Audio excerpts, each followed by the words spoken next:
Scene one, take one. Soft sticks. The choices we make when we're faced with adversity make us who we are. When under the bright lights, with the pressure mountain, who will you choose to be? End zone, touchdown! Will you be forgotten? Or will your legacy live forever? The time is now. What choice will you make? The ultimate Madden Bowl, the grandest stage of them all. The Madden Bowl, $1 million up for the whole tournament. 14 of the best Madden players in the world have punched their ticket for the opportunity of a lifetime. DCROFT, he's one of the best offensive players we have in the world. But only one earns the honor being called a champion. Will the greatest of all time add to his legacy? Will a superstar with something to prove finally reach the mountaintop? Or will a new star be born? That's a dud. Justin Jefferson, Big Gucci with big plays to the end zone. Eventually, he's going to get the job done and win the belt. $1 million on the line, one coveted Madden championship belt, one shot at glory. I think he's going to be very dangerous in this tournament. The choice is yours. Galloway! The ultimate Madden Bowl continues right now.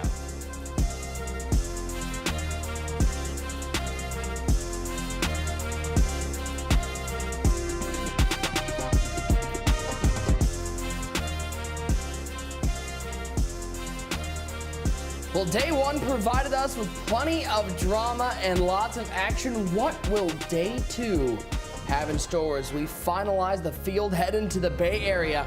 It is day two of the Ultimate Madden Bowl presented by PlayStation 5. We are so happy to have you guys along with us. A big special thanks to Prime Time for the intro once again as we continue on the road to crowning a Madden Bowl champion and handing out $250,000, part of that $1 million prize pool. Nick Mazzesko alongside Tyler Davis, one great user, and Bogues as we get ready for game two. Before we get you ready for the action, let's take a run through today's games, because if you thought yesterday was fun, we are jam-packed today. At 7 p.m. Eastern, we kick things off with last year's Madden Bowl runner-up, the 6th seed Wesley. He takes on the Madden 20 Bowl runner-up and Clark University esports product in DCROFT, back in a live final.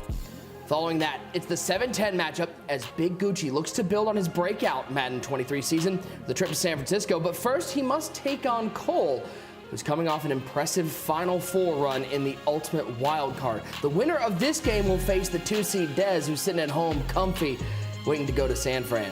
And to close out the evening, the main event, and this one doesn't need much description, doesn't get much bigger than this. The winningest player in MCS history, Kiv, taking on the number 3 ranked player in the world, CLEFFTHEGOD. You won't want to miss this one. That closes out our night.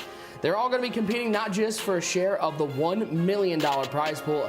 You're going to get a share of this Ultimate Madden Bowl belt. They don't have to share this with anybody. This one is all for them. The beautiful Madden 23 Ultimate Madden Bowl belt. A piece of hardware that every one of these players is hungry to get their hands on. Day two, gentlemen, looking at the matchups, there's just not a whole lot to have to explain to the folks at home about how good these games are. Boog, starting with you, what are you looking forward to from the second day of matchups? I mean, I'm looking forward to, I want to say something nice about the other games, but I'm really looking forward to this game that we get with Kiv versus Clef, two of the most winningest players in MCS history, two guys that have crazy resumes, and two guys that are looking for opportunities to extend on those resumes, and I can't wait to see the results of this game. User, what are you looking forward to? Game number 2, plenty to look forward to today. I mean, you got Big Gucci, you got Cole Bolts, but then you got Wesley and DCROFT. Man, let's be real. Both of these guys, neither one of these guys have won a belt, and everyone was looking at them as between Clef, Wesley, and DCROFT, who was going to get the job done. Both of these guys, all three of these guys have been to the mountaintop, but none of them have sealed the deal. Right now, it starts the epic run. Who will be that guy who will make it to the other side of the bracket and possibly see the reigning champ, King Henry? Ty, what are you looking forward to today? And is it possible, obviously Henry's on the other side, but is it possible we could be seeing the future Madden Bowl champion out of this side of the bracket? Yeah, we definitely could. I think this side is way more stacked, right? And on any other slate, Wesley and DCROFT will be your main event. That just shows you how good our actual main event is. Kiv, Clef, I mean, the accolades speak for themselves. Kiv, you said it, the winningest player ever, most MCS appearances, most MCS wins. You got CLEFFTHEGOD. No one's been more consistent the last 3 to 4 years. Two legends going to collide in our main event. That's the one that you got to get your popcorn ready for. Should be a fantastic day of action. Let's take a look at our bracket and set you guys up for what we saw, not just yesterday, but what you're going to see today and going forward. Henry and Kobo will battle out in the quarterfinals next week in San Francisco off of Kobo's win over Jack Oregon. Fancy and Dave were able to pull off 2 seeding upsets in the first round yesterday. Dez sitting at home, he'll wait for that winner of Big Gucci and Cole. And I know you guys, if you're a competitive Madden fan, you're looking at the possibilities of the quarterfinals in this side of the bracket. Clef taking on Kiv, Wesley taking on DCROFT. The matchups there, absolutely fascinating. Game number 1 tonight, we're going to get to see Wesley and DCROFT in game number 1. This is a very interesting battle between two guys who have been here before. You know, earlier this week, User and Boogs, they got a chance to speak with DCROFT, and he had some, let's say, some choice words on Wesley being fortunate. This game was happening before the return to in-person events. Wesley, in fairness, also got a chance to respond. Let's take a listen. I will say it's just going to be interesting to see in person again, because in person is different. Like sitting side by side by somebody. If I played Wesley in person, I think he might be trembling sitting next to me. I don't know if he would be built for that personally. That's giving me some real fake confidence vibes. I don't know if he actually believes that or just telling himself that, but yeah, I'm not gonna get shook no matter who I'm playing. So I don't know. Very, very, very questionable comments from Daniel right there. Well, Oh my God. okay, gentlemen, is there a new rival? I don't even know what to take from that one, User. DCROFT said Wesley would be trembling sitting next to him. I feel like Wesley's been in this situation before. You think he'd be trembling? Is this a new rivalry we should be talking about? I don't know if it's a rivalry because DCROFT is letting you know how he feels. Listen, he said, listen, chin up, chest out. I think Wesley is going to be trembling, period. But like Wesley's saying, listen, I'm a seasoned vet. I only believe him. And if y'all saw the subtle disrespect from Wesley, calling him Daniel, knowing good and well that man goes by DCROFT, saying another man's government in the gaming community is the ultimate sign of disrespect. Bugs, I mean, we talked about it yesterday. There is a difference playing at home versus in person. Does DCROFT have a point in maybe Wesley wouldn't be as comfortable playing against somebody who we've seen in DCROFT does thrive in that in-person atmosphere?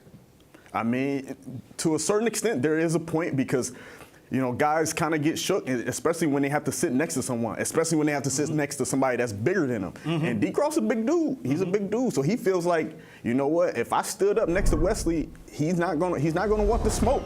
And really, I mean, he really kind of said that we didn't prompt him to say that or anything. He said that we didn't prompt him to say that or anything. He really just jumped out there and said, you know what? Ty, let's just dive into this a little bit, talking about DCROFT. This is somebody who had a lot of success in the club series, somebody who had a great rivalry with Kiv in that Seattle Seahawks club series, and somebody who, with that top dog Madden group, this is somebody who's always been known as a top offensive player in the game. Yeah, without a doubt. And I love to see that chirping, that happen, right? Only one of these guys, of course, will make it to that live event. But you talk about DCROFT, one of the most prolific offensive players we have in the world. We saw Fancy yesterday, who advanced. These guys lab with each other, so they're going to be very prepared on offense. I'm not sure what DCROFT's running because, of course, he's known for his U-trips offense. Does he go over to the tight offset like we've seen Fancy do? But he's always so remarkable with his offensive concepts. One of my favorite players to watch when it comes to competitive Madden. But on the flip side, Wesley no slouch offensively himself, always known as a passer, prolific in the passing game. Has he been passed up? When we were looking just about a year ago, Wesley was kind of the clear number 2. We saw him in that Ultimate Madden Bowl final against Henry. He's that number 2 player in the world. But now with Dez out there, with Clef, what he's been able to do, has he been passed up as that number 2 player? And do you think that wears on him at all? I definitely think it wears on him. I don't know necessarily if he's been passed up just yet. I know Dez has had great success, but Dez still has more to prove before you can say he's kind of passing players like Wesley, who's proven a lot, and he's really done a lot in this game. And he's a really good player, so I don't think you can say he's been passed up, and he definitely has a lot to prove and show on the offensive side. And User, you take a look at Wesley here. I don't know about you. This might be the most relaxed I've ever seen him. Hey, listen, I don't know why Boogs is over here tiptoeing around, talking about talking about Wesley hasn't been passed. Yes, he's been passed up. He's been passed by. I don't even know who he is anymore. You know what I'm saying? Let's be real. Wesley has to get back on his game. Wesley used to be so dominant, so I'm not surprised that DCROFT came at him the way he did. Be honest, there was a point where we was looking at Wesley like he's about to dominate the sport, especially when him and Henry went head to head. We saw all the dramatics went down. He left the crew, that whole nonsense, and then he proceeded to not put on runs that he normally does. Now he is back in the bowl, but guess what? We want to see if we can get that old Wesley back, because there's a difference between the Wesley we've seen and the Wesley we know. The 29-year-old Cole taking on Big Gucci. Ty, Gucci's a guy who I feel like is quietly having one of those seasons that we talk about as being one of the more consistent players. He's qualified for 2 live finals, and is somebody I don't think anybody wants to match up with. Yeah, so consistent and one of the most entertaining players we have in Madden. He's so good on offense, too. Extremely high-powered. You talked about his consistency. He's made, what, 2? This is his 3rd event of the year if you count the first 2 events. Just had a phenomenal season. You never know what you're going to get with him. Like, so he reminds me of Mr. Football a little bit, where if he's on, he is one of the best in the world. But sometimes he doesn't show up. So what Gucci will we get? Good matchup against Cole. We don't really know what to expect from Cole as much either, running that spread bubblegum offense. So this is an interesting matchup. No one's talking about it because we got these 2 main events to start and then later on. But this middle matchup, who knows? Maybe it could be the best game of the night. You never know with these 2 players going against each other. Well, Cole is certainly going to be a tough out. And who says things don't get better with age? This 29-year-old is making back-to-back MCS appearances. Let's learn more about the Los Angeles Chargers fan looking to beat the odds and etch his name in the Madden history books. Picked off by Cole. What a start. 29 years old, looking like the veteran. Phenomenal performance from Cole.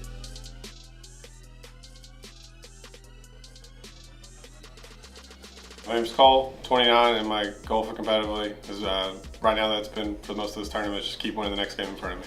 I'm not motivated for anyone to think I've arrived. People think I'm lucky, I've lucked my way the whole way, and that's fine.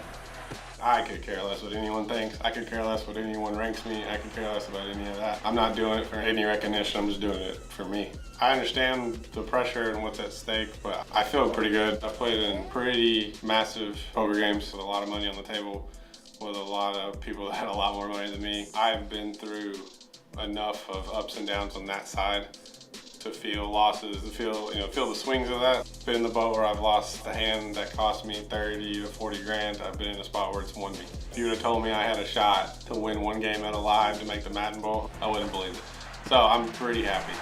Getting to experience everything that this year has brought me, it's been fun. It makes me excited for what I can do next year if I put in the time and surround myself with the right people. Let's go, man. Let's go.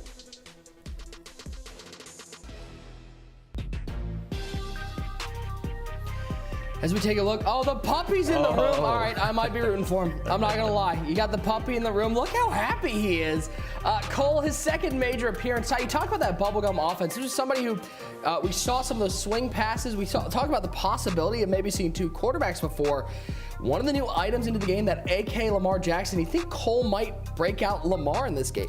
I don't know. It's a good question, right? We had him on. He had him on his roster the first 2 times we saw him, but didn't even utilize him. So I think he's going to go maybe with one of the meta quarterbacks like Mark Brunell, audible around a lot. Cole too. He was a PC gamer. Let's not forget that, and that's where you get some of these unique concepts from that spread playbook. And then you talk about he was a high-stakes poker player. So that's the thing that stands out to me watching him play. He doesn't ever really let the nerves get to him. He seemed very composed for his first ever event. Cool, calm, and collected. Made a nice little run there and got himself into the Madden Bowl. So he's been very, just relaxed playing, and he brings that unique style, which you never know what to expect.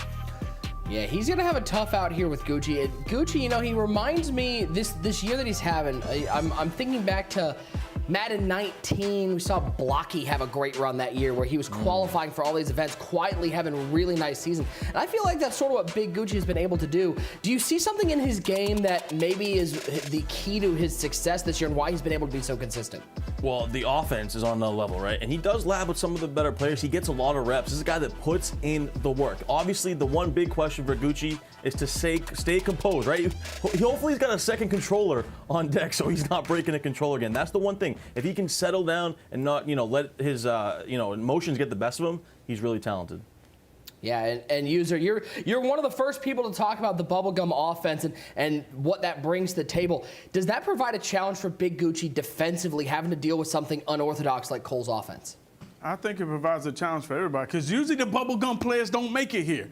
And so now these guys got to prepare for something unknown. And Cole let you know off the bat. He knows how to play defense. The question is, offensively, can he keep it under control? You saw the last time he played, he had players open. He's not quite used. When you run bubblegum offense, you're not used to making the right reads. That's why people run the meta. They run bunch, they run tight because they know what to expect when they see certain coverages. When you run bubblegum like Cole does, you'll end up having to try to read the defense as it snapped, and he ended up making a bad read, throwing that pick on the left side of the field when he had the running back open, which cost him his game versus Henry when he was playing phenomenal defense. It's going to be a struggle for people to kind of tune into his offense, but it's really going to be up to Cole whether or not how far he moves in this tournament because he has the defense to make it deep in this tournament. Bugs, I think there's no doubt that these guys have probably seen the schedule. They see the game that's coming up after them. They see the game that's kicking off. Is there any motivation for both of these guys, for Gucci and Cole, knowing that they're kind of the second game here and they're the game that nobody's talking about? Oh, most definitely. Most definitely. Basically, when we had our conversation with Gucci, he definitely talked about how he felt like he's not talked about enough. He feels like he needs more respect. And I'm sure Cole Boats feels the same way. Even though I saw like the tweet he made where he just kind of feels like he's not getting the credit he deserves. So I definitely think these two guys feel like, you know what, we got to put on a show and we got to show why we belong here and make these people respect us. Well, this last game of the day is the main event for sure, featuring two of the biggest names in competitive Madden, and I feel like it's a game that we're not going to hear from User and Bugs a lot, because we've been through this before. CLEFFTHEGOD gets on the field, and these guys suddenly go silent because they're sitting there in the corner biting their nails and rooting for their guy. Give me a little bit. The Cleft in this game, this is obviously somebody who has 3 final appearances, but hasn't yet won that belt. He's coming off that upset loss in the Ultimate Wildcard tie. How much motivation do you think Cleft has to shake that off and get a belt this week? Well, he's always a guy that has that chip on his shoulder, plays with the passion, plays with that fire, always wears his emotion on his sleeve. That's why he's one of the biggest stars in our sport. He's just a superstar out there. Now, the question is, User and Books, you can probably answer this better. Has he been locked in the way he needs to be? Because he's had a tremendous year, no doubt about it, but these last few tournaments hasn't gone the way he wants it to. So my question for you guys, has he been locked in the way he needs to be in order to take down a guy like Kiv, who is one of the hottest players in the world? Let me tell you, man, we woke up this morning, me and Bugs looked at the phone, the first text we got at 5:30 a.m. in the morning. He said, I'm just not getting off the game. You guys do what you want with that information. That's all I'm gonna say. Okay. I just want to know why his room was so bright. Like, did he have the sunlight was beaming, and he was, Bugs, I'm just saying, CLEFFTHEGOD was looking fairly angelic right there. Oh, yeah. I mean, he might have some special blessings on the way. Who knows? He got the light shining on him. It might be blessings. Who knows? Well, on the flip side, not to overshadow who he is playing, but Kiv had to fight through the LCQ to get here, and he is back in a live final. And this is one of the top players in the world. He had to fight through this LCQ. Ty, you got to call some of these games and see him battle both. He had to fight through one of the good young players in the Madden community. Yeah, he had to fight through the bracket, but I will tell you, this final game against Vose was an absolute flood. It wasn't close from the beginning. After the first 2 minutes of this game, it was over. Kiv completely dominated. It was just domination at its finest, and that's what Kiv does, right? LCQ. Oh, everyone's got a dog. Doggos, let's go. Okay, so I needed all like dog Madden team. I need everybody who has a dog to bring them on camera. Thank you so much. I'm just throwing it out there. The more dogs, the better. Well, User and Bose got to sit down with Kiv earlier this week, and they chatted about his expectations for the Madden Bowl and the upcoming match with CLEFFTHEGOD.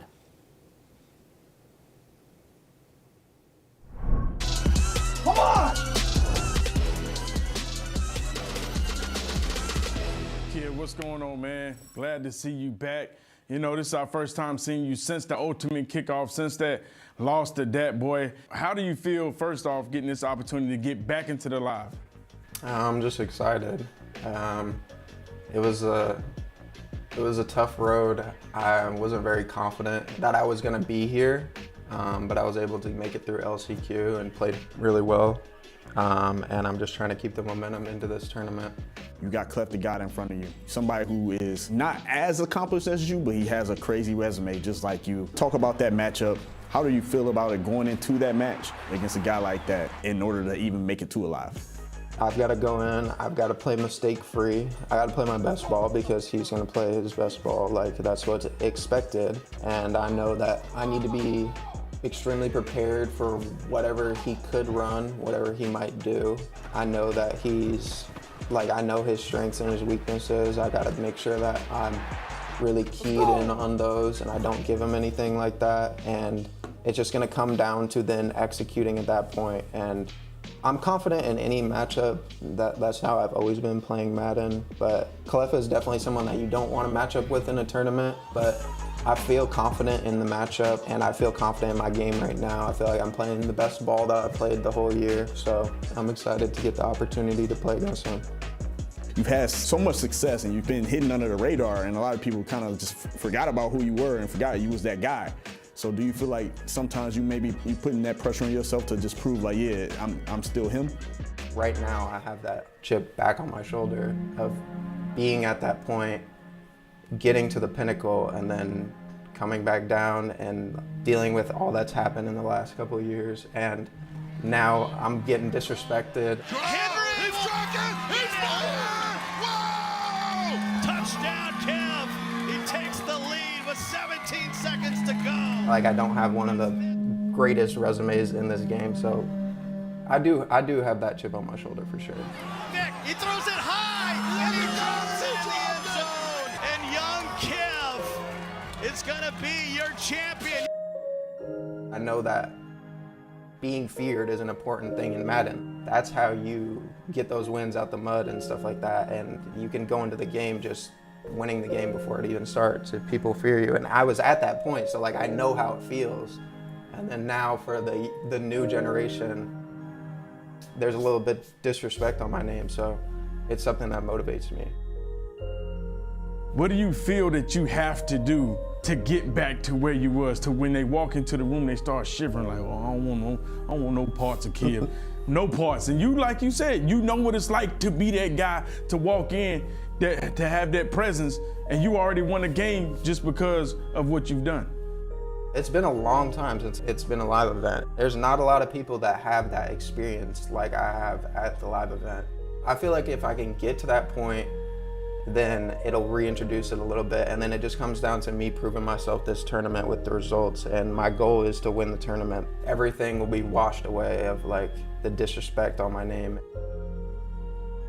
I want to make this one so then it can come full circle pretty much, and there's added pressure with that. There's added pressure of then when I feel like I can get to that point that I'll have an advantage over majority of the competition, considering that there's only a few other players that haven't been in more than like a couple live events. So I feel like I have that advantage. There's a lot on the line with this Clef game as far as everything goes.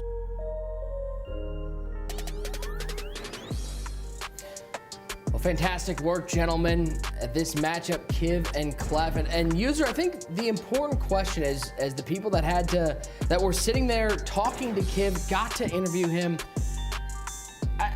I just question, I wonder, what was your feeling? Was this as hungry as we have seen Kiv in a long time? Oh, he has a chip on his shoulder. He's ready to get back. And let's be honest, Kiv was at the pinnacle. It was a point where he was one of the most feared Madden players in the community. And I try to go back and say, what happened? What was the thing? And I can only think back to when he lost to Jay Bird. Jay Bird took it as the biggest win of his career.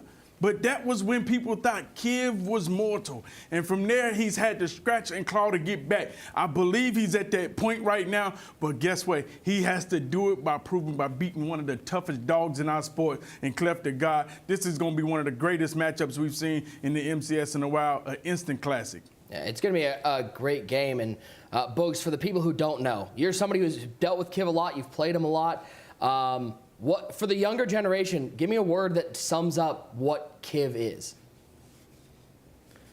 I don't know if there's just one word. I really don't. I can't think of just one word that kind of sums up Kiv. Maybe it's consistency. He's definitely one of those guys that's consistent and has shown that he's one of them.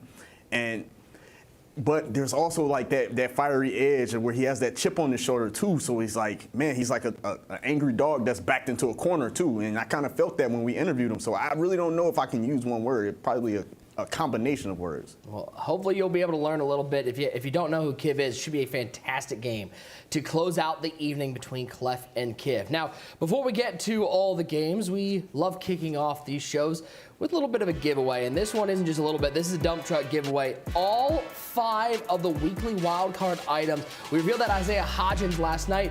And on Good Morning Madden, they revealed Christian Wilkins, Alex Highsmith, Drake London, and Josh Johnson. Somebody's taking home every single one of these items to kick off the night. The winner of this dump truck, Mutt Fantasy World. Congratulations, Mutt Fantasy World. You're having a fantasy world. You're taking home all 5 of these items, all 96 overalls to shore your team. Guys, stick with us all night long. We're going to have giveaways throughout the night.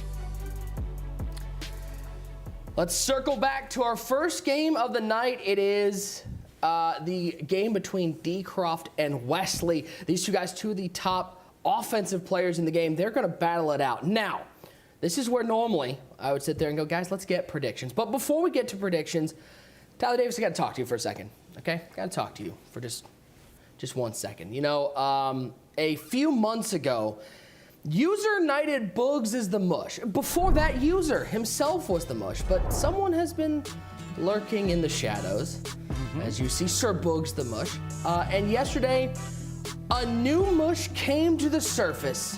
Ladies and gentlemen, let's take a listen. Both guys with a lot to prove, but come on, 88's got the Snuggie on. He looks almost unbeatable with the Snuggie. Give me 88. I think Cobalt might be the more talented player, but I don't know. I think Jack Oregon's got that dog in him. I'm going to go with Jack Oregon. This is so tough, and I think if we were in person, Noah would be like the landslide easy answer. I think Fancy is so good online, but I just think Noah's a different animal, different beast. He's got A.J. Dillon, that quad father, in the backfield. I think he's going to control the clock, and I think Noah gets it done. Same thing with Jack Oregon. Also, is Oregon like one of the hot spots of Madden now? We got Mr. Football from Eugene. You got Jack Oregon, both of them making this event, making runs and level next. I don't know, guys. Is Oregon up there as far as... No.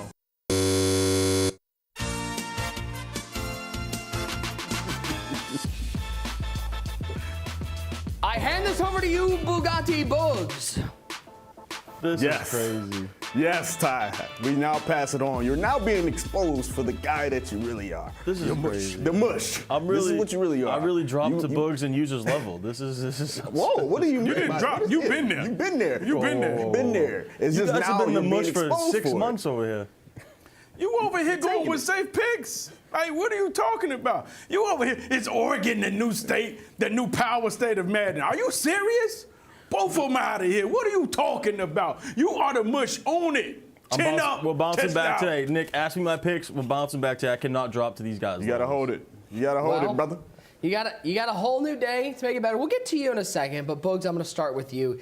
Game number 1, we got DCROFT taking on WESLEY. Who you taking in this first game? This game right here is going to be a really good game. I know we're talking a lot about this Clef and Kiv game, but this game right here has potential to be one of those ones that we talk about years down the line. And you have 2 players that really is kind of a toss-up. You really can go either way in this game. And because DCROFT mentioned it being online versus offline, I feel like he's giving WESLEY the advantage. So I'm rocking with WESLEY in this game. User, I know this is making it tough because you're not having the mush go before you, but try to do your best. Who you taking here in the first game? Boogs hit it right on the head. This is an instant classic. Both of these guys are going to be a tough matchup. DCROFT versus WESLEY. I'm trying to think. The thing about I was leaning towards DCROFT, but then I'm over here watching WESLEY Lab versus Madden Elite, and I'm like, you know what? The boy WESLEY look like he just might be ready. So I was really kind of in the toss-up. I'm going to ride with WESLEY right here. I believe he gets the job done. And now, finally, I pass it on to the Sir Tyler Davis of the Kingdom of Mushington. Who will you go with in game number 1? It's crazy, too. They stole my picks. Like, I wanted to try to be different, you know, so I can catch up. You know, I can try to get it back here so I'm not the mush. But I got to go with WESLEY. Be different. I got to go with WESLEY in this spot. different. I think Be online, different. Be online different. he's going to win it. He's too good. It should be a fantastic game to kick things off. A full night of action, ladies and gentlemen. Don't go anywhere. When we come back, we kick off day 2 of the Ultimate Madden Bowl presented by PS5. It's DCROFT battling Wesley for a spot in the Bay Area.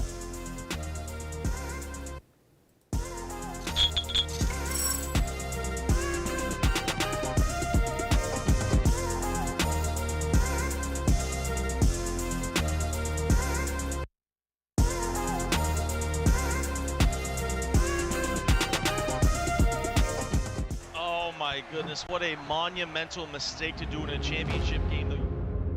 When things go wrong, and they sometimes will, and the road you're running seems all uphill. Down. This is heartbreaking right now for Wesley. When the funds are low and the depths are high.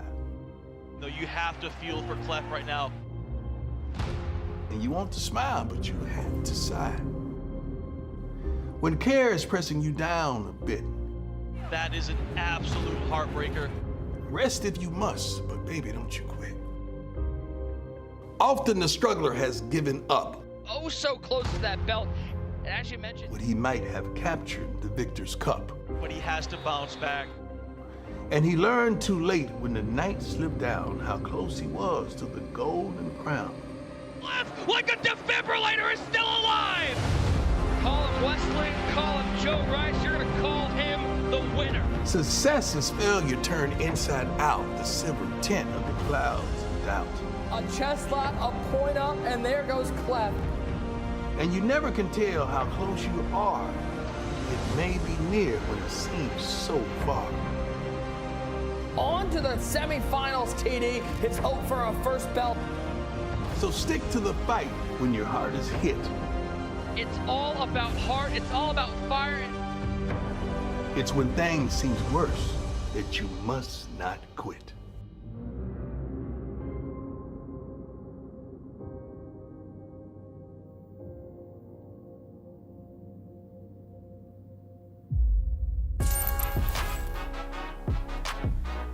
Game number 1 of day 2 of the Ultimate Madden Bowl presented by PlayStation 5. Our tale of the tape. 2 of the most prolific players in Madden history. Tyler Davis, these guys have been here before, and these guys are not going to shy away from the spotlight. 2 guys that have been to the finals, and when you make a list of who's at the top to get that belt, who should have a belt, these 2 at the top of the list. Over 17 majors combined between them, over $500,000 career earnings. This is going to be a tremendous matchup of 2 of the best offensive players in the world. One's 7'1", one's 5'6", I'm assuming. I don't really remember. I haven't seen him in person in a while. But one's really tall, one's really short. These guys are both really good. We welcome those of you watching on the EA Madden NFL Twitch and YouTube. Day 2 of the Ultimate Madden Bowl presented by PS5 kicks off, as it will be no surprise in those Seahawks unis. DCROFT with the ball first. Daniel Mycroft, 22 years old, in Dubuque, Iowa. Now rocking that esports scholarship, his 6th MCS major appearance, known from the usually from the Mukilteo, Washington area. The Madden NFL 20 Bowl runner-up, and this is somebody, Ty, who knows how to come up with big plays, and you're going to hear it from him. Oh, no doubt about it. He lets his emotions on his sleeve. You saw him in the Madden 20 Bowl finals. He lost a joke. So he's had success in this exact tournament before. Labs are some of the best. That top dog Madden crew, we saw Fancy yesterday. Guys like J Wall. He's going to be very prepared for Wesley. He's been in the lab all week. Taking a look, MUT items to watch. I think he might be looking to get some interceptions today. I could be wrong, Tyler Davis. No doubt about it. When you go up against a guy like Wesley, you need to try to slow him down. So put 5 pick artists out there on your defense. Mike Haynes, Darrell Revis, Champ Bailey, Lawrence Taylor, and Bo Jackson. Day number 1, we had plenty of drama there. Day number 2, hoping for more of the same. DCROFT will have the ball first.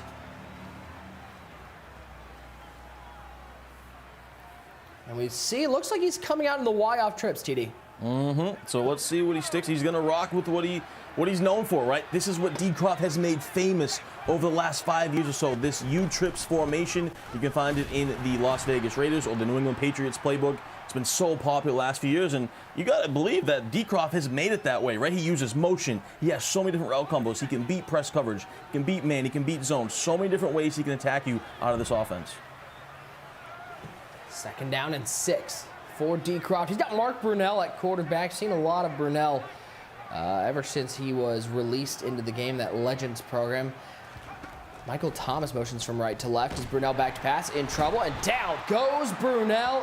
Who else? 99, Aaron Donald in on the sack. Screaming right up that A-gap there. So tough play right there for DCROFT early. Didn't even get a second to pass the ball. You saw him use that motion right to left. Has 4 short in ability receivers out there. He pretty much motions, I would say, at least on 75% of his plays. And what the meta has been is kind of audibling around from different formations. It seems like DCROFT's just going to stay in what he knows, that U-trips formation.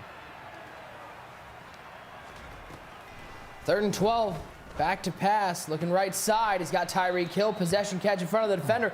That's going to be a first down for the Clark University esports athlete. There's that new Tyreek Hill, that AKA, and we talk about the short in elite abilities. He also has 3 short out elite abilities, and you see it come into play there on that corner route to the sideline.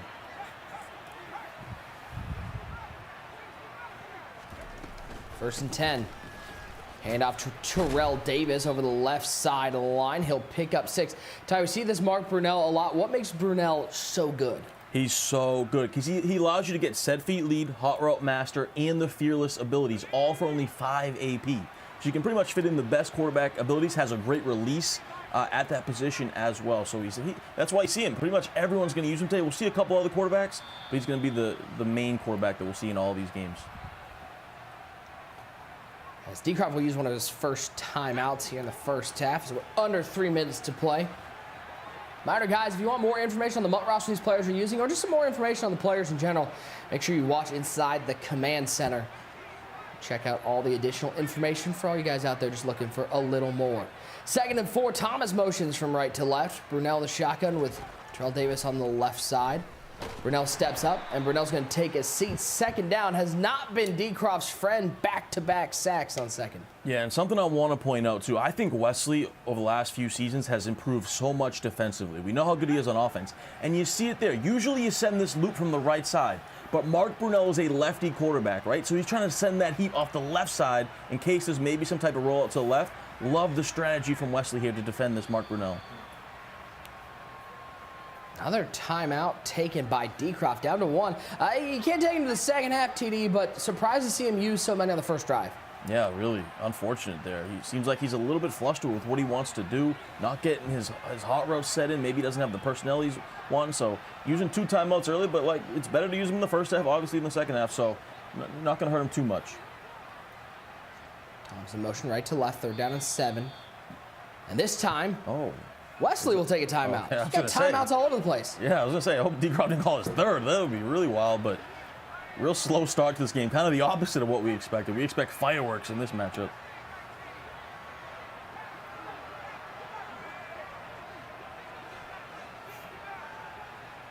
Thomas getting his cardio in just behind the line of scrimmage on this play. 3rd time. We'll try it again. Brunell takes the snap, throws it over to Michael Thomas. He's going to be short of the first down mark. It's going to be 4th and 1. For some reason, I have a feeling that DCROFT isn't bringing out the punt unit. No doubt. He's definitely going for this here. Motions over that slant, little quick throw. Looked like he might have had the corner out behind it to Tyreek Hill, too, on the cut. But he elects to go underneath to the slant, puts himself in a manageable 4th and 1. Is he going to go with the power? He is. And Davis will power his way to the 45-yard line. Needed a yard, got 2. Yeah, and that's the thing about DCROFT's offense. This U-trips, he really loves that halfback power, that 5-6 trap, whatever you want to call it, that it has that pulling guard. And DCROFT utilizes that run a lot in this formation. It pays off. He barely got it, but he did get enough.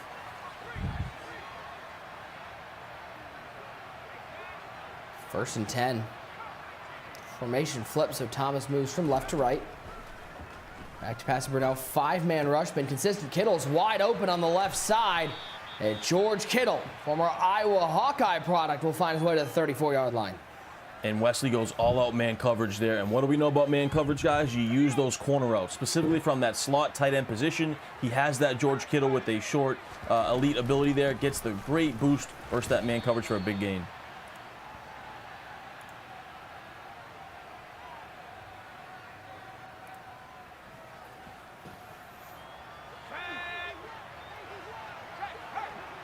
Second down and 6.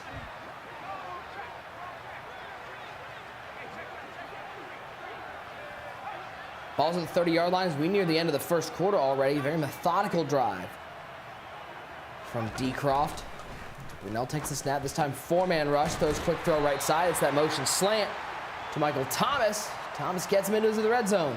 So you see, Wesley continues to stay in this man coverage, and now he's so worried about that corner route to George Kittle there, the tight end position, that he kind of has to bring his user that way, and that allows that motion slant from the backside, which whoops man coverage for DCROFT. So excellent strategy here. He's trying to manipulate him, take him to the left to the tight end, comes back to the slant. Great route combos there from DCROFT. Well, how about that? Blink and you'll miss it. First quarter comes to an end. We're still scoreless in this game number 1 of day 2. TD, interesting. I'm looking at Wesley's defensive lineup. No Ted Hendricks, no Calvin Johnson. Interesting how the meta has shifted defensively. Yeah, it really has, right? He does say he still have those KO abilities out there, so he's got 6 defensive back with those knockout abilities. Has 5 pick artists as well. And he's got him. Route, he's got him. That's Christian Kirk down to the 1-yard line. Goes Kirk, 20 yards on that play, 1st and goal. DCROFT fired up about it. You see that Christian Kirk on that post route with that short and elite ability, lights up right there, throws the pass lead, and gets it down to the 1-yard line. Big time drive here for DCROFT early. They're inside the 1. There's big Teddy Hendricks. Get the height out there in the goal line. Throw it up. Michael Thomas. Wasn't anybody on him. Looked like he got behind the defense. And the Ohio State product comes down with the first touchdown of day 2.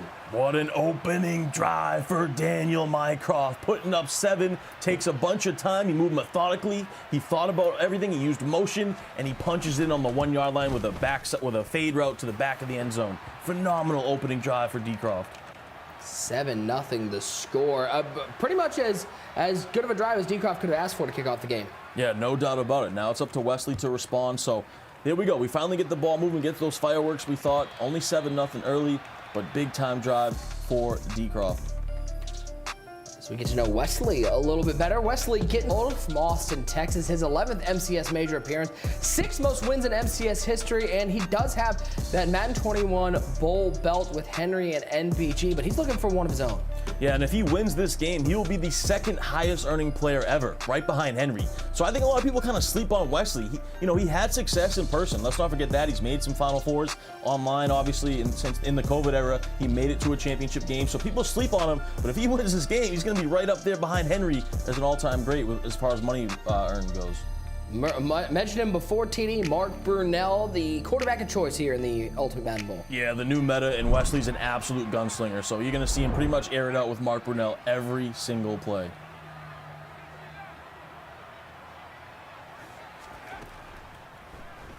First offensive drive for Wesley. Brunel back to pass, in trouble, and that one will luckily fall to the ground. And look at that user from DCROFT. So Wesley goes with that ever so popular, double crossing routes over the middle to stress the user. And DCROFT kind of played both of them, right? He bumped the crosser to the right, came back to the crosser to the left. Nothing open. Phenomenal user skills from DCROFT.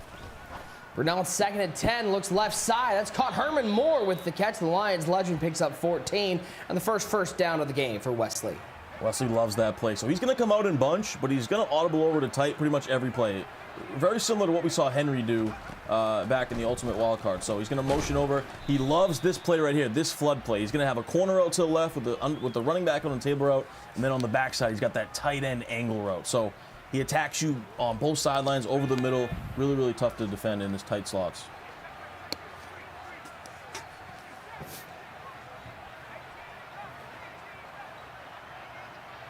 Down and 2. Throw to circle. That's Michael Thomas. Nice cutback. Oh, get sticky with it. Down to the 35-yard line. Wesley in business, and we're seeing why these two players are some of the best offensive minds in the game. Yeah, no doubt about it. And the stick work. I mean, Wesley getting busy with it. Just a simple slant route. DCROFT's user was nowhere to be found. Nice pass lead, and then he gets busy. Runs back, runs around him, gets a nice game. As Davis picks up 2, let's bring in one great user. User, kind of what we expect from these two players. They're pretty strong on the offensive side of the ball. Yeah, Wesley, he's going to be cooking up the offensive dots. If you remember about 3 plays ago, he threw a corner route, and the way he used that corner route came down and made it very tough to defend. I want to see, it looked like a wide open beam he just overthrew. I want to see how DCROFT is going to defend that corner route, because when people are using that corner route, throwing it the way Wesley is throwing, it can be very tough to defend. Big 3rd and 8 here for Wesley.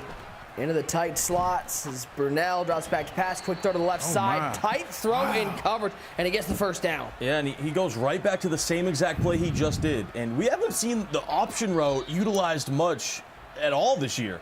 And you know that the option route does a good job versus that man coverage. And that Terrell Davis out of the backfield, he has that short and elite ability on him. So you see him light up there. He does do a good job beating that man coverage. But that's the cool thing about Wesley, right? He's going to give you some different looks, some different hot routes that you don't expect. He goes with the option route, and it pays off. Tight window, but gets it in there. 7-0. Under the 2-minute warning. As Wesley looks to cash in on this long drive. Could we see a 4-drive game? That's what it's sort of feeling like at this point. Back pass to Wesley. Absolutely screamed and shouted at. Like it's Will.I.Am and Britney Spears out here. Nowhere to go. 3rd and 11. Screamer right there out of the dollar. Goes with spinner. Sure, the chat out there knows how popular spinner's been this year. You get those two guys coming free off the edge. And this is a big 3rd down 11 here for Wesley. Throws it up. He's got Herman Moore. Moore holds on and is down to the 2-yard line. Wesley is cooking with sauce. Who said the aggressive catch was dead?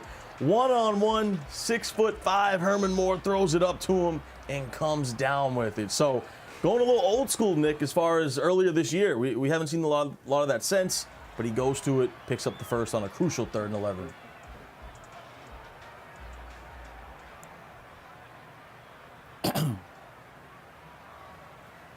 This is where it gets tough, though, inside the 10-yard line. We saw some players struggle yesterday at getting into the end zone. Does Wesley have the key? He's going to run the ball, try to get Terrell Davis, and Terrell Davis is going to drop back and lose 2 yards. 2nd to go from the 4. Yeah, and Wesley doesn't have a goal line back on his roster, from what I believe, which gives you better blocking inside the 5. And DCROFT has 2 goal line stuff abilities on his line, so I think DCROFT does have the advantage in that scenario. Play clock down to 7, down to 6. Clock running under 50 seconds left in the first half. Just gets it off. Screamer off the edge and almost took a sack. Brunell. Luckily, that one fell incomplete. 3rd and goal. Yeah, great defense right there. That sharp cutting corner route out of the tight end spot. It's usually something you go to in the red zone. Looks like DCROFT did shade outside there, though, so corner route wasn't open. Pressure came home. 3rd down. Trips to the left side. One tight end, Kittle on the right side. I don't think you're looking at that Kittle corner route initially. It's good coverage over there. There's nowhere to go. He'll throw this away. 4th down and goal. Said it was tough to move the ball inside the red zone, and Wesley found that out. Looks like he's thinking about bringing the offense back out. And I don't know about the decision, because he does get the ball to start the second half, and DCROFT has no timeout. So I think you take your points with the way how limited the possessions have been. But he's going to go ultra aggressive, Nick. Here we go. Wesley leaves it all out on the field. 4th down and goal, needs 4 yards to find pay dirt. Only a 3-man rush this time from DCROFT. He's got X back in the end zone, and it's an easy pitch and catch touchdown. He finds George Kittle, TD. DCROFT basically the first 3 plays brought the heat. That time he drops back in coverage, and ironically, there's no coverage whatsoever. Yeah, completely left him. And we'll get a replay of this in a second, but you see Wesley has the tight end post route wide open because DCROFT initially was on it, but then he was worried about the other crossing route coming to the right, so that tight end post was wide open, and Wesley comes up clutch when he needs it. 7 apiece. The aggressive play by Wesley pays off. As DCROFT will take it to the 18-yard line. Take a look at this one more time. This is the 3rd and 8 conversion, finding Terrell Davis in double coverage, and then here's the touchdown. Just gets lost out there. Yeah, you saw he was on Chancellor, and he was on the tight end post route, and then just jumped off him because he was worried about the other route, and the tight end post is wide open.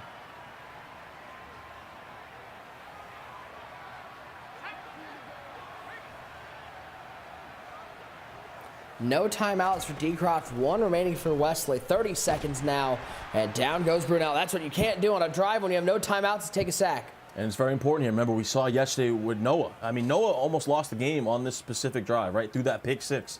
So if you're DCROFT, you took that sack there, maybe just run the ball and go into the half. So Wesley, played that perfectly. Came up clutch on the 4th down, and he's going to get the ball to start the second half.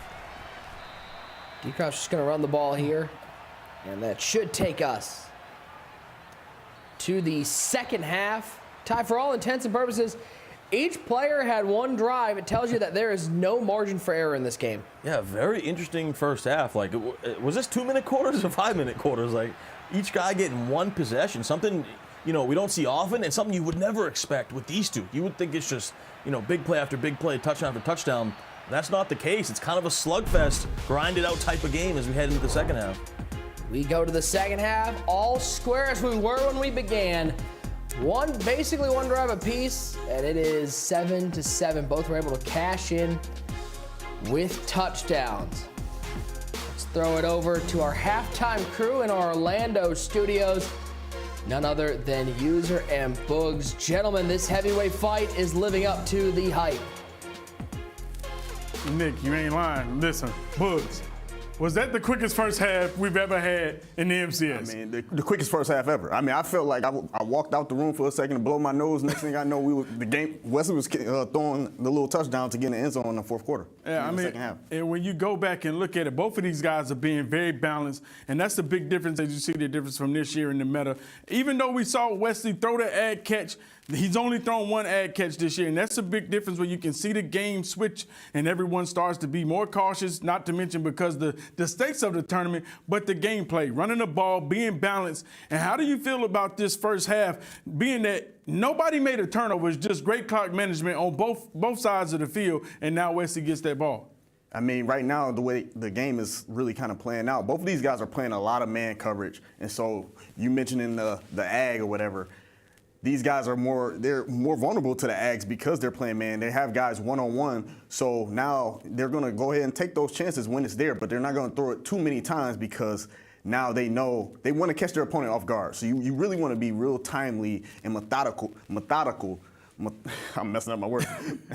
But anyway, you really want to be real timely about your passes when you throw those at. And you hit it right on the head when you said these guys are running man. Omar, go ahead and pull up the tape because you'll see right here on DCROFT, this wasn't the play that he scored on, but this is the play that put him in great scoring position at the 1-yard line. If you take a look right here, DCROFT is in man coverage. DCROFT is in man coverage, and you see he has man across the board. Man across the board. So basically his user, you can go ahead and run that just a smidge for us. Basically, DCROFT is watching the users, which is Julius Peppers. And right here, this is where you see where my guy DCROFT, he's looking at Wesley's user and said he knows his route combination. And from there, Wesley's gonna have to choose. Yeah, really, the way that Wesley's playing defense on him, he's pretty much running all out man and he's flatting aside. So he really pretty much says, okay, where do I think the corner route is coming? Do I think the corner route is coming on the left side or do I think the corner route is coming on the right side? It's really dependent on that. So he's looking like, okay, on this particular play, he had the flat on the left side. And when he had that flat on the left side, he now knows, okay, I have more responsibility on my user on the right side and everything else. And you see his user's kind of hesitating because he's trying to find out where all the routes are developing. And once he sees this curl route right here, he knows, you know what? There's probably a post or a corner route, most likely a post, but his user was still kind of bad in that situation. And as you can see, we run the tape right here. He runs out of position with Peppers, and that's what gets him beat on the post. And you know, once you get beat going in the wrong direction, you're barbecue chicken when it comes to this year. And as you see right there, but Wesley was able to respond, got him to a 4th and goal, and that's sometimes you have to do in these big momentum situations. You got to go for it because he understands what's on the line. Even if he does not get 6 right here, he's like, I get the ball back, worst case scenario, I have a chance to tie this ball game up. I don't believe 3 will win ball games. Do you like his decision right there? I love his decision right there. It was very aggressive. Wesley's going to be more aggressive. He's one of those guys, if he's in a situation, the game's on the line, he's going for 2 to end the game. He's not one of those guys that's going to say, you know what, let's go to OT and find out how it works and how it happens. He's going to say, you know, I'm going to be aggressive. So in that situation, he's thinking, you know what, I want 7 going into half because I know I'm getting 7 as soon as I come back out at half. So he's thinking from a power position, you know what, 7s are way greater than 3s. Nick and Ty, and that's the big difference between this first half. We saw how DCROFT set the tone. He was very patient, used a lot of clock. Now it's a whole new ball game, 7-7. Wesley has the ball. Is he going to control the clock just like DCROFT did or try to be explosive and go down there and get 7 quick? We will see. See you at the end of the game.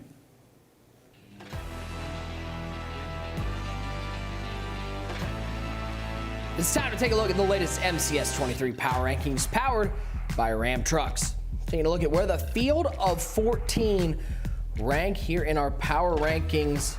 You see Henry still at the top of that, Kiv at 8. We'll see him later tonight take on the number 3 ranked Clef. Number 7, Big Gucci will take on the number 10 Cole later tonight. And the number 2 ranked player in the world, Dez, he'll be joining us later in the evening. We'll get to pick the brain of somebody who has the easiest weekend other than Henry, of just sitting at home and waiting to see who he'll play in the Bay Area. Now, we all know that DCROFT, who's now at Clark University, one of their esports athletes. We know he's one of the top Madden players in the world. But what about the man behind the sticks? Let's take a behind-the-scenes look on the personal journey that DCROFT has taken when out of the Madden spotlight. DCROFT defends his title. Are you kidding? Are you kidding? That's how it ends! This journey for me honestly had everything to do with just being better at Madden. I didn't really do this physical journey for anything when it came to like an athletic look, like an athletic appearance, you know. It was really all just done for the mental aspect of Madden, because I knew if I was able to hit that goal over the summer, how much that would mentally improve going into this year. To the end zone, there's that man again! So my routine over the summer, I would work out essentially twice a day, drink a gallon of water every single day. I was following a specific diet. I would also read 10 pages of a book every single day to kind of have that mental refresh. DCROFT, what a play on the goal line! Come on! Let's go!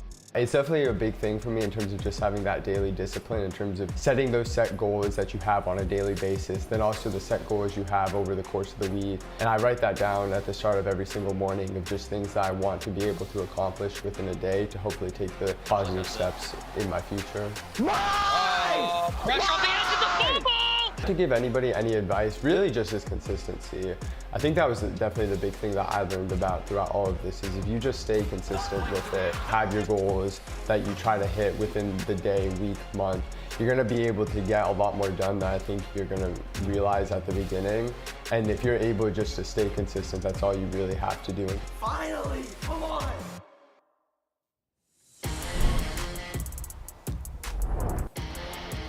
We shall see how the second half turns out, as these two players all square at 7 apiece. TD, didn't feel like anybody in this game gave an inch. It's as even as it gets. Yeah, it really is. And, you know, you got to give your hats off to Wesley, you know, going for it on that 4th down. Big time decision, but it paid off for him. And then you get the ball throughout the second half. So I do think the momentum a little bit on Wesley's side, but both these guys right in it. We really don't know who's going to win this one.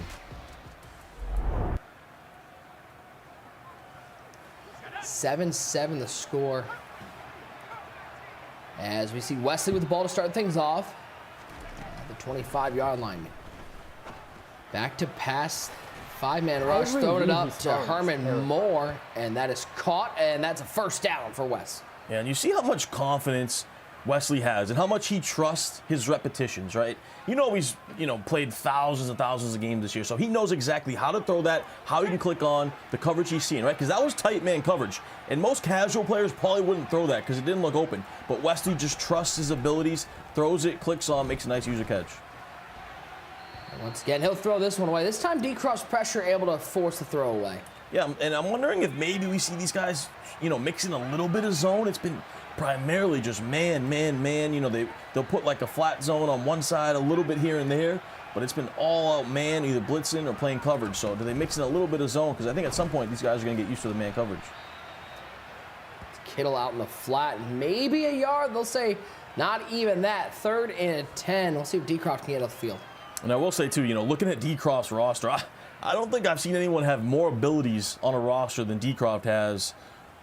He had like at least 25 abilities. Like, it was insane. On his defense, he's got the 4 KOs. He's got goal line stuff, 2 lurkers, 5 pick artists. Like, he has so many abilities. And the man coverage that he's running looks pretty good right now against Wesley's offense. The bag, man. They're down at 10. Throws it away. 4th and 10. Can DCROFT get the first stop of the game? Wesley's going to bring the offense back out on the field. Massive play in the game. Looks like Wesley's going to go to his favorite flood play. Yep.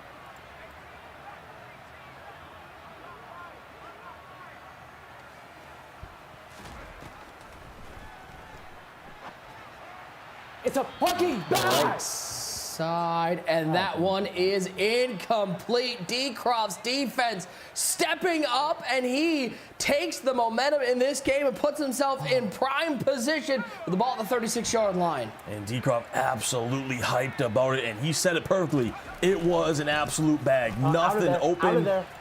Come on, man. Out of there. Breaks a nice little run there. And you saw, too, Wesley did motion out that running back, try to create a different look, try to create that out route behind it. But he went backside to the corner route, which was double covered. I mean, phenomenal defense from DCROFT. On 2nd and 2, throw it up, has a man open. Mikey T to the end zone. DCROFT takes the lead. He absolutely cooked him. Hot routes to the C route, and I mean, he whooped that man coverage. And DCROFT takes a little sip of the water because he's feeling good, up 14-7.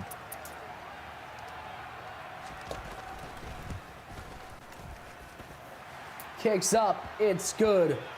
14-7 your score. Talk about cashing in, TD. He expeditiously found his way to the end zone off that stop. Yeah, that was big time. You come out to start the second half, you get the defensive stand, and then you go down and you get 7. As we take a look at this replay, first, we got the corner out Wesley, double coverage. I mean, nothing open. Had to take a shot, and then look at that. You cannot get much more wide open in a competitive game on this stage. DCROFT fired up about it.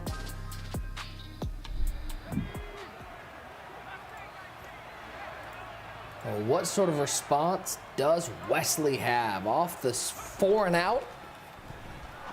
Oh my God, what are you, bro? Get a stop. Come on, man. Bled. Tough throw over the middle there, TD. That certainly could have been going the other way. Yeah, it's been a few of these now for Wesley. I mean, this man coverage for DCROFT has really tightened up here in this second half. There's just nothing open.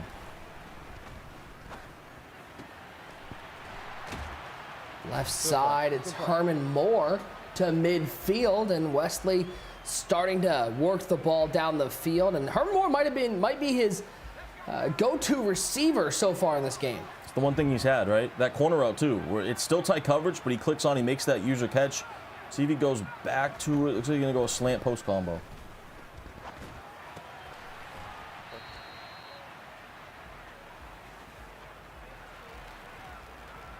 Get 6 underneath. Get 6 underneath. As Herman Moore, 5 catches, 73 yards so far for Wesley's offense. Gotta think he goes back to the corner route here soon.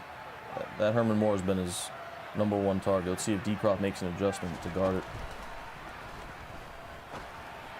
Oh, he's got the corner out wide open and just straight up missed him. I mean, he was wide open, and Brunel, I don't know if Brunel sailed that one or the receiver just didn't reach out and catch it. Yeah, it was a tough break. I mean, it looked like it was right on him, too. And it looks like he's going to go right back to the same place. So he's trying to set him up, right? He goes the corner out to the left. Yeah, nice play. There's Kittle. Hey, Kittle's got space. Okay, Kittle out, run from Marty. He cannon Man, oh man, coming off of the play that he was wide open and missed him. Well, he'll take this one 50 yards to the house. Yeah, starting the drive, it looked rough, but Wesley figured it out, went to some corner routes, peppered him over the middle, came back loose, take it to the end zone. So you know Wesley's not going to go down without a fight, right? Hanging in there, fighting through some adversity, ties the ball game up.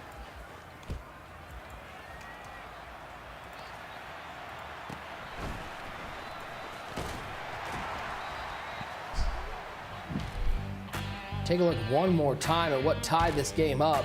It's a quick throw to Kittle. User gets lost a little bit, and how about the breakaway speed from the 49er tight end? I know all the 49ers fans are hoping to see more of that coming up in the conference championships. Yeah, Nick, who you got in that one? Who you going with? Eagles, Niners? I don't need either fan base mad at me right now, TD. What are you doing to me? Why would you ask me this? Gotta make a pick. I will go Philly for no reason other than I think the link provides an advantage. I mean, it's one of the toughest places to go play. But listen, that game's a coin flip. You talk about the Niners and their defense. Here's the one thing that scares me about the Niners, Ty. I don't think Brock Purdy looked great against the Cowboys. Yeah, he and didn't. That's sort of the first time we've seen Purdy not look really that good at all, and that scares me. And you could argue that the Eagles' defense is better and at home. So Eagles defense gets healthy. Jordan Davis has been back for a little bit. Like this, I like the Eagles in that one. But if you told me the Niners win that game, I'm not shocked by that one. Mm-hmm. Yeah, I'm going Eagles, Bengals. All right, so it's going to be 49ers Chiefs in the Super Bowl. Thanks, Buster. Brunell picks up the first down on the scramble to the 35-yard line. Great pocket right there. Great patience from DCROFT. And now you see him. He's slowing the game down. He's going to take a little bit of water. He's not in a rush because he knows he has that one-stop advantage, right? So now he can kind of take his time. He uses that pocket presence, scrambles with Brunell, slows the game down, now tries to make this potentially the last play of the third quarter.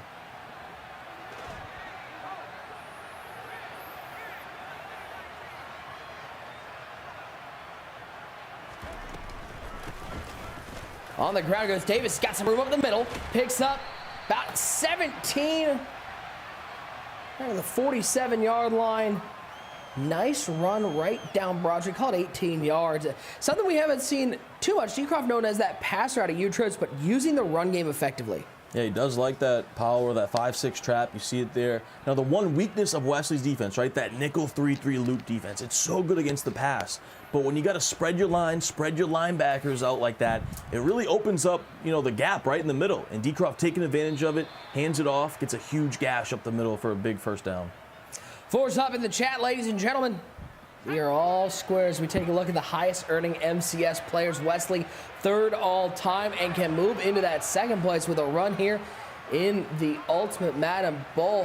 One of those guys, Ty, I feel like every single live final, whether it was pre when we had to move to the at-home format or during the at-home format, it feels like Wesley's been in every single one. It really has, right? Ever since Madden 20, he's been making runs deep into tournaments. You always think of him as like a Final Four guy, right? Always in that mix. Just trying to get over that hump and get his first ever individual belt. 2nd and 5. Stepping up, throwing right side. It's Tyreek Hill. And Hill's got space. And once Hill's got space, you can absolutely forget about it. To the end zone goes Reed. Laser beam from DCROFT. Wesley looks a little shook right now. He's not sure what to do. It's been corner routes pretty much everywhere for DCROFT, right? Left side, right side, slants over the middle. This time, Wesley's user goes to the left corner route, and Tyreek Hill once again wide open on that right sideline. 21-14 as Gillen kicks this one off. This will go into the end zone as we take a look at these two players, and this replay will bring in Boogs. Boogs, this little corner route. I mean, you get that much separation with Tyreek Hill. I don't know anybody that's going to run him down. I have no chance at all of catching Tyreek once he's off to the races. The cheetah is the cheetah for a reason. So, and right now you see DCROFT, he's really just taking advantage of these corner routes. Wesley's running the same adjustments pretty much every single down, where he's just coming out, putting a cloud flat on the trip side of the field, and really just backing up his cornerback to try to take away that short side corner route out of the play scat. And it really does do a good job of taking away that, but DCROFT is really just exposing the rest of the field. And by the way, if these are two guys, if you do repetitive adjustments, these guys are going to see that, and they're going to take advantage of it. Oh yeah, most definitely. These aren't the kind of guys where you can just run the same adjustments over and over and over again. These guys are attentive Madden players that are going to see these. They're going to see what's open down after down. They're really just taking those calculations, making those mental notes each down of what's happening, and they're really exposing it right now in this game. 3rd and 9 for Wesley, down by 7 here in the fourth quarter. Under 4 to play. Look at that angle route. Sort of stopped him up there. Yeah. Didn't see an illegal contact penalty there, but I think the flag might have been thrown if this was the NFL playoffs. Yeah, Nick, Wesley just does not look comfortable. Right on that first down play, he went to trips and ran an RPO inside zone. You see him keep looking at the replay on his other monitor, so I don't think he feels comfortable, right now, and it's paid off in these last two plays. So he can come up big. This is a huge play in the game. 4th and 9. He finds Michael Thomas, who has been absolutely monstrous for Wesley so far. It's a first down.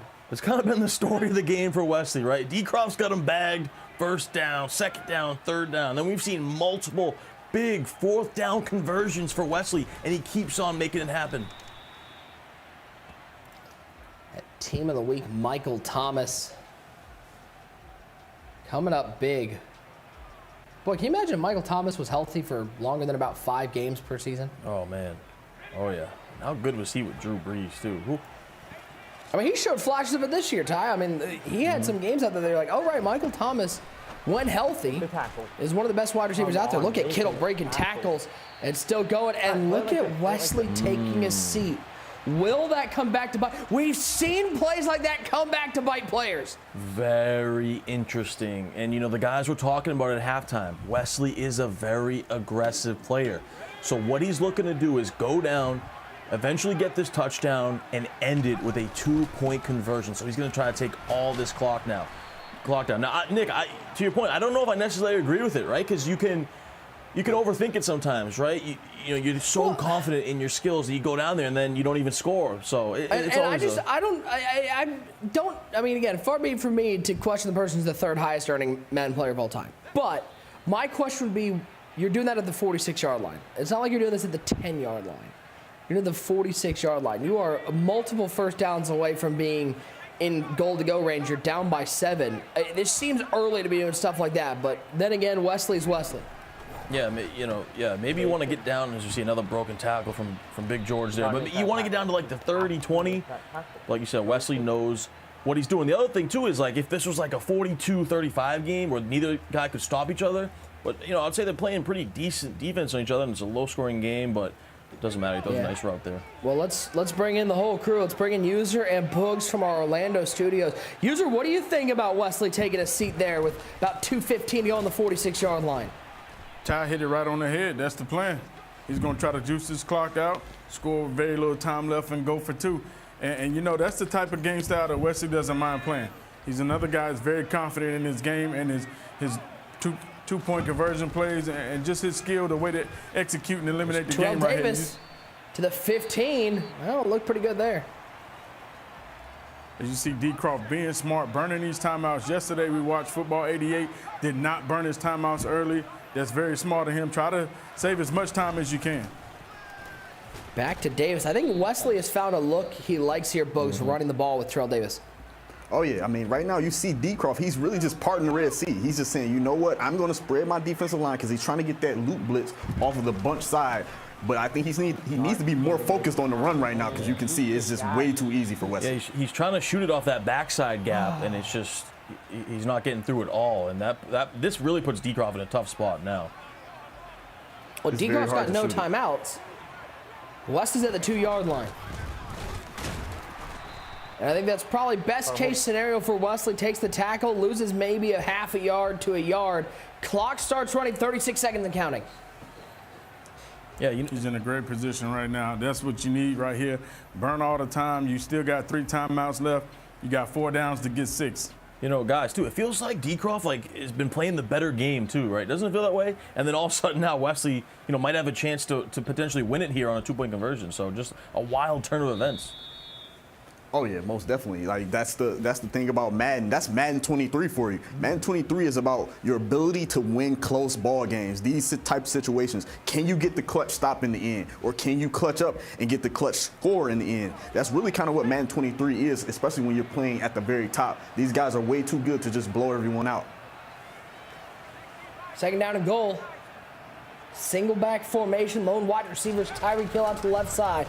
It's a handoff to Keith Byers. And Byers is into the end zone. Wesley an extra point away from tying it up. But let's see. It does look like he's going to bring out the kicking unit. Wow. I'm shocked. I thought he would go for it. I'm very, very shocked. He's always preached, you know what, I'm going for 2 in these type of situations. He's always preached that, but right now he's not taking it. Maybe he really want to take advantage of the overtime rules where he's thinking, you know what, I'm going to get the ball and an opportunity to win the game regardless in overtime. But it's not really similar to what he's always preaching. Yeah, I mean, because you want to be honest, he hasn't stopped DCROFT. Exactly. So if I'm him, I'm going for 2. I don't care what the new overtime rules are. You haven't got 1 stop today. So this is your best chance because we already know DCROFT has got multiple stops. Like Ty said, it feels like DCROFT has dominated this game because he has dominated this game. 1st and 10 for DCROFT, 8 seconds, 7 seconds, looking up for a big play. Over the top, And that one swatted away, a game-saving play by Wesley's defense. Oh, you see DCROFT, he knows it because it looked like Tyreek had a step or two on him. Wesley looks very relieved. Oh my goodness, we got drama in the Madden Bowl. Playing dangerous. Smart decision here to back everyone out on this play. Don't worry about the blitz. Really just make sure you get your user back and don't give up a big play. DCROFT will just take a seat, and much like yesterday, gentlemen, 5's up in the chat. Bonus football to kick off day 2 of the Ultimate Madden Bowl presented by PS5. Overtime action. It will be DCROFT getting the ball first.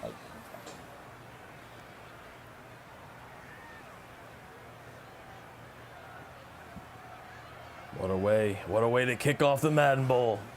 A little free extra football between 2 of the absolute best Madden players in the world.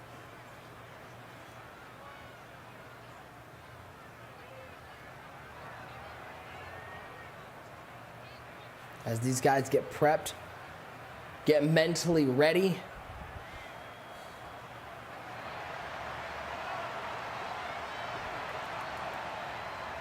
Playoff overtime rules, TD. This is what we like to call the Josh Allen rule. Both players will get the ball no matter what. There's no more sudden death if there's a touchdown there. Each team's going to get the ball, but Ty, I don't know how you handicap this one because it feels like it could go either way. Yeah, I really have no idea. Chat, who we rocking with? 1's in the chat if you're going DCROFT, 2's in the chat if you're going Wesley. Now, the big question here is, Wesley has not been able to slow down DCROFT's offense at all, right? Does he get out of the man coverage? What does he do? Because, you know, whether at the left side or the right side, these corner routes are just destroying his man coverage. He's got to figure out something, or DCROFT's just going to go easy down the field.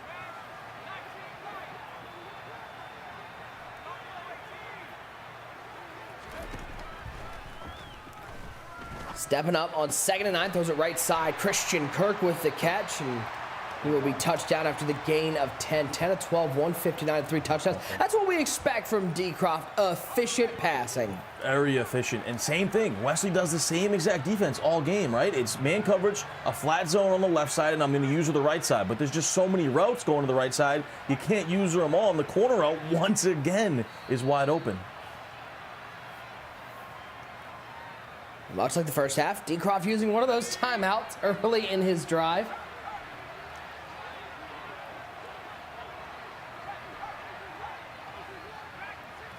$21 apiece. This is just game number 1 of a packed 3-day schedule here in the Ultimate Madden Bowl Day 2. Brunel steps up. Got him. Oh. Brunel will take his seat. Oh my goodness, did you guys see it? I know everyone saw it. He had square completely naked for a touchdown, and he missed him. Oh my goodness. Opportunity missed. 2nd and 10. You know who did notice that? It's probably Wesley. Wesley probably think he got away with one there. It's not open this time, and DCROFT will throw it away. 3rd down. Yeah, DCROFT's got to be absolutely sick. We take a look at it. Look at square, everyone. Oh my goodness. See ya. He was as open as you and I. Oh, it's a heartbreaker. And then DCROFT tried to go right back to it, but obviously Wesley, you know, had to acknowledge that, guards it. So now we got a big 3rd and 10 here.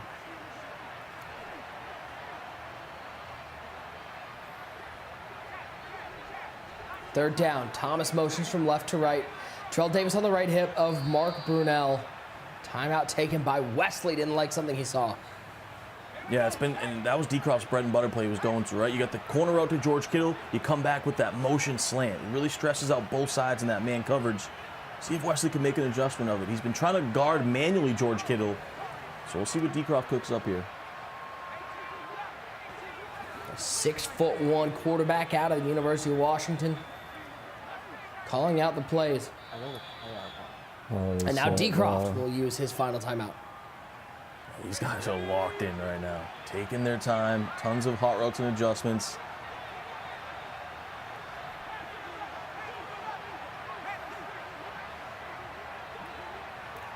Now the current quarterbacks coach for the Lions doing his work with Jared Goff in the Motor City.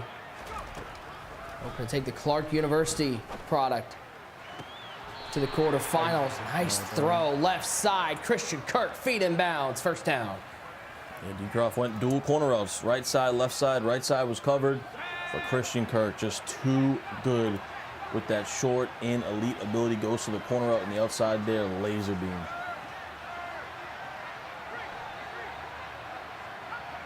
Two wide to the right, one to the left. Thomas will create the unbalanced formation on the left side of the formation. Looks like man coverage once again as the defender follows Thomas over, loops around, and down goes Brunel. He will actually pick up a yard on the sack, but good defense from Wesley. Yeah, and that's a credit to DCROFT's pocket, right? He steps up every single time. So even when he gets sacked, he really doesn't lose any yardage, but finally the loop gets home for Wesley. He's been waiting for that pretty much all game. Hasn't come through. Comes up big there, though.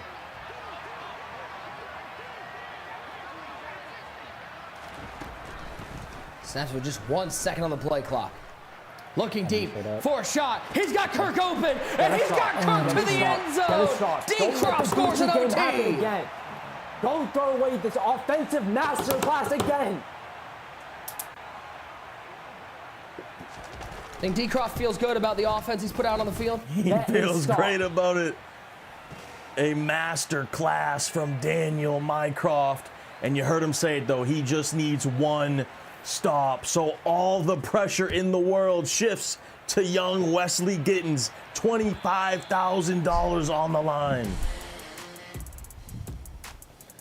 Take a look one more time.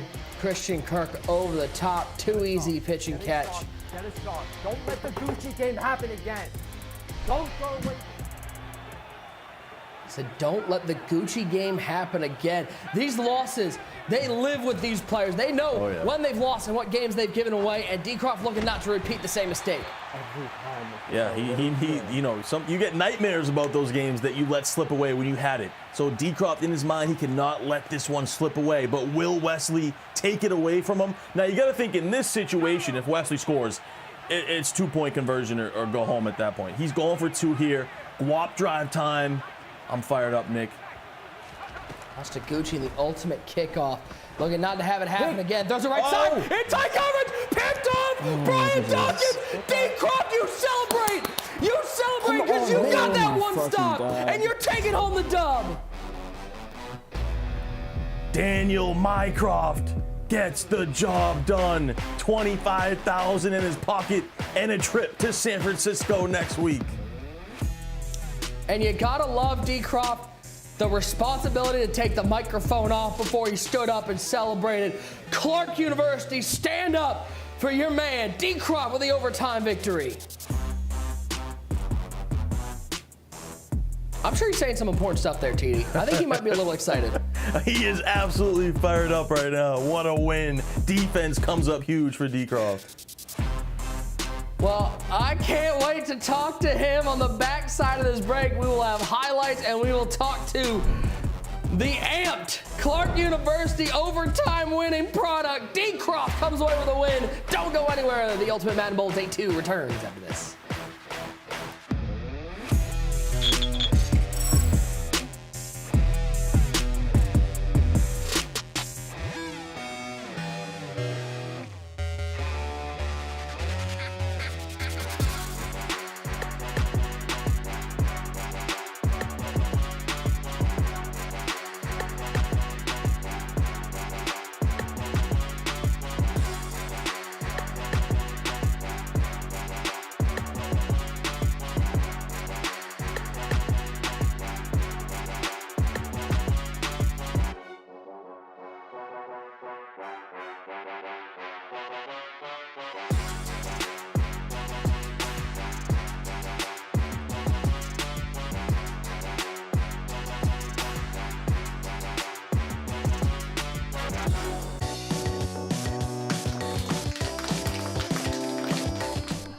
Burgers.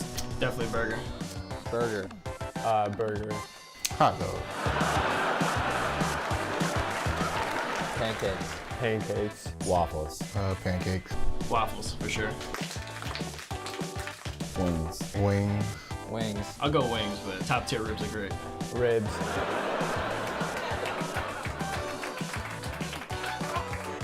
It is about that time. Madden 23 Ultimate Madden Bowl $250,000 top prize. It is showtime, guys. I cannot wait. Let's go, baby. Let me do me. Over the top, he's got him! Come on. The guy has everything but a belt. Am I just the best ever? Am I just the best? Noah's the two-time belt winner. Come on. The youngest Madden champion ever. Let's go! Belt me. Come on, bro. The guy not only is built for this moment, he's gonna make history. Talk to me.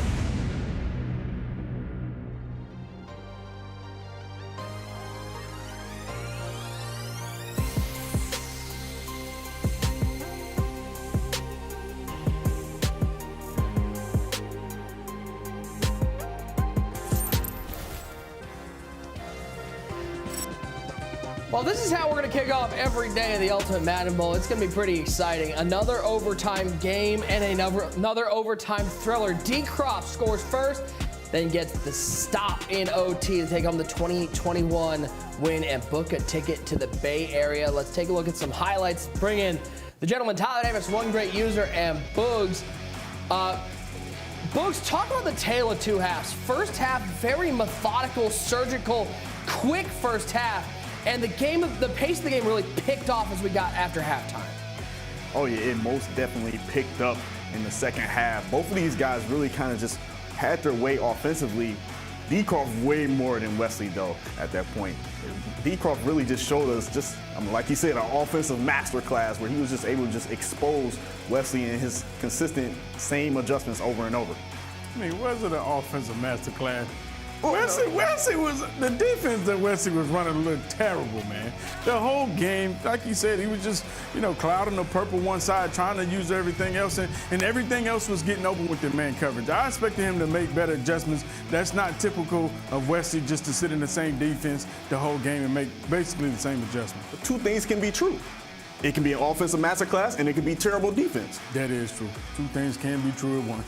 There's Tyreek Hill finding his way to the end zone in the fourth quarter. It was 21-14 at this point, and on 4th and 9, Wesley able to pick up the big completion and TD. It started to look like Wesley was getting some of that momentum, and he was going to be able to come away with it. We saw the question whether that was the right choice going down.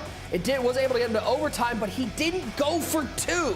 Yeah, I still think that's the decision he's going to have to live with, right? You just put the game away, right? The guy said it. He was playing not good defense all game long. Almost gave up a touchdown right there.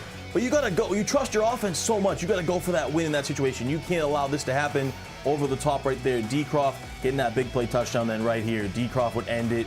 Just a bad read from Wesley. One-on-one tries to go to the running back wheel route, and Brian Dawkins all over it. Able to seal it with an interception. Responsible with the microphone. And celebrates a victory and a spot in the quarterfinals in San Francisco in his 6th MCS major appearance. Let's bring him in. The tallest man in Madden, possibly. Clark Esports athlete, DCROFT. Welcome on in. A big win over Wesley in this game. An emotional win for sure for you. Talk to me a little bit about just the emotions. You're one of the more passionate players out there. Talk to me a little bit about what that felt like when you were able to get that interception in overtime. Yeah, honestly, I don't really even have words for what I even did. I'm kind of scared of getting a noise complaint, honestly, and people thinking I'm crazy in college when they hear all the yelling and everything, but I just went over to the other side of my room and I just started hitting my door.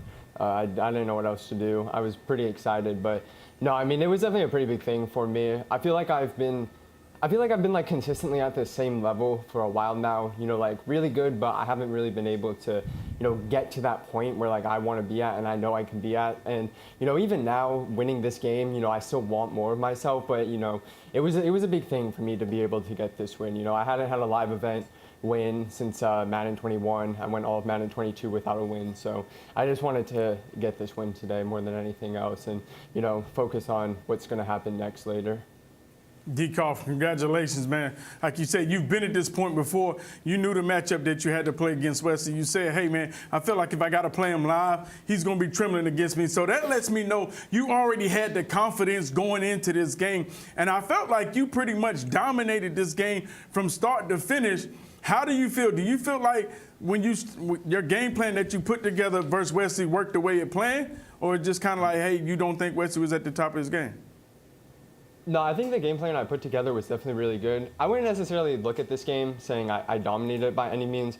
I think Wesley, honestly, Wesley played perfect end of half and then end of game situations. I think I had the ball end of the first half with around like 25 to 32 seconds left. It was somewhere in that range. And then at the end of the game, I think it was under 10, I think. So Wesley played, perfect management Madden, to be able to keep him in that game. I was able to get the only 2 stops of the game technically, but Wesley got those 2 stops by that perfect end of half management. So, I wouldn't really say I dominated that game. I didn't get stops when I needed to defensively, and Wesley played a really good game. But I was able to get that 1 stop in overtime, which is what I needed. DCROFT, congrats, man. You're moving on to the live event. We talked about you getting to a live and wanting to be back there and feel that energy again. And then you talked about in the game where you said, don't blow this offensive masterclass. And I feel like you played great offensively, but I also feel like Wesley played terrible defense. Kind of talk about that and really kind of teach user a little bit of a thing or two, because he really tried to take a shot at you offensively. I'm not gonna lie. This is crazy. No. Wesley played. He played fine defense, honestly. I didn't think that he ran what I kind of expected him to do. This 3-5 normal defense it's definitely super meta. It's one of the better defenses in the game. He kept giving me a couple of routes on certain downs and stuff like that I just noticed throughout the game that I was able to take advantage of. But Wesley, he was taking away things throughout the game and everything that I wanted to go to at times. I just felt like, regardless of what he was taking away, I always felt like I was able to, adjust and be able to go to something else that I felt comfortable with. Congrats, DCROFT. Looking ahead to next week a little bit. First of all, how do you feel going back to a live event? And then second, do you have a preference? You'd rather face Kiv or Clef? Obviously, you and Kiv have one of the greatest rivalries in Madden history. Yeah, I'm super stoked, honestly, to be able to go back to Cali. I've wanted to go back to a live event for so long now. I think if you speak to anybody, competing through this whole COVID era of Madden, don't get me wrong, the engineers and everything, they're amazing, being able to get this set up in our bedrooms and everything. But, I want to be in person. I've only been able to play, I think, probably like 3 in-person events before, and one of them was, there was only one that was technically a live event of all of those. So I was super excited. And in terms of who between Cliff and Kiv that I could play, I don't really have a huge preference, honestly. I know that you guys like to make the whole storyline about, me and Kiv, like live events, all that stuff. But at the end of the day, I just hope that it's a great Madden game and, the people are entertained to watch, because being able to watch that game for free is, it's insanity, honestly. Everybody should relish being able to watch that game for free. Well, before we let you go, you just tweeted out, job ain't done, was a huge mental hurdle for me to get over. I'll see y'all in Cali. Talk to us a little bit about what that mental hurdle was. And is that hurdle that you have to deal with my dinner recommendations again? Because you weren't happy with what I recommended you get dinner last time we were in Cali. So do you need me to get some more for you?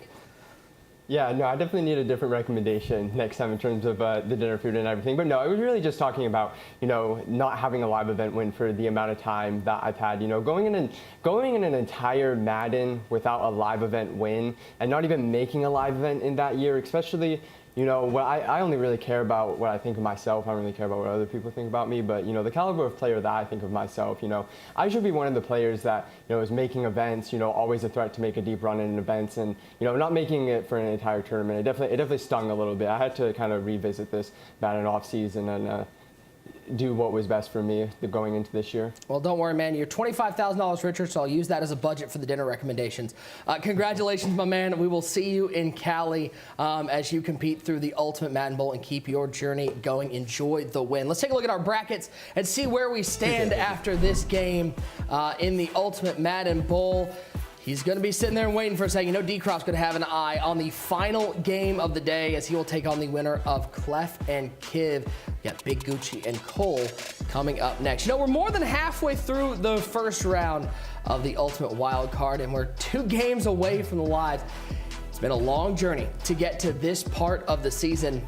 In case you need a refresher, here's how we got here. It's time for the Madden 23 Ultimate Kickoff. Come on! Let's get it. 15 seconds remain. 3rd and 10. Pressure over the middle. It's complete to Jefferson. Tackle. 9 seconds. You can't spike it. No time. baby! To the last second at the one. To the last second at the one. We're kicking off the ultimate Thanksgiving. Because tonight, we feast. I'm Dez. I want to win a belt. Boy, back to pass. Needs 7 yards. Gonna throw it up and picked off. Pull him out with the interception. The youngest Madden champion ever. He's climbed the mountain. He's took down the top of the top. Madden Bowl, you already know. We're starting to solidify the spots. One of these guys, Astro loses or Cole loses, DCROFT is automatically in there. That loss for KCP. DCROFT clinched the Madden Bowl berth and gets a chance at that $250,000. Oh, yeah. He's going to be buying maybe a few dinners. Astro, he must win versus Henry to secure his spot. If he doesn't win, David T will advance. Touchdown! Man, that's done. Man. He takes the lead with that drive to end the game and solidifies David T's spot in the Madden Bowl. I love Henry, bro. I love that man. Got LCQ coming up this weekend. Last chance to qualify. On the Xbox side, we have Fancy going up against Free the Penguins in a win-and-get-in game. And on the PlayStation side, we have Young Kid going up against Vogue. $30,000 on the line. I just love doing this, baby. Work for my... Fancy and Kid are moving on to the Madden Bowl.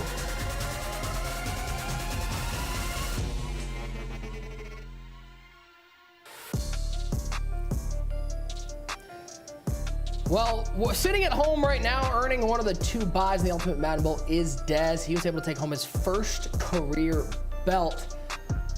3 major appearances, earned over $157,000 at such a young age. I'll tell you, if I had that much money at that young age, I'd already be corrupted youth. But Dez, one of the most composed young players here in competitive Madden. And he joins us now to provide us with a little bit of analysis on what is a day off for him. He gets the easiest job of anybody. He's sitting at home, not a whole lot to do, but enjoy the Madden. Dez, welcome on in. Let's just start off with, you got to watch some of the action yesterday, had a lot of great games. Give me just some overall thoughts on what you saw on day 1 of the Ultimate Madden Bowl. Oh, no, a lot of great games yesterday. You know, I'm excited to see this game today, right now between Gucci and Cole. But yeah, talking about yesterday, you know, all games were really good. You know, the David and 88 game was especially probably the best game I watched yesterday. You know, the way David performed in his first live event, the way that he was able to clutch up in overtime, that was probably what stood out to me the most. We just saw an absolute hell game, by the way, between Wesley and DCROFT. Going into overtime, 2 of the top offensive players. And I know these games today are interesting for you because this is your side of the bracket. Give me a little bit, watching that Wesley and DCROFT game, I mean, seeing what DCROFT was able to do in OT and clutch up, you got to keep your eye on somebody like that, even though he's not your next opponent. Yeah, yeah, and you know, you hear around the community everyone's talking about how U-Trips is dead, it's unrunnable. But DCROFT just seems to just bring this formation back every tournament and makes it look easy. Like, he looked literally perfect on offense. Like, you can't just say, oh, U-Trips is bad, U-Trips is dead. No, it's here. Like, you gotta pay attention to it. Now, you know, we know you're going to be watching this game, Cole versus Gucci. And, you know, obviously everyone thinks Gucci is the better player, but when I saw Cole is a very defensive guy, his defense was very dominant the way he played. Henry just made some mistakes offensively. In this situation, you know, it's 2 styles that you have to be prepared for. And when you're looking at this game, what are you watching? I ain't going to ask you who you want to see because I know you're like, man, I'm the champ. I don't care who I see. I want to know, what are you watching? What are you looking for?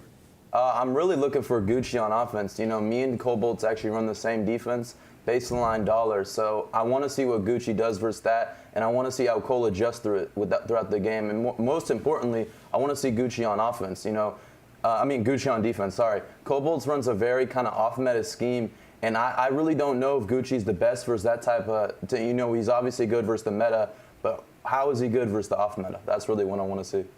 Yeah, Dez, I just want to know the daily prep that you've been doing for this. Like, how many hours would you say you put in? Is it a lot of practice mode? Is it a lot of reps versus your boys? Like, what's the prep going into next week? Yeah, no, I just been putting in probably 4 or 5 hours a day after school, you know, getting on practice mode, trying to find little things I can implement into my game, you know, little stuff like red zone O, red zone D, just going through my normal routines versus man zone, just normal stuff, really, normal preparation. Dez, man, you're about to go into your very first official live event where we're about to be in person. What are kind of your thoughts going into that? Are you feeling like, Have you talked to anyone that really gotten any advice on like what is an actual live event like, or really just kind of help with your preparation on those side of things? You know, I'm excited and nervous at the same time with the live event. I haven't really spoken to anyone that like for advice at the live events. It's gonna be literally my first time playing Madden in person, so I don't know how I'm gonna feel, but hopefully I'm just relaxed going into it, and hopefully I can just find my groove early. All right, I have to ask you. I think I'm legally required. I've been told by the producer I have to ask you. Do you have a prediction for this upcoming game, Cole and Gucci? Even if it's not a prediction, what do you expect to see from these two players? I expect it to be a low-scoring game. You know, the way Cole plays, he likes to slow down the game, and the way Gucci plays, it's fast. He audibles quick, no huddle to the line. So I think the way Cole plays is going to slow it down. I'm going to take Cole Bolts in the upset. Dude, I made a prediction. I love that. I can't wait, man. It's always fun getting to meet a lot of these guys. I mean, obviously, we've watched you play, but it's a little different being in person, so we can't wait to hang out in the Bay Area and actually meet in person. We'll get a little more from Dez at halftime, but for now, enjoy the game, my friend, and we'll catch up with you guys in a little bit. Gentlemen, it's time for predictions, and I would just like to point out that much like baby food, the mush is still alive. Tyler Davis, 0-4 so far. I need the Boogs, the LCQ celebration with the fireworks. If he goes 0-8, we need to put that together for I'm pretty sure there's 3 people here that lost. So yeah, well, it's your fault. Hold on. Listen, to be honest, we need you to go first, because soon as you said Wesley, I looked Boogs dead in the face and said, I want DCROFT now. And guess what? There was nothing I could do. There was nothing I could do. Guys, I'm sorry. I actually have a text right after that. I do actually have a text both from User and Boogs that they were switching their pick. It is legal. It's legal. It's confirmed. Wilfredo, our producer, saying it's confirmed. So, I mean, smart move by you guys. I will let the mush go first. Tyler Davis, who are you cursing in this game, and who's going to message me on Twitter and saying, why did you let him pick me? The tides have turned like this. The disrespect, chat. You guys see this. We don't even need to get into it. 0-4. I'm going Gucci. I like this game a lot. I think Cole's really talented, unique style, but I think Gucci's just too much experience, gets the job done. User, do you want me just to put you guys down for Cole, or what are we doing? You go ahead and check my box for Cole Bolts. I was already leaning toward Cole Bolts, but now that Ty has picked Gucci, it has solidified my pick. I know for sure I'm going down the right path. I'm going with Cole Bolts. Yeah, Boogs, same Cole Bolts? We good on Cole? Oh, yeah. Cole? Okay. I was 1,000% going Cole Bolts. 1,000%. I was only changing if Ty would have picked Cole Bolts. Here's all I'm saying. If Gucci wins this game, we legit might have to kick Tyler off the show because he will not be quiet about this one. So I need you guys to be sitting there and watch this game and pull him for Cole, because I think he'll be unbearable. We'll catch up with you guys and Dez at halftime, but let's get to the second game of the day between Cole and Big Gucci. It's time for our tail of the tape as we size up this matchup. TD, we got to know Cole pretty well in the last tournament. PC gamer, and guess what? He showed that these PC Madden players might be a problem. He showed he is legit. He is no one to mess around with. Both of these guys have had great Madden 23 campaigns. Can Cole keep this, Cinderella story going here in the Madden Bowl, or is Gucci gonna put him away and continue on what has been one of the most consistent seasons we've seen from a Madden player? I feel like we need to take a picture of Gucci before every tournament, because he changes his look every single time.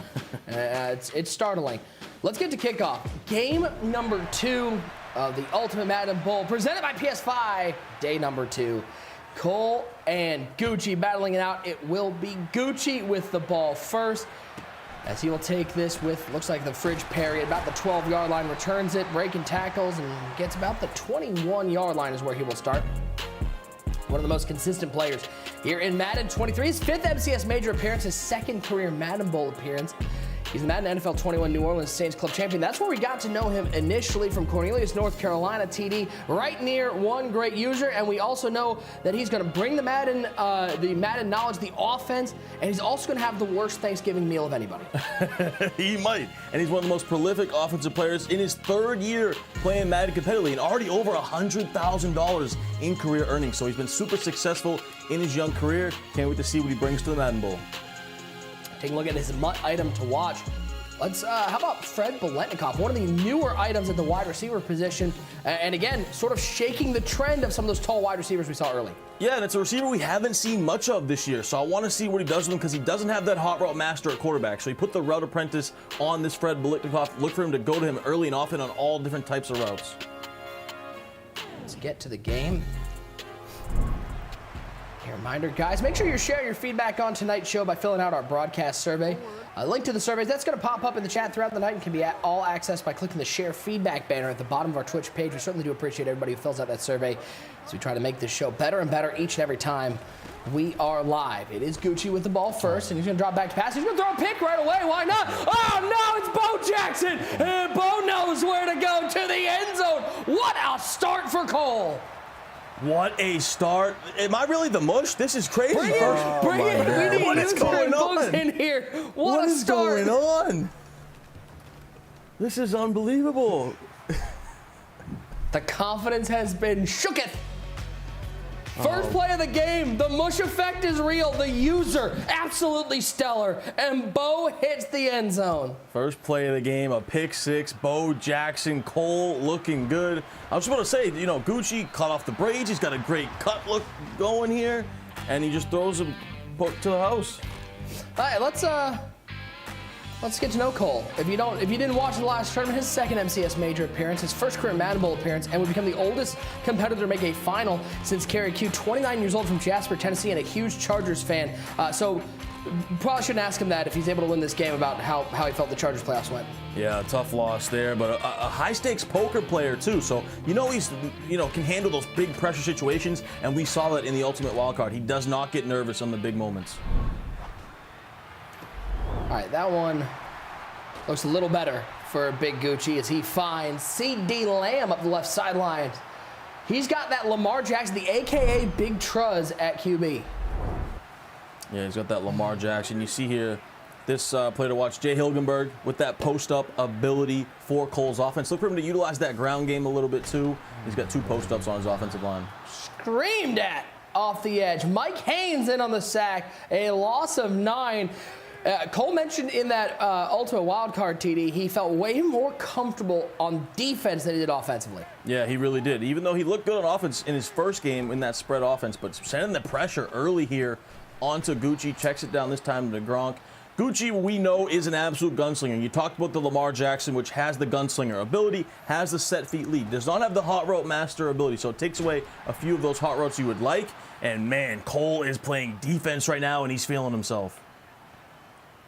And how about this? So much defense that it's going to bring out the punt unit. Jamie Gillian, the Scottish Hammer, out to boot this one away. So 2 drives for Big Gucci, pick 6 and a punt. And that one looks like it's going to go to the end zone. It will indeed. So only a net 29-yard punt.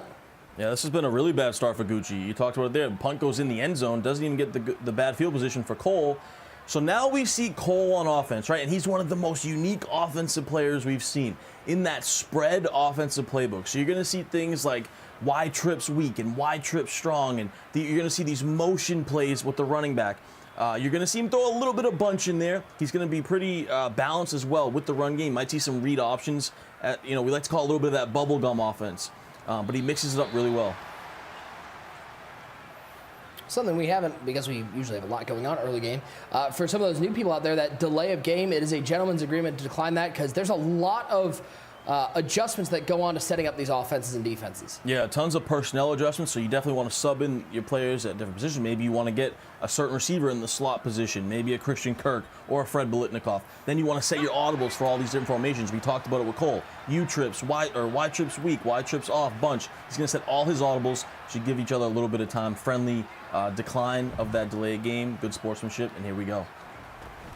First down and 10 for Cole, and he's going to go to the ground to kick things off. It's Keith Byers, and he ran into a wall. Nowhere to go. Yeah, tries to go to a little halfback base there, but completely blown up by Gucci's defense. Gucci's defense, he doesn't have too many abilities back there. Does have those 5 knockout abilities in his secondary. But I think the story for Cole, too, mixed in that run game, you get those 2 post-up abilities in the middle of that offensive line, which help for double teams on the run game. Second down to 10, bunch formation. Bunch over to the right side. Michael Thomas, Plaxico Burris out to the right side. At wide receiver. He's going to take a shot right down the seam looking for Burris, but it's knocked free. Good defense from Gucci. Reminder, guys, make sure you're using that to tweet at us using hashtag Madden Bowl for a chance to see your tweets on the broadcast. Let's get Madden Bowl trending around the world. Big shout out to everybody who's tweeting using that hashtag Madden Bowl. 3rd and 10. See what Cole cooks up. He's in that bunch formation. So he's going a little meta here. Good block on the edge. Throws a right side curl route, and that one incomplete. 4th and 10, so both offenses struggling early. And Cole's going to trust that defense. He's already got 2 stops. Can he find a 3rd? Yeah, he feels way more confident in his defense like we talked about. And even in his ultimate wildcard game against Henry, right, his offense let him down a little bit. He's not super comfortable in that bunch formation because that's not really what he's known for, right? So here we go. But if he can't get the bubblegum stuff going, that Y trip stuff, it could be a struggle for him if he's got to go to something like bunch. You see there, Gucci was ready for it. 1st down and 10. As Gucci tries to get something going, he's going to go to the ground game. It is Terrell Davis with some room up the middle. TD to the 49-yard line, picking up 16 on his first carry. Yeah, versus that dollar defense, he goes with the inside zone. Big gap up the middle, gets a big conversion. You get up out of there. You get up out of there. And there goes TD. TD might have a TD. Get out of here, big fella. The Georgia Bulldog and Denver Bronco legend puts the first points on the board for Gucci. A little wiggle, some nasty stick work for Big Gucci, and then he goes untouched into the end zone. Gucci right back in it, way to respond. 5'11", 206, and with some wheels goes Terrell Davis. So the kick is away, all tied at 7. Perry will turn this one and take a seat at the 22-yard line. One more time. Look at the stick work from Big Gucci. Ooh, left and right, cuts it back, and then he's off to the races.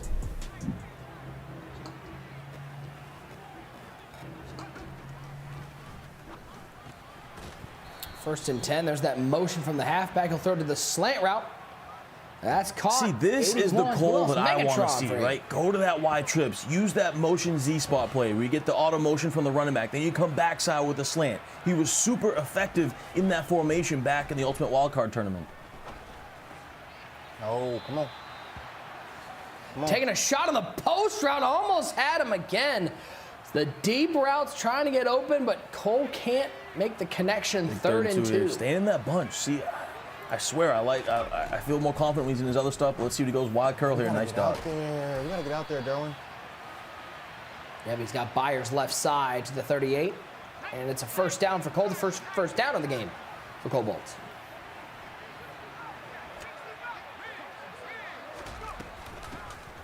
Tackle. Good. Good. Hand off to Byers. A good defense right there from Gucci. Bugs, user, what are we seeing so far here? Gucci with a big response there. Coming back, nice little stick work on that inside zone, tying this game up. Oh, yeah, it's already been a bunch of defensive stops in this game. And like you said, Cole not known for his offense, but his defense has been giving him what he needs. And right now, he just got to make sure he keeps these yardage short. Getting long down situations, that's not the type of ball game he needs to be playing. Yeah, and I feel like he should go to every time he goes to that wide trips, he's been so successful. You can tell in the bunch he's not super comfortable. He doesn't have like the best route combinations, but he might have them over the top. Got a touchdown. Money. Big play right there. You might not believe in this bunch, but he got something cooking. He proved me wrong right there. Motion out the street. He's doing the work, Ty. Yeah, he whooped him. Ty, I know you're trying to get our guy to run the bubble gum. You know what I'm saying? Because you're worried about your picks. You know what I'm saying? Yeah, he's like, I like to see him when he running the bubble gun. You know what I'm saying? He was real successful. Yeah. He was real successful. Yeah. He didn't win. Come on, man. Stop playing. We see what you're doing, Ty. It won't get past us. Listen, I'm doing my best job and not be biased here. You know, I'm doing my best job. I can't be the mush like you guys over there. Come on, Ty. You are the mush, man. It can't be. You are. You got to own that. Own that title, man. Take a look at the replay. Motions out Calvin. He just whoops him off the line, beats that press coverage, and that's the easiest touchdown Cole has had all year long. You see right here, Cole shifting that line now. He's saying, you know what? I need to make sure I'm stopping the run because you cannot allow Gucci to just run inside zone split all up and down the field. I like the fact that Gucci is now mixing the inside zone in now, and he's making Cole have to respect it. You get up out of there. Out of there again. Davis. Out of there again, Davis. Get the fuck out this dollar, man. Come on. Ronnie Lott ain't catching him. Come on. Ronnie Lott ain't catching him. Terrell Davis making a house call like a doctor in the 50s. And that's been Brooks Cole's. hit it right on the head. Yeah. Like, Cole, he shifted the first time, 2nd and 5. He's kind of feeling like, well, maybe Gucci isn't going to run the ball. But that's a perfect down for Gucci to run the ball. And Gucci is not going to let him run that dollar defense and not respect the run. Cole is going to have to shift his line or work on his gap shoots because there's no way Gucci is just going to let him line up and just pin his ears back. And you can tell Cole's so hey prepared guys, for the think pass. about this one. Think about this. Dez said that Cole and him are on the same defense. If Gucci's the one that's able to come away with a win, you got to think that Dez is sitting there taking some notes. Oh, yeah, no doubt about it. Dez is watching this game with a lot on his mind right now, really dialed in. And you see there, Cole's done a great job versus Gucci's bunch in the pass. Like the guys are saying, you go to that inside zone, Cole's got to figure out a way to slow that down.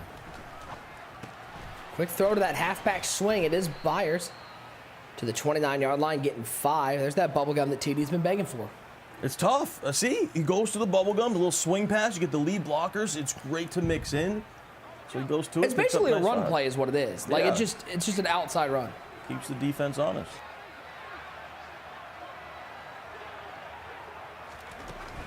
Second and 5.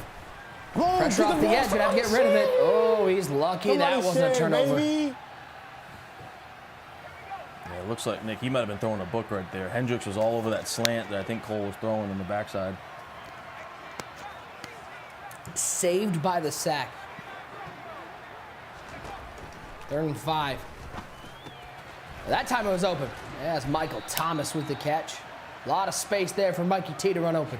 Yeah, basically goes right back to the same concept. You get the attention going to that left side. You come back to the right side with that quick cutting slant. Gets behind the user. Nice dot from Cole Boats. 1st and 10. He's going to go to the run game. It's Byers who will cut back and pick up 5. His 3rd carry of the game, and that is many more yards than he got on his first 2.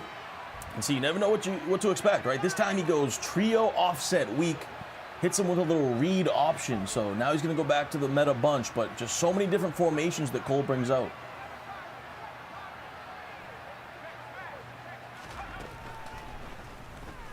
Second and 5, 4-man rush from Gucci, throwing it right side on the corner out. And what a catch from Megatron. One-on-one with Mike Haynes, got just enough space, and an absolute dime thrown by Brunel. Yeah, and you got to credit the free form completion there. Using that left trigger, passing that up into the outside, tight window, but Cole with an excellent throw. Offense galore here early in this game 2 of day 2 as Byers will find a yard up the middle. So far, Gucci's had the lock on that run defense. Yeah, he has. Keeps going to that read option. You see him here once again in that trio offset weak formation. 2nd down, 4-man rush, stepping up and sitting down. That pocket collapsed like an umbrella. 3rd and 13 as Randall's in on the sack. Yeah, he tried to go to that wheel, smoke screen, streak concept. Really a cover 2 beater, Tampa 2 type of beater, but Gucci was in straight man coverage and it was completely bagged. Bunch over to the left side, solo wide receiver to the right side of the formation. Now in the shotgun with Byers on his right hip. And he's going to take his 2nd time out of the half. Didn't like something.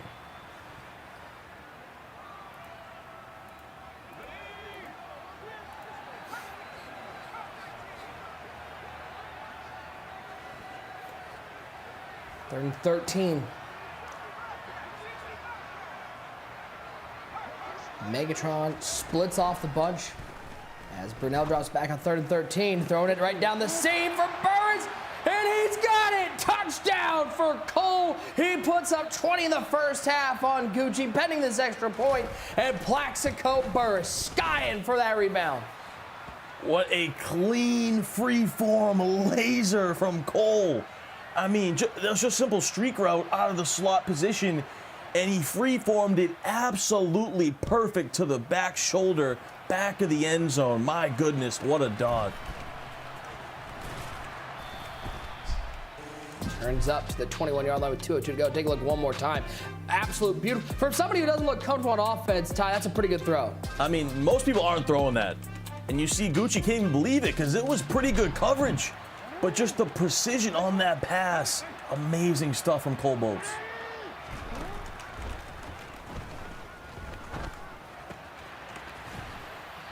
Markowski's going to find his way to the 21-yard line, take us to the 2-minute warning. And we'll see with those 2 minutes left. Gucci can definitely still mix in the run game here with those 3 timeouts because Cole's been so good against his pass. But you got to stay with that inside zone. Now you see Cole starting to shift or pinch his defensive line because he knows he needs to slow down that inside zone. First down and 10. Left side for Gucci. Find a CD Lamb to midfield. Yeah, so a real chess match here going on because when you pinch that line, right, you're trying to shut that inside zone down, but the blitz won't come in as fast out of that dollar defense.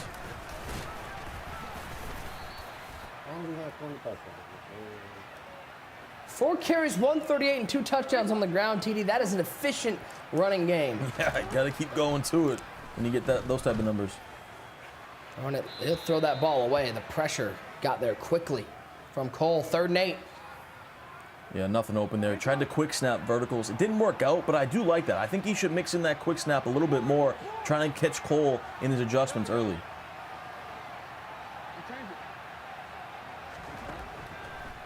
Third and 8. Lamar back to pass, finding Terrell Davis short of the line again. Big 4th and 2 for Gucci. What a hit by Charles Woodson. And Cole going to use that final timeout. So this is a huge play in the game right now for Gucci.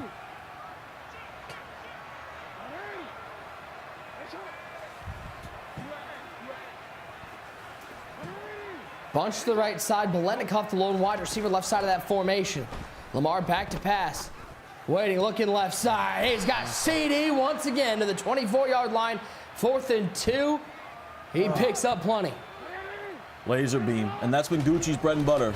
The drag, crosser, slant combo, all 3 routes going to that left side. Throws a nice dot right there. Now he's cooking. He's got plenty of time here. All 3 timeouts left. Very good. Back to Davis on the ground. He'll pick up the first down to the 13-yard line, getting 5. Ty, this feels like a game. There's going to be a lot of offensive and defensive adjustments at halftime. Yeah, there needs to be because this has been high scoring. Both these guys struggling on defense. Cole obviously specifically against the run, Gucci against the pass. And if you're Gucci, though, this is big here to get 7, right? Field goal's fine, but I think he really wants to tie this game up. Boom, man. He does. He finds CD Lamb. That one was too easy after picking up the 4th down. Gucci finds Lamb open in the end zone with 18 seconds left in the first half. The ball is down, the kick is up, and with 42 combined points, we're all tied up. Fireworks every drive. We saw Cole with his freeform ability. Gucci does the same thing. A nice freeform laser, this time to the right shoulder before he gets to that safety in that cover 2 shell, and we had a tie game. Back and forth we go. Okay, look one more time. This CD Lamb item. People, get this player on your squad. He has been a beast for Big Gucci. Yeah, phenomenal pass lead right there. Right before he gets to that safety, high balls it to the right shoulder, laser. Pressure down, goes Brunel. Derwin James in on the sack. That will take us to the second half. 21's up. I feel like I think all except one game has been tied at halftime so far here in the Ultimate Madden Bowl. Yeah, it's been impressive. You can tell these guys are locked in. Great game so far. And, we talk so much about Clef and Kiv, and, of course, Wesley and DCROFT, which we just saw. Everyone was kind of sleeping on this game. But you got to be impressed with both guys, especially offensively. They've come to play. It will be Cole with the ball to start the second half. Remember, he started off the first half with a pick 6. He'll look to get the offense the touchdown to kick off the half. 21 apiece. Our second game of the day is living up to the hype of the first game of the day. Halftime adjustments will be paramount. Let's throw it over to Orlando studio user and Boogs. A lot to break down from the first half. Man, great first half. Explosive, high, big run plays. Great defense, Boogs. This what you expect? I mean, this is exactly what I expected. I expected Gucci to eventually settle in, but I also expected Cole to kind of throw Gucci off guard early in the game and possibly get a lead. It's just whether or not he can sustain it. Yeah, and with that being said, we're going to bring in the champ right here, Dez. Welcome in, Dez, right here. Dez, how you doing? I'm doing good. In watching this game, I've noticed a few big things. It's been a good game so far. Kind of a fast-paced game, not what I predicted. Now you said you was looking at Cole Bolt's defense versus Gucci. Now, obviously, you saw Gucci just tearing him up on the run game in this first half. Now, I ain't trying to get you to give away no tips or nothing, but I'm just saying, asking for a friend. If that was you and you was possibly running that same defense, what type of adjustments would you make? Would you be pinching your line, sliding your line, or are you just trying to work on your gap shoot? Yeah, you know, he's already kind of doing it. You know, you see him, he's starting to pinch his line, he's starting to shift his line. You know, once he gets into those furthers down, the third and 10s, third and 8s, he's gonna have to pass, so you can spread your line then. But for the short downs, he's gonna have to pinch his line unless he knows a run shoot that I don't know of, or slide his line, because right now Gucci's killing him when he's spreading it. So right now, if Cole Bolts can find the gap shoot with his spread, the whole nation is waiting for it. And Boogs, as you know, being in this situation, a lot of times your opponent, when you're running that dollar, the pressure is completely different from when that line is spread and when it's pinched. Oh yeah, most definitely. It is way different when the line is spread versus when it's pinched. The old slot cornerbacks, they do not scream the same when they're pinched down, and it's really more of a run defense when they're in that position. But what I'm really most curious about is, Des, you say you saw a few things. I want to know, what are those few things you saw?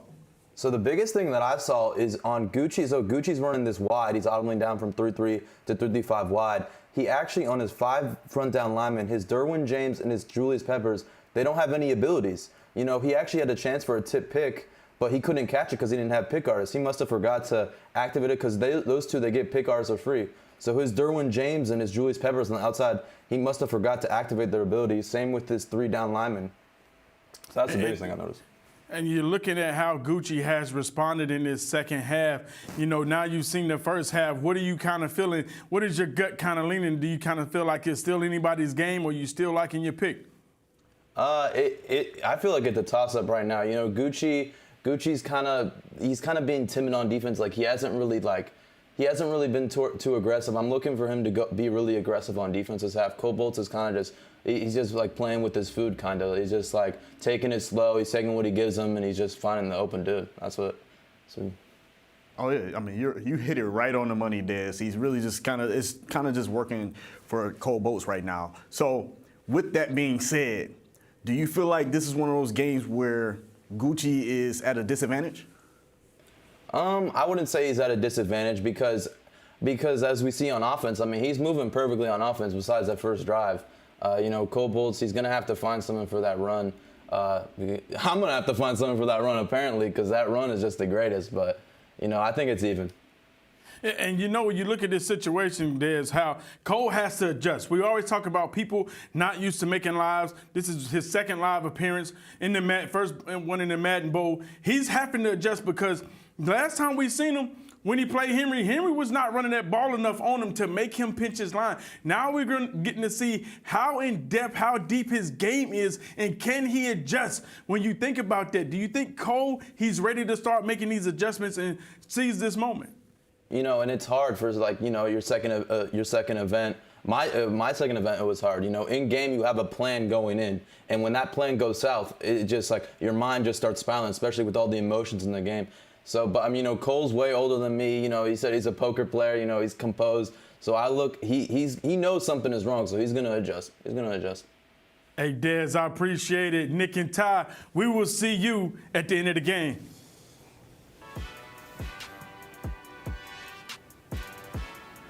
Well, it's been far too long since we did a giveaway, so we are giving away a MUT item. That's right, the winner will receive this newly revealed weekly wildcard Drake London, rookie stud out of USC for the Atlanta Falcons. The winner of this giveaway, Shadow Wolf 2578. Congratulations to Shadow Wolf 2578. You're taking home that Drake London weekly wildcard item. Stay tuned for more giveaways later.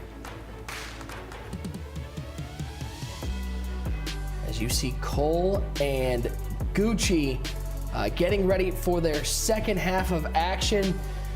Gucci has been known to be a pretty emotional player we've gotten to know over this season. Don't worry, everything is under control, or is it? For Gucci, these past few seasons playing at home hasn't always been easy and has sometimes led to some remote issues.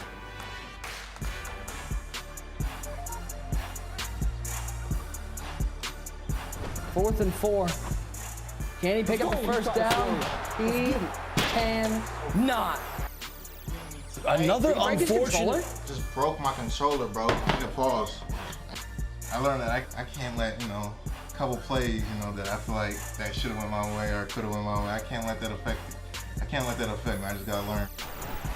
He's bringing 6. It was picked up. He missed him. Last time I was on here, you know, things got out of control. You know, that's not how I want to be, you know, known and remembered. You know, I obviously, you know, I gotta calm down with a couple of things. Gotta mature in a couple of areas for sure. The energy and the emotion, you know, that's always gonna be there. That's always gonna be there. But I need to know how to control those emotions and, you know, just learn next play. Let me do me. Man, 2 controllers right next to you, man, just in case. Just in case. Yeah. Big Gucci continues his magical Madden 23.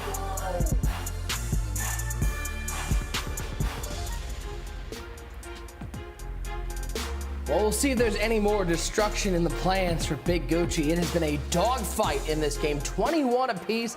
As we head to second half action, Ty, have you smashed anything in your room knowing that you're the mush now? I'm about to if I lose this game. I'll be throwing something, but you got to credit Gucci too. He's been much more composed. We haven't really seen it. I'm trying to see if I see a second controller back there in case, you know, we get to that point. But so far, he's been pretty relaxed. The game really hasn't gone the way he's probably wanted, obviously, but he's been pretty, you know, low key. Oh, and that one for Cole, a miss burst wide open, but Brunel sails that. Yeah, Cole might be the one breaking the controller after that one because he had a wide open corner route and just completely missed him with Brunel. 3rd and 5 for Cole. Big Chargers fan, as exemplified by literally everything in his life. Had the big Chargers flag behind him last game. As he'll have to throw that one away, and it is now 4th down for Cole. Let's see if he stays aggressive or he punts it away. He's going to bring the bunch out and try to pick up 5 yards. Yeah, and he missed a wide open corner route to R1 on that previous play. He got behind the defense, just didn't see him, and now puts himself in a tough 4th and 5. Out of the bunch now. 2 wide to the right side, 1 to the left side. Brunel with Byers on his left hip. 1 tight end right side of that formation. Needs 5 yards. Stepping left with Brunel. Has a man wide open. It's Byers one more time to the 30-yard line. Goes the halfback. The worst play ever. And a little bit of a freestyle play from Cole. I don't think, this is a wild game or not. Cole doesn't feel too comfortable on offense, but he's just finding things, and Gucci's letting things happen. I mean, just had a streak route to the running back, completely uncovered by his user. And then he hits a corner route inside the 10. Yeah, now he goes right back to the corner route. So Cole's cooking. Now, the 4th down play was a little bit lucky, but it got wide open, so big conversion. Sometimes it's all about the freestyle. 1st and goal. In trouble. Down can go Brunel. That was a blind side screamer. Peppers off the edge. Yeah, tightens up down here in the red zone. So we'll see if Cole's been in the lab for his red zone offense, right? Because, you know, the field shrinks. Not a lot of things to go to with that user that can take away so much in the middle. So does he go to a little bit of the run game? See what he calls.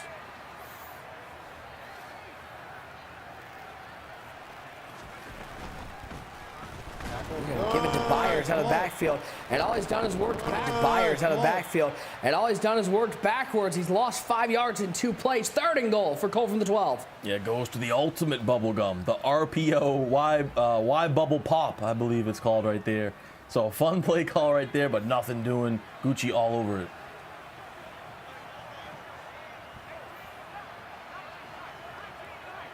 Bunch to the left side, solo receiver to the right side of that formation. Byers on the right side of Brunel. Play clock down under 4-2, 28 and counting in the 3rd quarter.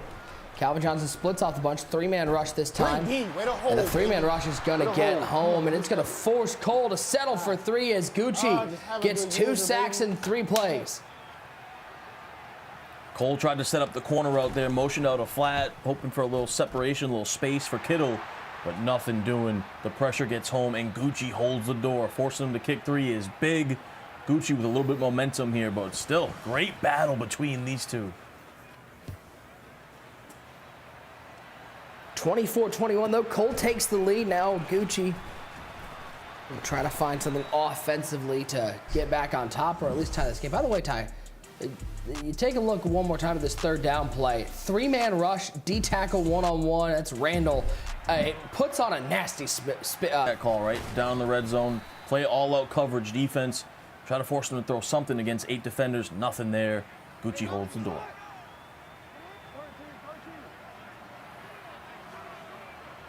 Down at 7. Lamar at the quarterback position for Big Gucci as he will look left side. He's got CeeDee Lamb, but that one out of reach, looking for the high ball. By the way, Ty, I just got a notification on my phone. I got an email from an advertisement from a mortgage company that said how to avoid injuries to your home while hosting a Super Bowl party. Have you ever gotten hurt hosting a Super Bowl party? I don't think so. How clumsy do they think I am? Good Lord. Oh, man. Lamar steps right, throws left. Biletnikoff to get the feet in bounds. What a catch from Freddie B. Freddie B coming through for Big Gucci. Goes to one of my favorite route combos. The C route with the streak next to it clears out the defense, and that C route gets wide open on the sidelines. Great block. Look at this, Nick. 9 rushes, 165 yards. I'm just wondering, you know, football has changed a lot over the years. You think Biletnikoff had to make any of those catches back in 1966?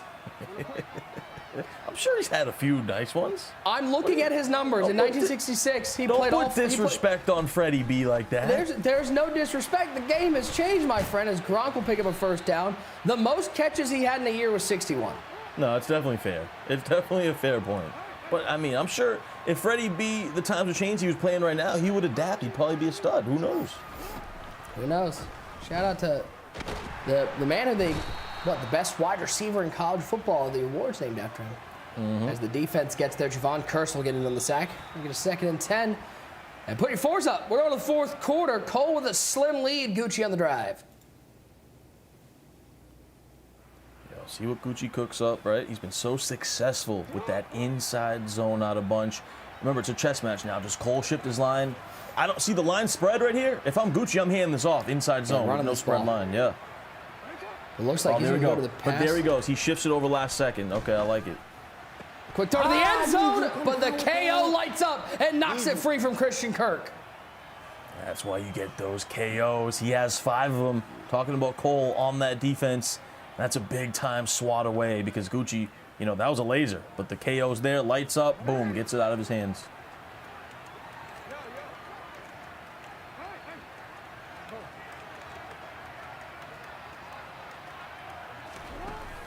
Third and 10.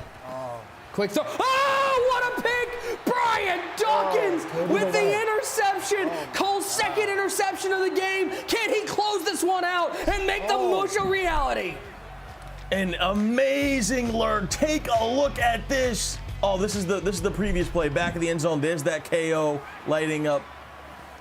What a lurk, though, from Cole. Oh, my goodness. 24-21. Cole goes to the ground game. It's Keith Byers picking up 8. Here's the interception. Look at this user. Gets over with Dawkins and skies for that one. Where are my Eagles fans at for Brian Dawkins? Amazing lurk right there for Cole, and now he's in business.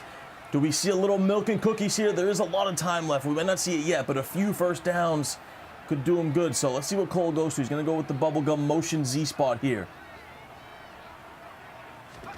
Let's bring in user and Bugs to complete Mushwatch 2023. Oh, that could have been picked by Lott. Instead, it's just a swat. And Ty, that was a big play to get that interception. Listen, Gucci ran the same exact play that he scored on his last drive, except he flipped it. But this time, trying to do the free form, Cole Bolts was right on it, and that's nothing but instincts to go over there and jump that route. Oh, most definitely. He really did a good job of just getting over there with his user and making the play. It wasn't really a crazy lurk, but it was one of those plays where he just knew and had anticipated the play call. 3rd down, there's nowhere to go. It's going to be 4th and 2. Decision time. This is a tough spot. Looks like he's going to go. I think I agree with it because there's so much time left, but this is a big play. 4th and 2 for Cole, 24-21. Can he keep this drive alive with 4:12 left in the game, up by 3? Splits Thomas off the bunch. Brunell back to pass.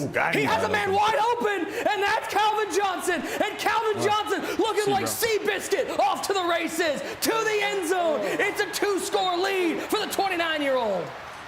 The biggest thing about that play right there, Nick, was the fact that he did not highball it. Sometimes a lot of people are such in the habit of highballing every pass, and the fact that he just free-formed it and threw him up the field, it allowed him to get that great rack animation. Sometimes if you highball, you get the animation where you end up getting caught from behind, but right there, he did a great job of just free-forming it and racking it right to the end zone. Come on.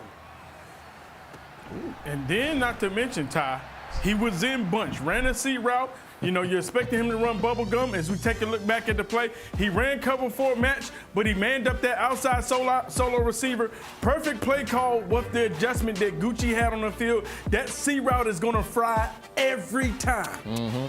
It is, and you see Cole, a little relief there. Takes a deep breath, knows he's comfortable, up 2 possessions. Yeah, I mean, Cole, his bunch is simple, but it's been effective, right? And Gucci, I think, overthinking it a little bit, trying to do too much. C-Rock gets behind the coverage, big-time touchdown. There's CeeDee Lamb to the 49-yard line. Game not over yet. He scored pretty early here in the fourth quarter, TD, but for Big Gucci, getting into the end zone before the 2-minute warning will go a long way to his hopes. Yeah, it's critical. Plenty of time, though, like you said, and we know Gucci can light it up quickly. Just can't make a mistake. Nice dot there. The thing we know about Gucci is he can light it up quickly, but he can also, you know, be a little bit crazy with it sometimes, right? So you don't want to get into a situation where you're throwing picks, you're throwing some bad reads, but he's looking good so far here. 6 catches, 130 for the Oklahoma product. They'll split Terrell Davis, empty backfield now for Lamar. Pressure off the edge, tries to get rid of it. That one almost a D-line pick. Oh, wow. And that was a great point we talked about. We saw Dez say at halftime, if you got those pick artists on your outside linebackers, that time was a D lineman, so probably difficult to get there, but good pressure out of that Dollar defense, gets home.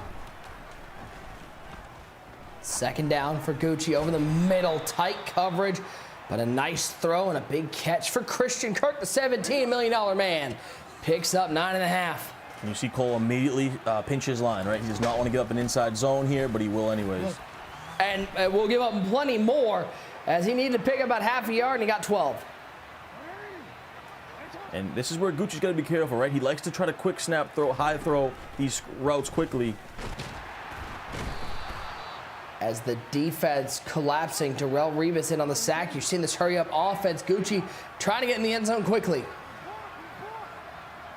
How impressive has the user been from Cole today? 2nd and 11.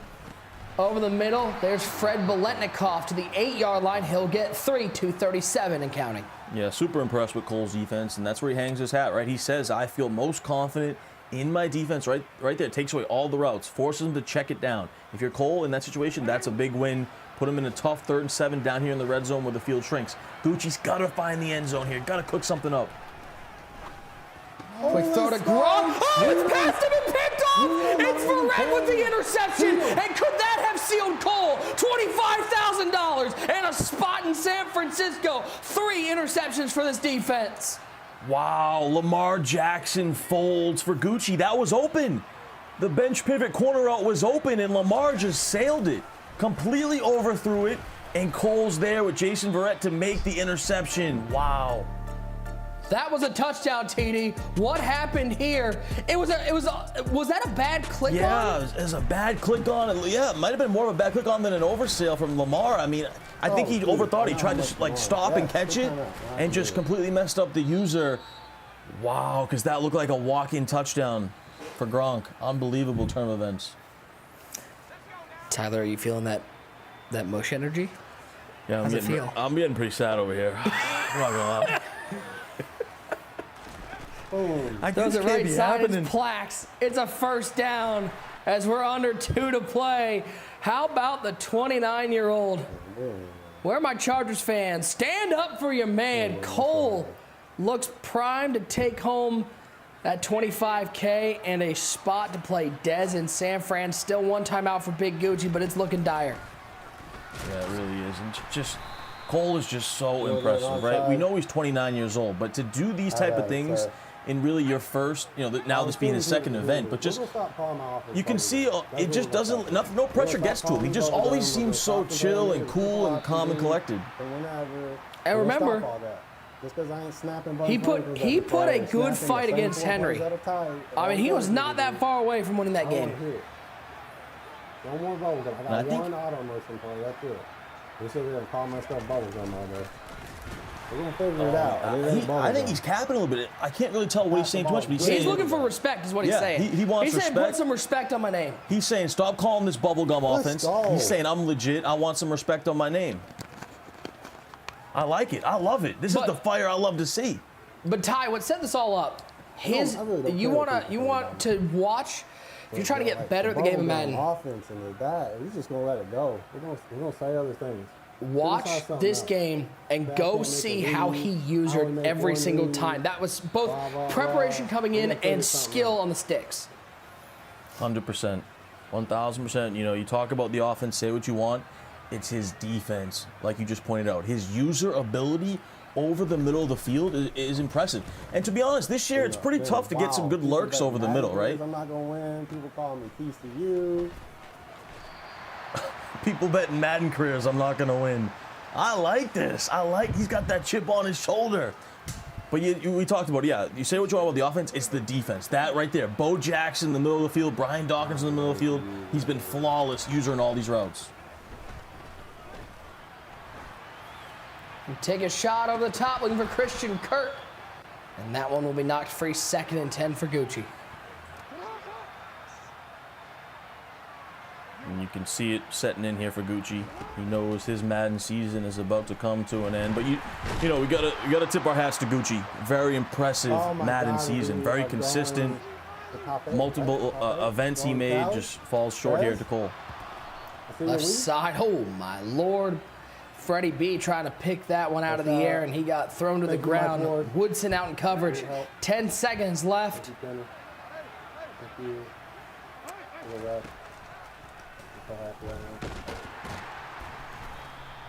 And how fitting for this game to end for Cole with a defensive sack, 3 interceptions, a couple sacks. The run defense found some momentum late.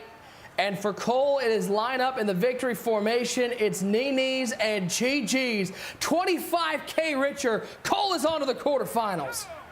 The most unlikely story of the year in the Madden world continues on. He's going to San Francisco, and he's got a date with Dez.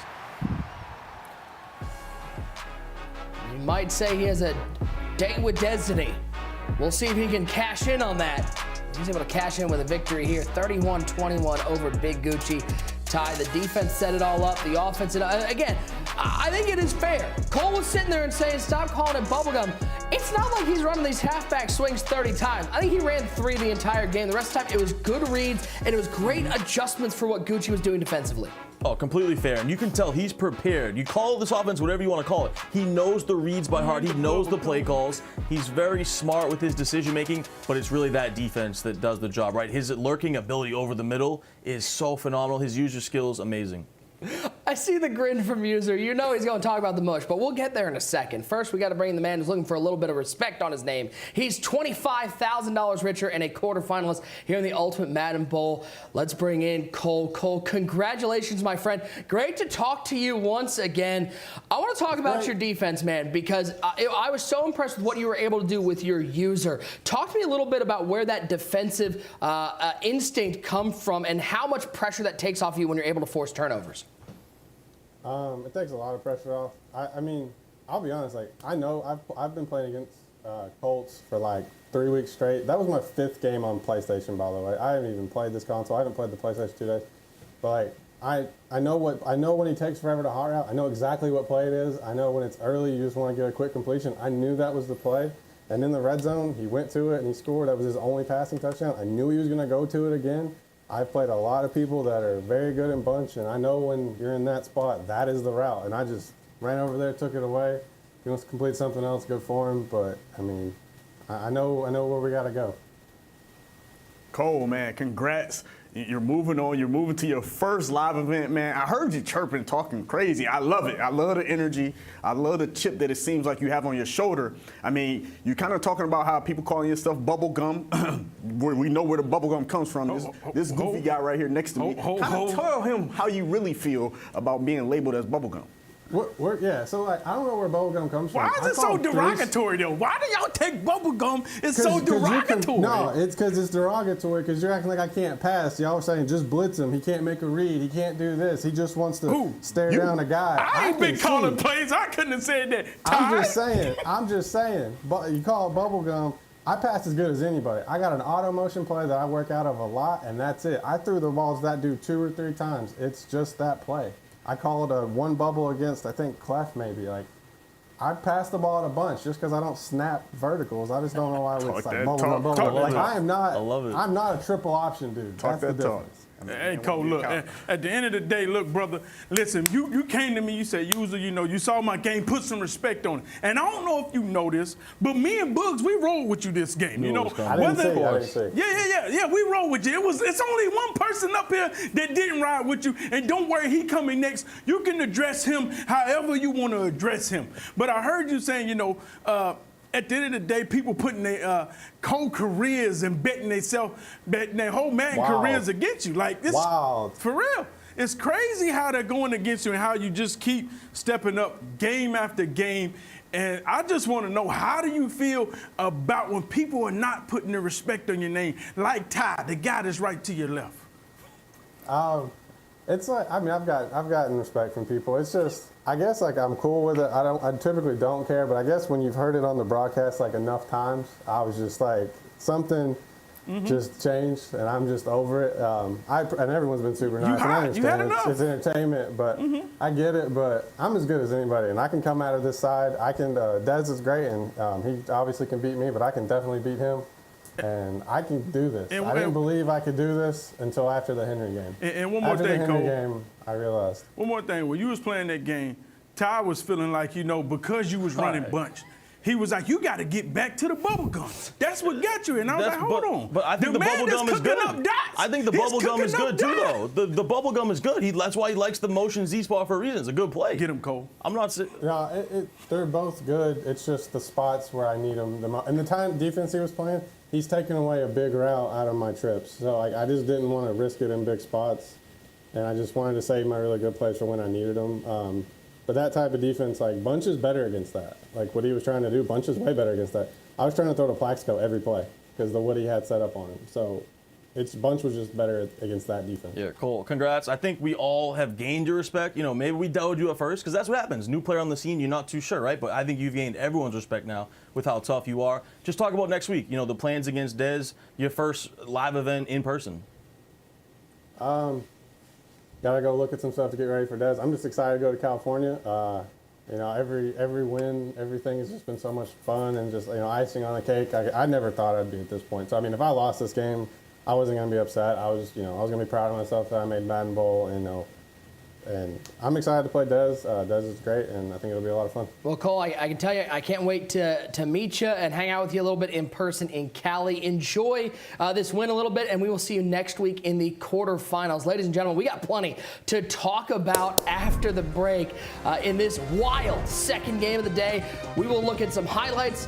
We'll talk to Dez, and we will preview our final game of the day. It's all coming up after this.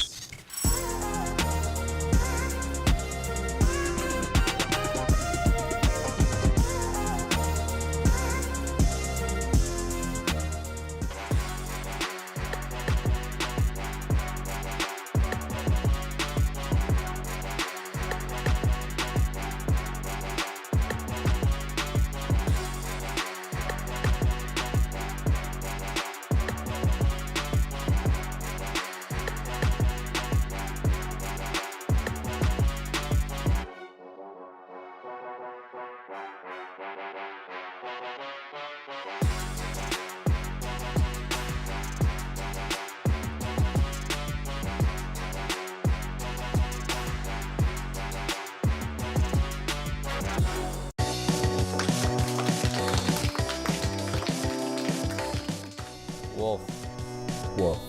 Bear. Wolf. Wolf. Action. Comedies. Comedy. Action. Go action. Hip hop. Hip hop. Hip hop. Hip hop. Hip hop for sure.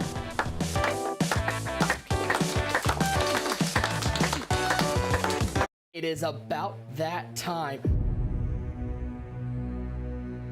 Madden 23 Ultimate Madden Bowl, $250,000 top prize. It is showtime, guys. I cannot wait. Let's go, baby. Let me do me. Over the top, he's got him! Oh, the guy has everything but a belt. Am I just the best ever? Am I just the best? Noah's the two-time belt winner. The youngest Madden champion ever. Let's go! Belt me. Come on, bro. The guy not only is built for this moment, he's going to make history. Talk to me.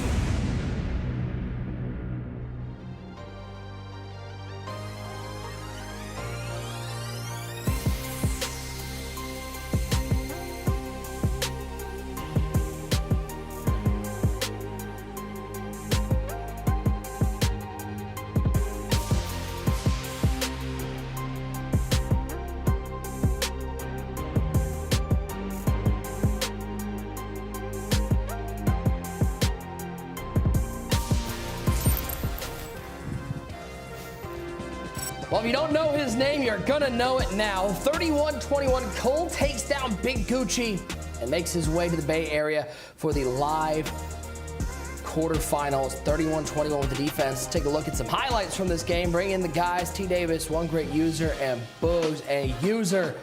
This game, again, tale of two halves. The first half, explosive on offense, but the first touchdown was a defensive one. Quite the lurk from Cole. Yeah, it was just a really good lurk right there by Cole Bolts to be able to lurk that pass, and he really just he keyed in on Gucci's favorite route combination out of that PA play, where he was just able to just jump that slant and take it to the house. And then you saw Gucci was able to start running the ball and really slow things down and put some pressure on that dollar defense. Hey, it was a real back and forth game, and you saw Gucci, when he first got his first two stops, he wasn't running the ball. He says, you know what, Cole, you're not going to come out here and scream at me out this dollar. I'm not going to deal with this pressure. A lot of times these guys, they be stubborn. I'm going to send 5 out. I'm going to be cute. I'm not going to run the ball. But Gucci saying, let me get myself back in this ball game and hand this ball off. And that really gave Cole problems. But Cole was able to just coming up with big play after big play. As you see right here, 4th and 5. I don't know what Gucci user was going to, because he knew the running back was not manned up, and he just left him wide open for an easy first down conversion. Right here, Cole just playing smart football, taking this 3. A lot of people would have been pressing this situation to get 7, but right here, Cole trusting his instincts. You heard him saying, hey, I know what you're going to. I played coach plenty of times in this situation, and this right here is just a hot dot. Another big play on 4th and 2, coming up with big play after big play. That's how you win big games, and that's how you know he's ready for the Madden Bowl. Oh, he's more than ready. The way that he played, the composure that he's showing in each game, going back to last tournament with his composure in that game against Henry and the game against Clef, where he just showed he's here, he belongs on this stage, and he's really showing himself and trying to show you guys, you know what, I got a chip on my shoulder, y'all gonna respect me. Cole with an absolutely dominant defensive performance on his way to a 31-21 win. Boogs and User, let's be clear, there were many plays in this game. This was not one of those games where one play decided it, but man, Cole's pick in the 4th quarter, this was sort of the thing that changed the entire complex of the game and got him his win. Yeah, the pick was a big play to change the concept that won the game, but another play, he had plenty of big 4th down conversions. We look at this play right here, it's 4th and 2. You're kind of looking, this is right after that interception. He comes to 4th and 2, and he's like, a lot of people say, hey, punt, it's a lot of time left. But he's being smart. He's thinking about the clock management. He's like, if I get stopped, it's okay. I cannot get milked out this game, so I'm going to go for it right here. And as you see, it's a smart play call to do, Books. Oh, yeah, it was a great play call. It was a simple route combination that he had right there. He kind of just motioned out his outside bunch receiver, and he had him on a motion slant. And what he did was he had this slot receiver right here on a streak to just push back the zones. He pushed back those zones, and then once he started to push back the zones, he had his slant, and he was really just kind of reading the field, quick read to his streak, and then reading from right to left, and just following the route combination straight from right to left. And what he's looking for is my drag or my slant open? And then he's looking over the top. If that C route wins, he's staring it down, and he did a great job of just binging it right over the top and not highballing it. Yeah, and what happened was, Gucci came out here and ran match defense, and all these guys are supposed to be in the drop zone 4. But what happens, Cole, what Gucci does, he mans up this guy right here. He mans up that 4th guy. He says, hold on, let me man him up. and Cole just ran the perfect route combination. As we go ahead and let this play run out, you'll see how Cole doesn't have the pressure on him because he only sent 3, and now he's able to sit back and make a read. And right here, this is what happens when you try to run that cover 4 match, but you manned up that solo side receiver. Let me tell you what's going to happen right here. You are going to get barbecue chicken with that C route when you're manned up and you lead this guy in this situation. And what happened with Gucci's user, he's trying to play the middle of the field, hoping that that C route isn't called. This is a perfect play call by Cole Bolts right here on 4th and 2 that pretty much sealed this game and busted wide open for him. Yeah, that drag and that slant really held his user and stopped him in the middle of the field. And like you see here, he just did a great job. That was the biggest thing to me. The fact that he did not highball that and he made sure to freeform and rack it and get the perfect animation. A lot of times, like I said before, people get locked in on throwing those high balls and we just forget, you know what, let's go back to classic Madden and just throwing a regular pass and get the end zone. Yeah, sometimes that high ball, everybody gets a little high ball happy. We've seen it come to bite some players here in the Ultimate Madden Bowl. Let's take a look at our updated bracket and show you where we stand going into our final game of day number 2. Cole knows who he's playing. He's going to be taking on Dez in San Francisco in a little less than a week. And we will fill out that final spot in the quarterfinals with this game coming up between Clef and Kiv. I know everybody at home has been waiting for this game. I know I have, but before we get there, I'm going to find out a little bit from the man who is going to be taking on Cole because, well, I think he saw some stuff that he can take some notes on. Let's bring back Dez because this game was wild, and I feel like we need the 3 of us, the 4 of us can break down the game all we want, but we need the person who's going to play him. Dez, give me just some quick initial reaction to what Cole's win said about the player you're going to be playing in the Bay Area next week. I mean, yeah, he's right, though. I mean, we all got to stop saying, you know, he's off meta, he's bubble gum. I mean, he's earned his stripes. I mean, he took down Clef, he's taken down Gucci, almost beat Henry in the semifinal last tournament. I think the biggest thing that won him the game was his user. I mean, he got the user pick 6 on the first play of the game, and then when it was 24-21 in the red zone, he got the user pick. That user pick was unbelievable. Read exactly what he was going to do. I mean, his user single-handedly won him the game. That's 2 turnovers, 7 points, or 14 points, actually. Yeah, and as somebody who is such a good passer as you are, Des, when you see somebody user like that, is that something you're taking notes on and trying to make sure that you maybe work away from your tendencies to try to avoid some of those easy interceptions? Yeah, and you know, Gucci is a really good passer too, but the thing is, what made Cole Bolt's user so well is like even on that last pick to his user, he started on the right. You know, we all have the identifier ability, you know, free AP.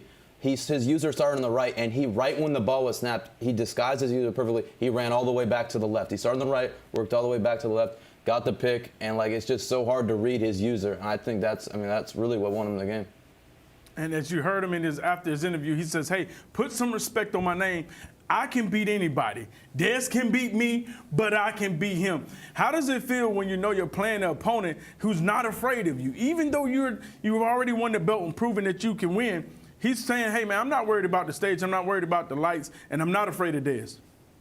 That really doesn't affect me because I have that same confidence as well. You know, in this game, especially in Madden, you got to have confidence, even if it's fake. Like, oh, I'm not saying it's confidence fake. I'm not saying it's confidence fake, but it sounded like you did. hey, say it, stand on it. If you go say it, stand on it, Des. No, but in Madden, you gotta be confident, no matter, and especially in everything in life, you gotta be confident. So I mean, he thinks he can beat me, but I think the same thing back. I think I can beat him. Hey, Des, we've seen Cole can kind of run, you know, we're not going to call it the bubblegum anymore, but we see he can run the wide trips and the trio, but he can also run bunch. Do you prefer to have him run bunch on you or the other stuff? Like, because I feel like you've gotten 1,000,000 reps versus bunch this year, so what would you rather prefer him run more on you? You know, his bunch combos are really unique. He likes to utilize, like, spreading out the field with, like, the curl routes, like, the double slants. So, like, yes, I play bunch many times, but his bunch is so unorthodox where it's kind of confusing. You know, I'm gonna rewatch this game, see what he likes to do versus what he likes to do versus certain looks on certain downs, so I can see what I can see. I need to see more of it. Really, that's what it is. Des, man, you kind of mentioned earlier when we had you at halftime, you kind of talked about how Cole is a lot older than you and stuff like that. We have in this matchup, in this live event, You're the youngest player. He's the oldest player in the event. How does it feel to be going into a game against an older guy like that? Are you kind of looking at it, let me go ahead and pop one of these old heads? Or like, what's kind of your mindset in that? That's kind of wild. I mean, every time I make these events, I feel like I'm kind of putting on for the young culture. You know, a lot of like my followers, they're all young. You know, they're all teenagers, 16, 18 years old. So anytime I can put on, especially versus an older player, it's an honor, really. Hey, Des, before you roll up out of here, man, you know, obviously I'm not the mush no more. You got the mush right beside you. You see what he's doing to everybody, man. He's taking them out one by one. The question is, when you go to the live event, are you going to personally go up to Ty and say, look, man, I don't know what type of voodoo you got going on, but I just need you not to pick me? Oh, man. Hey, wait, hold on. I'm the one that picked Dez back in Madden Day in the summer. No. Get him, Nick! T. David's been rocking with me since literally before the season even started, before anyone really knew who I was. So, you know, if he wants to pit me, go right ahead. You know, that's my boy. Don't do that, because we've seen plenty of people go, hey, the mush can't hurt me, and then they get hurt by the mush. Before we let you go and enjoy the rest of your evening, give us a little bit about what you're looking forward to in this Kiv versus Clef matchup to close out day 2. Yeah, no, this is the matchup of the night, main event. You know, 2 vets in the game, 2 legends in the game. Going up in the first round. I think this game is going to be really slowed down. You know, they're 2 vets, they like to play slow. I got Kiv, though. I got Kiv. Should be a great game. Des, thank you so much for hopping in with us tonight. Can't wait to hang out with you in the Bay Area and watch you continue your journey in the Ultimate Madden Bowl. Ladies and gentlemen, your number 2 overall seed, Des. Gentlemen, let's talk a little more about Kiv and Clef, the final game of the day. And this is the main event. Boogs, talk about 2 guys who have been here before. There have been so many young players making their name in Madden, somebody that we just talked to in Des, but these are 2 veterans of the game. Does this make this matchup any more interesting because of that? Oh, most definitely. I mean, these 2 guys right here, Kiv, he has a chip on his shoulders. He's trying to prove, you know what? I'm still here. I'm back. I'm not washed. I'm not any of that. And then you have Clef, who's trying to bounce back off of a tough loss to Cole Bolts and then a finals tough loss against Dez. 2 losses back-to-back in live events. So he's thinking, you know what? Both of these guys are thinking, we have something to prove and we got to show out. Yeah, it should be a really good game. User, on the flip side, CLEFFTHEGOD, you are not just one of his good friends, but you're somebody who's been critical about his preparation. When he loses, you're the first one to say something. What is Clef's mindset? I know you've talked to him. What's his mindset going into this game? I mean, Nick, you know, when you love somebody, you got to chastise them. You know, that's what I was always taught growing up. You're not going to hide or hold any punches from them. You know, and I expect Clef, he's got his mind right. He's ready to lock in. Like I told you earlier, he texted this morning at 5:30 a.m. said, look, man, I just got off the game. Y'all boys do what you want with that information. That lets me know he's locked in and he's ready to put himself back on the map. And let's be honest, Clef is a special guy. He's been making these tournaments, and he really hasn't been locked in. Like I said, he's been cheating the grind. We know what it takes to get here, the hard work, and now he's saying, you know what? Yes, I am special, I am talented, but let me get back to doing what I do best. And now we're going to see, has that preparation, has he flipped that switch? Is he back in CLEFFTHEGOD mode? Because we want to see him back at the top of the top. And Ty, look at him. He's rocking that Deion Sanders, that prime time shirt. Certainly, Clef is somebody who has never lacked confidence going into a game. Never. Always confident. And you heard you say it, he hasn't been locked in. But Clef's one of those guys that can kind of just boot up and beat anyone on any given day, right? He's always, you know, has one of the best users. He's talented on offense. I hope he's been locked in, like the guys are saying, up till 5 a.m. because that's the type of Clef I want to see out here in the Madden Bowl. Now, gentlemen, before we get to predictions, I got some notification on my phone. Got a text from one Royce Dickerson, our former producer. He's watching. We appreciate you tuning in, Royce. He wanted me to say that Boogs looks like a 2-cent pool hall hustler with his muscle user sitting next to him. Just wanted to. Oh, my God. Oh, my God. Cut it out, man. So, Boogs, you going to change your jacket or what? What are we doing? You going to switch it up? No, I'm going to sit here. Hey, man, show him the kicks, man. Royce, you see the Jays? Come on, you see the Jays? Come on, Royce. Come on, man. We doing it, man. Come on, man. Respect it. Put some respect on it. You know what I'm saying? We fresh out here. You know what it is, Royce. I don't know. Y'all look like a botanical garden with all the flowers you got all over you. Anyways, let's get to some predictions. Kiv and Clef, This is a big game, and not just for Kevin Clef, but for one Tyler Davis, as he is 0-5 in predicting games so far, and somebody is going to text him after he picks him in this game. I want to know your mindset, TD. Are you picking against what you actually think to test the mush? Who are you taking in this game, and who are you basically forcing User and Boogs to take? Well, I've had a strategy all day long. This was a plan. You guys don't understand. This was a plan. No, stop. Because I'm gonna stop. I'm gonna force Boogs and User to ride with their guy till the end. So I'm going with Kiv. Easy decision. I think this makes it an easy decision for User as ever. User, who could you possibly be going with in this game? I mean, to be honest, I feel like Kiv is more prepared and ready in this situation. So this is the thing, Nick. They don't want to pick Clef, but now they have to. You might be right about that. and guess what? I'm going to respect your power. I'm going to respect the voodoo that you have. And that's right. I didn't want to go with Clef because Kiv is the LCQ winner. Kiv is the hottest guy there is right now outside of Fancy. Both of these guys proving they're ready to get the job done, and they're doing it at a high level. Yes, CLEFTHEGOD texted and said 5:30 a.m., do what you want to do with it. I saw the text and was like, sound good, you know what I'm saying? But you got to show me. But since Ty went ahead and picked Kiv, I got to trust the voodoo over everything. I'm going with CLEFTHEGOD. Last but not least, the man who will play you for $100 a ball, none other than Boogs. Who you got in this game? I mean, come on, man. I'm going to ride with CLEFTHEGOD. I mean, I just want Ty to stop faking the funk, you know? Stop faking the funk. We can hear the tears and the crying in your voice. We heard it in your voice during the Cold Boats game. You were not happy at all. You were more concerned about being the mush than you are about doing your job, sir. So go ahead and do your job. I'm going with CLEFTHEGOD. Well, before we get to the game, we got to pull up this tweet. Again, make sure you're using that hashtag Madden Bowl. You could see your tweet live on the broadcast. This is one of my guys out there. Big Cap. Right at the Clef Country. Why we gotta use the milk photo though for User? Why we gotta use User? That's absolutely slanderous. Listen, Kep has so much deep hatred towards me. I don't understand. I done took the man out to dinner, but I don't understand why he's still so salty. You know, he's just mad because he's one of those old wash guys, and he will forever use the milk mean versus me. So I'm not even worried about it. But he's right. Clef Country, let's ride. Boogs, do you have any of those blue pants? I'm just curious.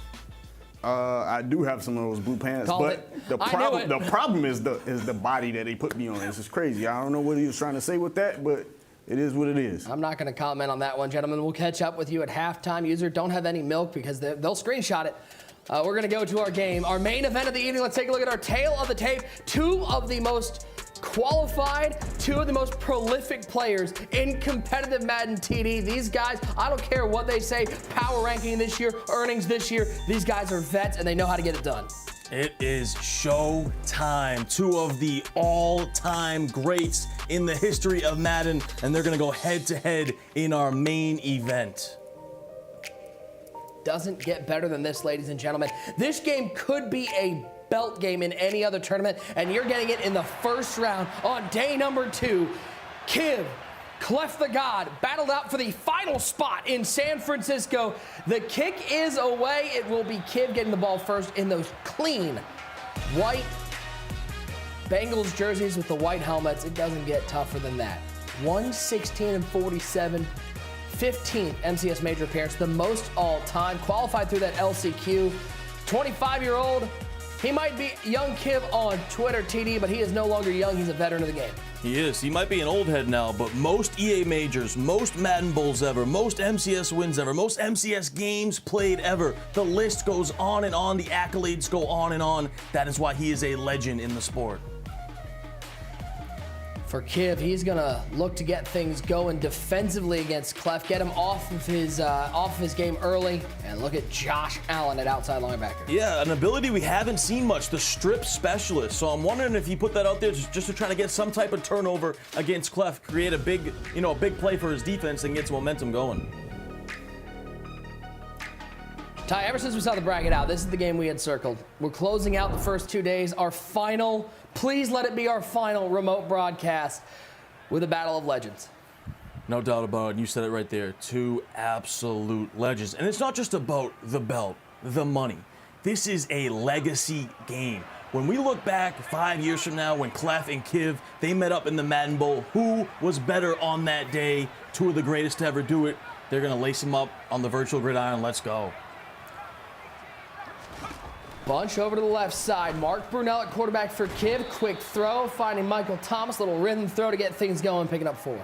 And what do we know about Kiv? You know, one of the most prolific passers of all time, right? And he has some unique route combos that you don't always see with the meta, right? And he's gonna go. He opens up his playbook a lot this year. You know, primarily he's a bunch player, but he goes to Trey. He goes to stack Y flex. He goes to tight offset. So many different things in his arsenal in Madden 23. He might have him down the seam if he throws it. He might have him down the seam. It's Herman Moore all the way to the 19-yard line. What a start for Kiv. Right up the seam, gets in between that zone coverage, goes to Trey, too. I don't think a lot of people would expect Kiv to run a trips or a Trey type of offense, but he goes to it early and it pays off. First down at 10, he's going to go to a stack Y flex formation. Brunell back to pass. It's a quick throw underneath. He's going to get a little extra room. Nice avoidance on the tackle. Michael Thomas gets 6. Yeah, Kiv loves this stack Y flex formation, right? The New Orleans offensive playbook. You can also find it in the Chargers offensive playbook. But he goes to it a lot, specifically against these meta defenses like the nickel 3-3 and the 3-3-5 wide.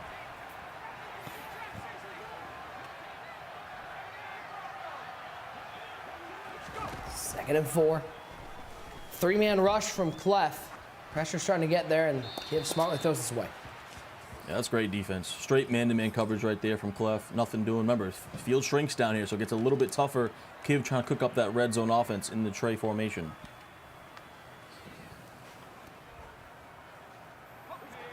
Third and 4.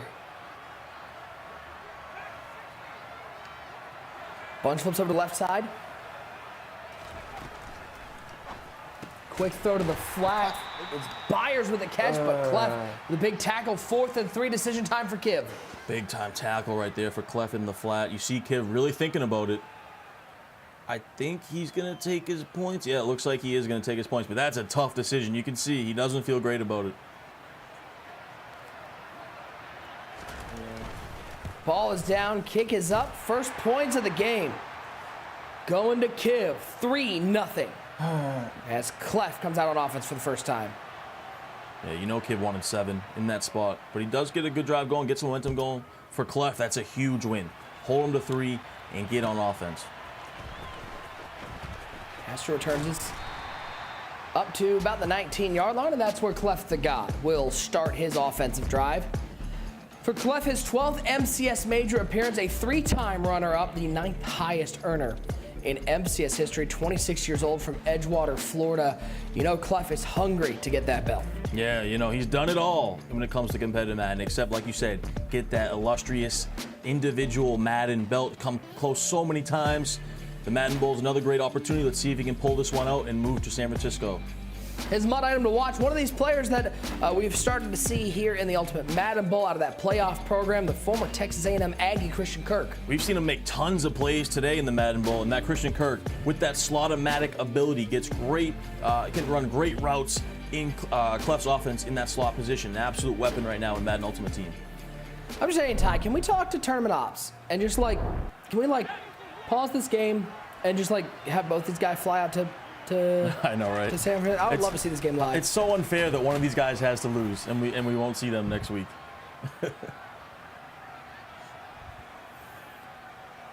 Clef on offense for the first time, coming off that loss in the Ultimate Wild Card first round ousting, looking to bounce back. 2nd and 5, and he will give it the middle to Terrell Davis, getting the run game going early. He'll pick up 6 and a first down. And of course, Clef rocking that Mark Brunell at quarterback. With the set feet lead hot route master for only 5 AP, along with the fearless ability. And he's going to run tight offset to eat a lot this year. So same type of offense that we'll see from Kiv, although Clef stays primarily in the tight. Of course, more known as a bunch player, but went to tight this year in that New Orleans offensive playbook. There goes Davis once again, makes the man miss, but takes a big hit at the 36-yard line, gets 7.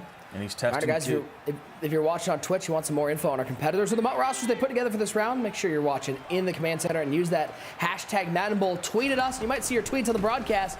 We made Big Cat famous. He has never had anyone seen his tweets, right? That's true, because I've seen what he tweets. If other people have seen what Big Cat tweets, we got a problem. Yeah, we definitely do. And Clef testing Kiv's run defense early there. Back-to-back 0-1 traps. But Kiv holds the door there. 3rd and 2 for Clef. Come on, come on, come on. Pressure down. Pass the ball. Goes Brunell. Pass the ball.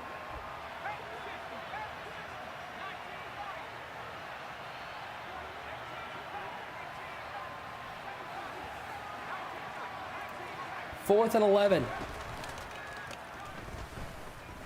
Brunell steps up, throws right side. Big first down for CLEFFTHEGOD. Huge conversion for Clef, rocking that Deion Sanders primetime hoodie. You love to see it, but that's a great dot right there. Had dual slants across the middle. His pocket presence flawless. Patience, throws the slant. Doesn't want to pass the ball. Come on. Let's bring in Boogs. Boogs, CLEFFTHEGOD. Big 4th down conversion. Oh yeah, that was a big 4th down conversion, and you notice he went to that play action play. The reason why he went to that play action play is because that's the best pass protection he's going to get against this loop blitz. And you see the biggest key right now, what Kiv is doing, the pass protection. Oh man, that almost was a pick 6. The pass protection for this defense is to ID those outside corners. If you notice, the first thing that Kiv does every time is hurries up and backs up those corners. That's the first thing before he even sets up the blitz. 3rd and 11.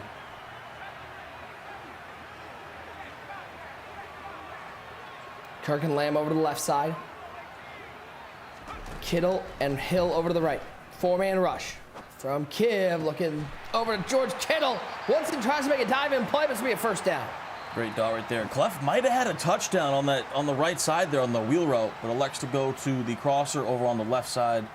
Big conversion there. And Nick, is it just me? Does Kiv seem a little bit more fired up than usual in this game? He wants this. He said in that interview, he's back and he wants this and he wants to get back to where he was. So you know the fire is burning deep inside Kiv. 2nd and 1 after the 9-yard gain. Yeah, he's got to figure out some run defense, though, because Clef is having his day on these 0-1 traps and inside zones versus dollar defense.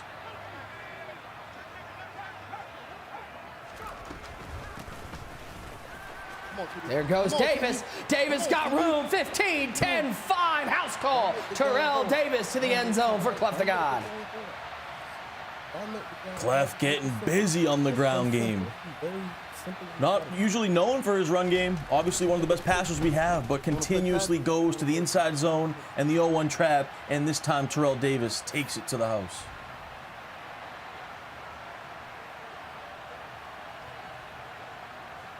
(7-3). Clef able to cash in on his first offensive drive. 4:32 to go in the first half. What would look like the onside return, and he's gonna pick up some yards from that one to the 30-yard line.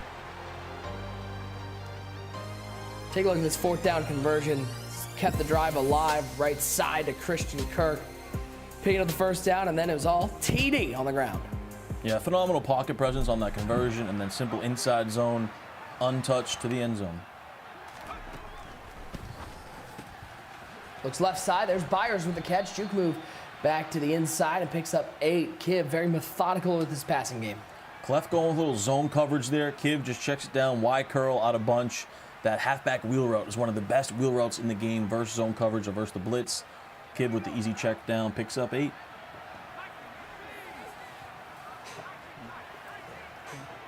Second down and 2.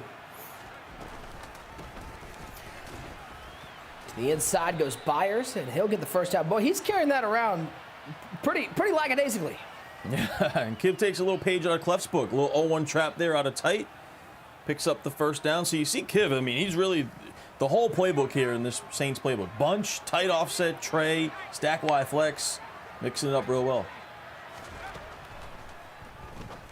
We're now 1st and 10. Tough throw over the middle. Clef was waiting to lurk that one, but Kiv gets the completion for 6. You can see it on Clef's face. He knows just about an inch away right there. Scary throw from Kiv on the angle route, but does fit it in.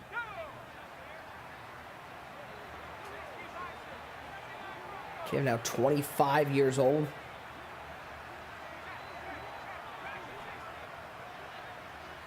Big Seahawks fan, longtime competitor in the Seahawks Club Championship.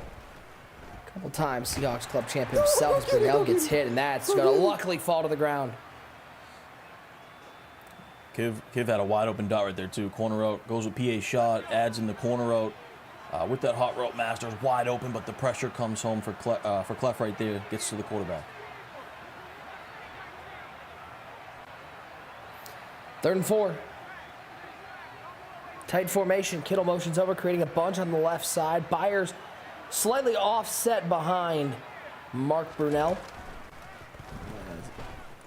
3-man rush, 4-man rush late. And it's Herman Moore with the catch to the 35-yard line. Great route combination. Ty, I think that's maybe the toughest thing to convey to the people at home.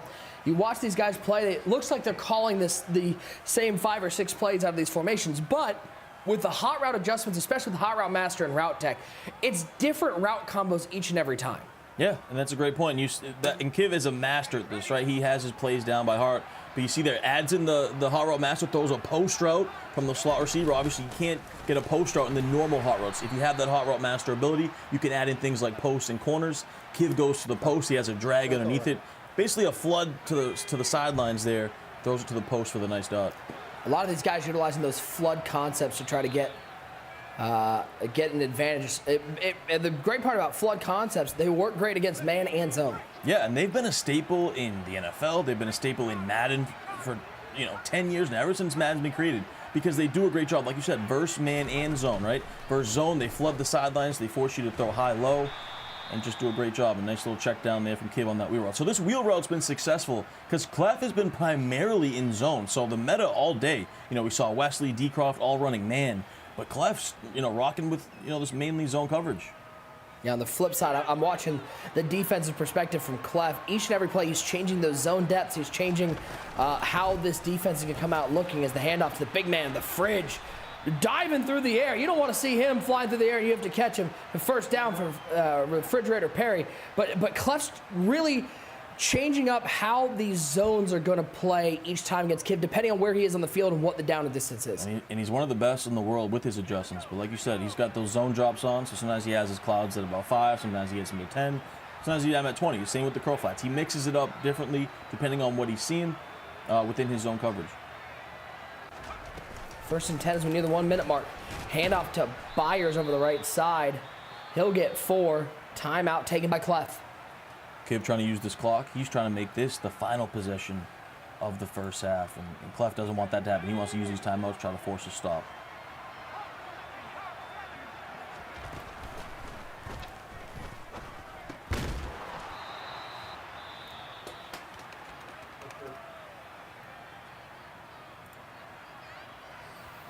Third and short. 1 timeout remaining for Clef. It's Derwin James in on that tackle. See if Kiv goes back to the run game. Yeah, look for the fridge here. You see heavy box from CLEFFTHEGOD, waiting for that run play. Using Knight over the middle.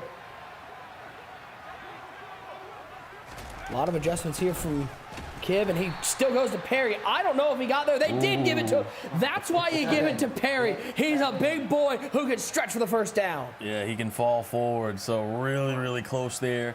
And the big thing for Kiv there is he forces Clef to use his final timeout, so no timeouts left. I would 1,000% expect Kiv to run the ball here in this situation again. 6'2", 335, and needed every part of that 6'2" to get to the first down marker. 1st and goal. 2 wide to the right, 1 to the left side. Back to the run game. It's Byers. And Byers maybe gets 2 on the ground. And Kiv always has one of the best red zone offenses every year. He's always very prepared for these situations. So let's see if he has something cooked up. 2nd and goal. No timeouts left for Clef. Can't stop the clock. As Kiv has the play clock down under 10.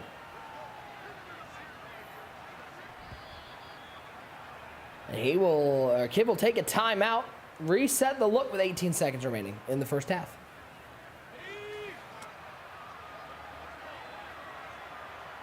Winner of this game will take on DCROFT.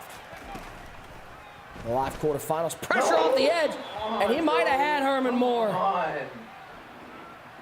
Come on, bro. He definitely looked like he had him. He went to a wheel route from the slot receiver in that trips formation, and he tried to highball, and it was open, and just Mark Brunell sailed it with the pressure coming at him. 3rd and goal. Need 6 yards to pick up 6 points. It will be Clef's ball to start the second half. Byers motions over to the left side, tight formation, 3 wide, 1 tight end. Brunell back to pass, pressure picked up momentarily. Look at left side, he's got George Kittle. Kittle for a touchdown with 10 seconds left in the half. I knew that was coming. A masterful drive TD to end the half, knowing he's not getting the ball uses the entirety of that clock and goes up 10-7. Kiv is a professional scorer, and you see it there. You said it. Use the clock perfectly, gets it down to 10 seconds. Just magnificent time management. Cooks up a hot one, dual slants, high balls it, back of the end zone. George Kittle and Kiv back in business with the lead. Okoye will slide down to the 23-yard line. Take a look one more time at this touchdown. Dual slants, put pressure on the user, pick a direction. Kittle one-on-one. I'll bet on 85 just about every time. And Kiv absolutely fired up. He knows everyone says it, one stop though, but you get that score. He waited perfectly for Kittle to clear out that safety, threw at the perfect time, throws a beam. Timeout taken by Kiv.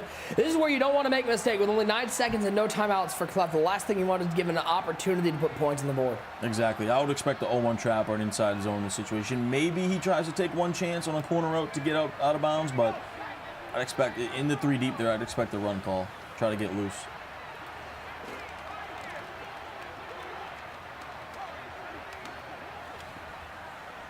Nine seconds remaining. Looks like he's gonna pass. He's gonna pass this ball, throw it up left side for Kittle, makes the catch. 47-yard line, but inbounds, and that clock's gonna run out. 10-7 your score of the half. Oh, sickening. I don't know if he could have hit that. It would have been really 64, that's a record. Yeah, it would have been close. He needed probably 2 more yards there, but the clock runs out anyway, so tough break for Clef. Clef getting the ball to start the second half as this ball will be booted about 7 yards deep in the end zone. Devin Hester takes it out. And he's going to be taken down at about the 15-yard line. That's where Clef will start the second half. It's not a tie finally at halftime, but it is a close game, and that's no surprise between these two legends of the game. Kiv up 10-7, Clef with the ball. 10 minutes of game time to determine the final participant in the quarterfinals of the Ultimate Madden Bowl. User Boogs in Orlando studio. Gentlemen, this has been quite the first half, and I'm sure there's some surprises coming in the second. Yes, man, this has been a mastermind. Boogs was sitting back here telling me it was so many great details that people aren't picking up in this chess match. What did you see in this first half? I mean, it was so many I'm sitting here just getting excited watching this game. There's so many high-level things that are happening. The one thing with Kiv, like I mentioned during the game, he's backing up his corners instantly to not allow Clef to be able to ID his outside corners to pick up that blitz. And he's forcing Clef to have to freestyle out of the play-action play. Also, that last little touchdown by Kiv right there, he didn't even flip his play. He just flipped his running back to the opposite side, knowing that Clef was going to flip his defense and put the slot cornerback on the side of the running back. And what it did was it didn't allow Clef to be able to set his adjustments up on defense, which meant Kiv just had 2 slants crossing over. He had his double hitches, and the slant just ended up being wide open on the sideline. Yeah, like Boog said, listen, a lot of high-level Madden players that's going down. Make sure y'all pay attention.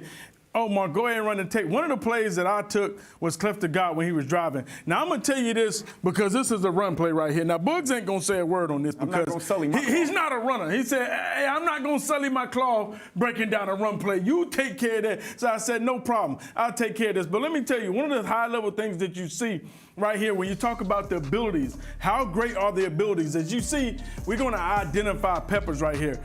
Clef has been running 0-1 trap the whole first half, but right now he paid attention and saw Kiv on his user. He says, you know what, as a runner, one of the things you always want to know, you got a hat on a hat, and when you see the user on a certain side and you can run at the user, you're going to want to run at the user, and that's what Clef did right here. And not to mention, Clef is known for being a passer, but as you can see, he was very patient with his run stick. Go ahead and run this play just a little bit for me. As he calls with the pre-snap, run straight at the user. And as you see right here, just having the patience and the vision to wait right here and then cut it back to the outside and take it to the house. A lot of people that didn't have the vision or run stick, a lot of times they would sit here and run directly into a lineman or maybe just try to cut back and don't get nothing there. But as you see CLEFFTHEGOD as we run the play, just being patient, reading his blocks, taking the seal, taking it straight to the house. And that's what you call being smart and adaptive. Even though we know CLEFFTHEGOD is a passer, he's showing you that he's capable of running the ball and he's capable of being patient, reading his blocks. And sometimes you have to do that when you're playing against a high caliber Madden player. Do you like that about Clef's game when he's starting to show you? Because a lot of times we've seen him force things. Tried to force the high ball last time versus Cole Bolts and threw an interception. This time he's saying, you know what, I'm not going to force it. I'm going to take what I'm given. Yeah, he's completely taking whatever he's given. He's noticing Kiv is spreading that line. He's noticing that he's allowing him to run a trap. Trap is often very, very good against the spread look out of that 3-3-5. But what the key thing was what you mentioned, identifier. That ability is so important because you can see the user. You can see where he's at, see exactly who he's using, and then you can kind of attack that, and you can really kind of just choose your play call based off of what you see. You already know Nick and Ty, this is an instant classic. We can't wait to see how it finishes. CLEFFTHEGOD gets the ball. Both of these guys have played mistake-free football. Fortunate for Kid that Clef did not get out of bounds right there. I felt like they cheated my guy, and he would have made that kick. But we're going to see how this game ends up. We'll see you at the end of the game.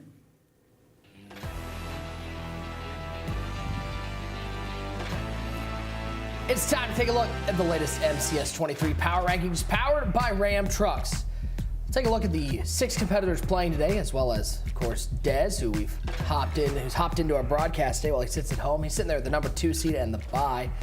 Clef, Wesley, Big Gucci, Kiv, Cole, the 10 seed, moving on with his win, and DCROFT, 10 and 13, looking pretty good right now. We'll see who of the 3 and 8 moves on in this game between Clef and Kiv. Let's do a giveaway. Chad, y'all have been here all night long, and we appreciate you. So it's mud item giveaway time. We got one coming your way. It is none other than that wild card Alex Highsmith, 96 overall. The winner of this Alex Highsmith is Matt McNeil, 07. Matt McNeil, you're taking home Alex Highsmith. Congratulations.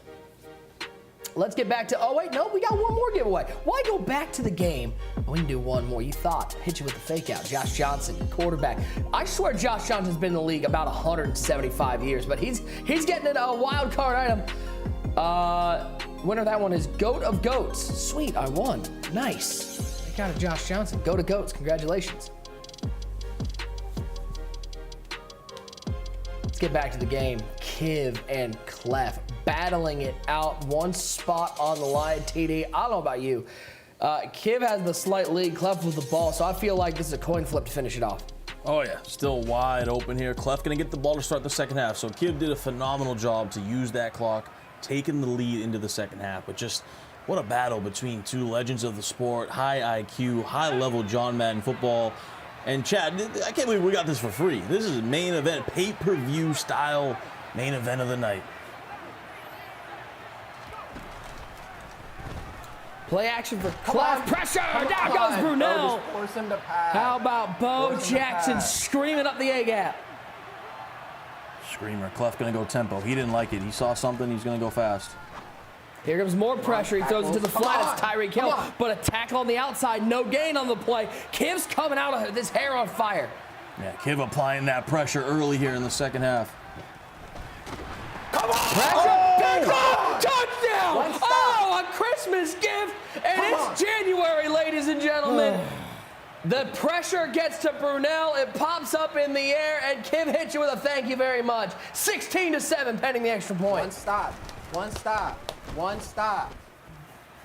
What a start to the second half. Oh my goodness. Clef is disgusted by it, and Kiv just said, hey, start this second half. I'm going to apply all the pressure onto Clef, make him into a bad read, and that's exactly what he does. Sends the pressure off the edge. Julius Peppers is there as we take a look at this replay. Pressure off the edge, gets home, and Julius Peppers is waiting for it in the end zone. It's appropriate that it was Julius Peppers. Because, man, oh man, he looked like a ghost pepper out there with how much heat he was bringing. Absolutely screaming. Let's see if Clef Well, that's one way to start it. That's one way to kick off the second half. Oh, yeah, big time. And the one thing, too, Nick, is we saw Clef in the first half stuck with the ground game, right? He was having so much success with the inside zone and the trap, and then now he's just going straight passing. And especially that previous drive, it was a big mistake. But still tight, lots of time. 3:41 to go in the third quarter. And we've seen if Clef can just get get a score and a stop, all of a sudden it's a different ballgame. Oh, yeah, for sure. Plenty of time here. I'd like to see him maybe go back to the ground game a little bit. I know it's 3rd and 5 now, but you got that great offensive line with 2 post-ups. You got the secure protectors, the identifier. You know, you got a nasty streak pulling guard, so let's see if he goes back to it. Oh, my God. Pressure once again. Game, 4th and 5. Kiv looking for yet another stop. Yeah, this is huge. This could be the game right here. Clef does not like this nickel 3-3 loop defense right now. 4th and 5. Sheeta and Kittle on the right side as Brunel drops back. Looking right side, it's CeeDee Lamb who worked his way all the way from the left of that tight formation, picks up a first down. Big time clutch dot from the God right there. Goes with the dual crossing routes like he's been doing all game. Patient, good pocket presence. Oh, tried to audible too much there though. Gets the 5-yard false start right there. Let's bring in Boogs for some analysis. Boogs, not the way Clef wanted to start this half. Here we go. There we go. There we go. Come on. Come on. Not at all. He really spot. kind of got away from what he was doing in the first half of the game, running the ball and then also going back to that play action play. If he's going to run a non-play action play, he's going to have to be more decisive. He's going to have to come out in the play he's going to run. Like you saw him do 2 plays before this, where he ID'd the cornerback before Kiv was able to get that cornerback back. So he's going to have to be very decisive. If he wants to run bench, ID the cornerback immediately. Listen, it has to be his Kiv first has always decision. been known as an offensive player, but the defense he's putting together right now, I mean, he gives up a touchdown. So, never mind. But Clef got a score, and just like that, it's a 1-score game. And to Boogs' point, though, what did he do? He went to the play-action play right there, and CeeDee Lamb gets over the top. We'll take a look at the replay in a second, but that pocket presence from Clef, I mean, he steps up. We talked about it with DCROFT earlier. Same type of thing with Clef. I mean, immaculate in the pocket, steps up, throws a laser over the top. Kick is away. As we'll take a look one more time. This 3rd and 13 play, that deep corner route, and well, he's got about 4 yards of separation. CeeDee Lamb to the end zone. Yeah, and look how far up in the pocket he was. He almost went too far past the line of scrimmage. But throws it back there to CeeDee Lamb on that corner route. Big time dot. But Kim, as I was saying, Ty, he's always been known as an offensive player, but the heat that he's been bringing, not something we're used to seeing from Kiv. You talk about somebody who's so adept offensively. If he puts together defense performances like this, you got to list him as a favorite in this tournament. Yeah, no doubt about it. That's been, his one weakness in his career has been the defense, although he has improved over the years, especially in person, too. I think he's a little bit better defensively, but when he sends pressure like that, definitely can be tough. But you saw Clef was able to counter it. 17-14. Here in our final game of the night. Ty, this could be our final 7 minutes of remote broadcasting. Please. I know. Please. I know. I'm knocking on so much wood right now. Knocking on the wood. They're gonna call us next year and be like, so actually, we really like the aesthetic of you being in your garage, Nick. Hey, what a run it was, huh? If this is the end of this. That was my impression of Will, by the way. Just so Will knows, that was my impression. That's what I hear every time he talks. End this game. Come on. Why did my mic get cut off? Where am I going? What do you mean leave?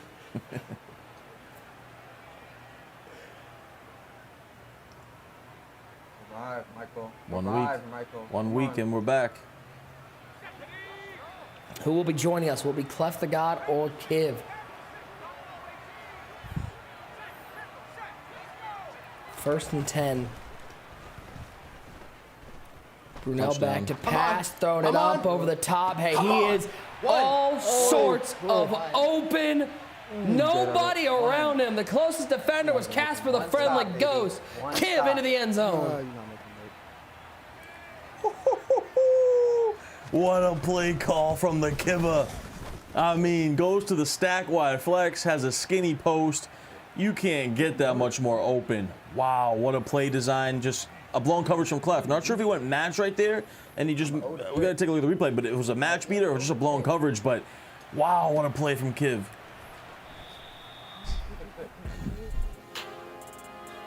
Take a look one more time. I mean, he was so open. He was out there singing all by myself. Christian Kirk walking in.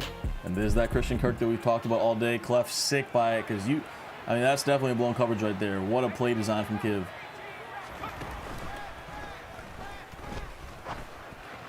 Underneath. Oh, that could have been a pick. That could have been a pick. And you're starting to see very different attitudes. Kiv fired up. Clef starting to feel a little dejected. Still lots of time left. Yeah, the body language on Clef is not great right now, but he's been known to fight through adversity, but you got to fight through it again here. You can't let this get to you right now. He's got CeeDee Lamb wide open. Oh, I thought he had CD behind it, but... Come on, bro. Come on. See if he goes right back to the same play, Nick, because he had CD for a touchdown. Kiv's got to be ready for it.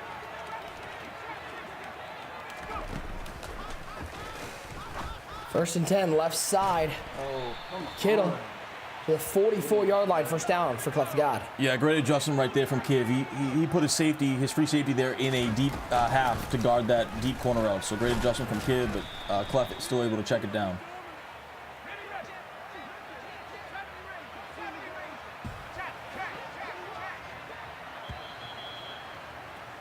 All right, we're heading to the fourth. 5 minutes to determine a winner in this game. Kiv and Clef in an absolute heavyweight battle.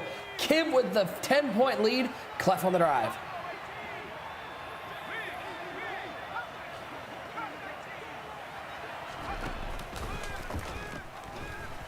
Stepping up is Brunel, and he'll take off with Brunel.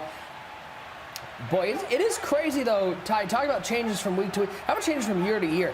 In any other year, we'd have already seen maybe 8, 9 scrambles from the quarterback. But because of the changes to escape artists and how defenses are playing, there's just no room to run the ball if you're a QB.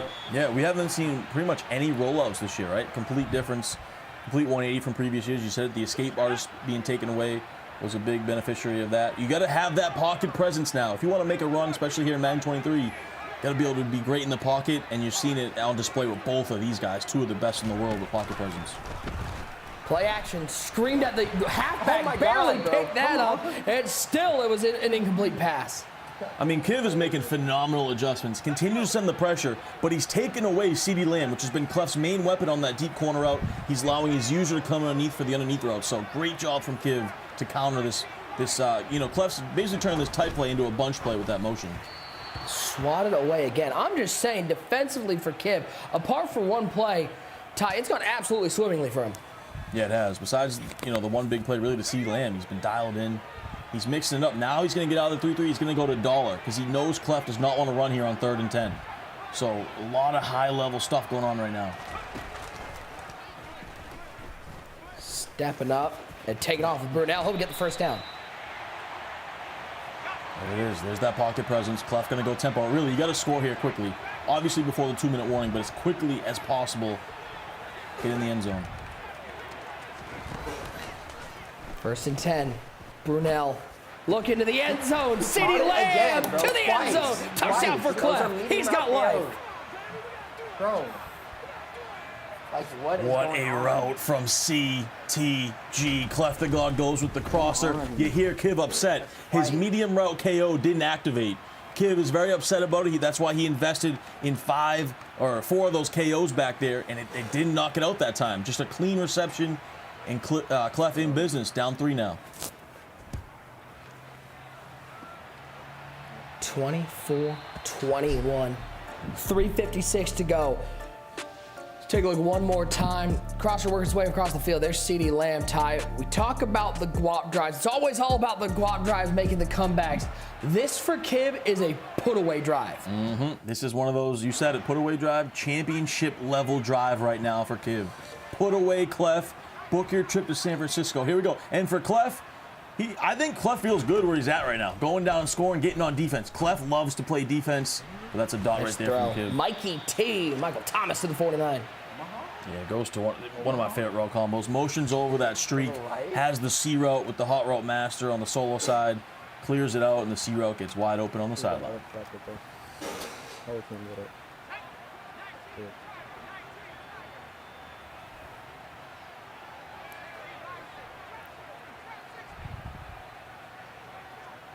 Go to the stack Y flex, stack over to the right side, too wide to the left side. He'll hand it off to Byers. And he's got all sorts of room right down Broad Street to the 34-yard line. Only 5 carries, but running at a 6-yard play clip. Yeah, great call from Kiv right there. Spreads it out in the stack Y flex and hands it off in the middle, inside zone, right at the seam. Also, like we talked about, has that lefty quarterback. So you want to hand it off, going to that right side. You get a little bit of a quicker handoff. Kiv recognizes that. Great game planning, great strategy. Picks up a nice conversion on that inside zone. Tight formation now. And why not go back to the ground game with Byers?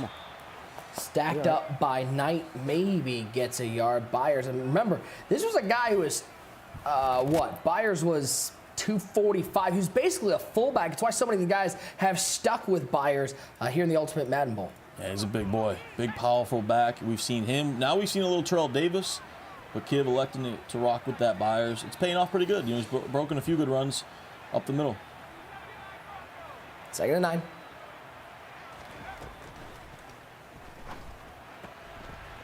Oh, Thomas made the catch, slipped between the two defenders, and picks up a first down. It's into timeout game, as this is going to take you to the 2-minute warning. Does Clef has a defensive clutch up, or has Kiv stamped a ticket to San Fran? 2 minutes to go here in this game, ladies and gentlemen. Who you got? Stick work from Kiv, takes a sip of the water. These two legends of the sport dialed in right now, edges of their seat. 2-minute warning, $25,000 on the line, and a trip to San Francisco to keep their Madden Bowl championship hopes alive. 1st and 10. Thomas! End zone! Young Kiv, old Kiv, call him whatever you want. You might be calling him a quarterfinalist as he extends his lead. Kiv is in the building. What a dot, zero, back of the end zone. And Kiv has came to play today, especially on offense. What a laser, back of the end zone. But the good thing for Clef is he still saved those 3 timeouts regardless. So there is still life here, but what a drive for Kiv.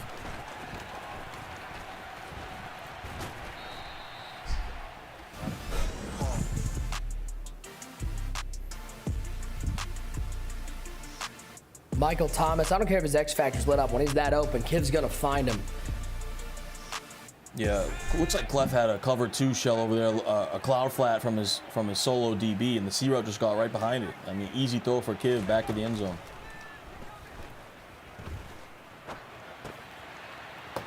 Underneath, Christian Kirk with the catch. Still time, still all 3 timeouts for Clef. 1:45 to go. Yeah, plenty of time. Hit him with the Ric Flair there, a little styling and profiling on the stick work.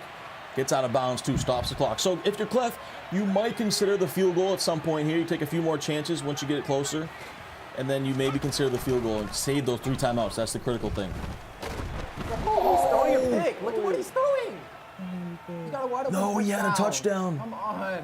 Had it all the way. Wow. He had a touchdown.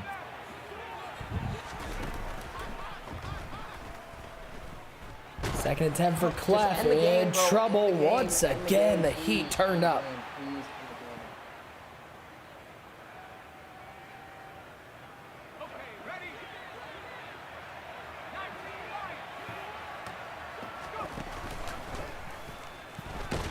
In trouble once again. Ty, this is the ball game right here. 4th and 10. Clef looking to keep his hopes of a Madden Bowl title alive.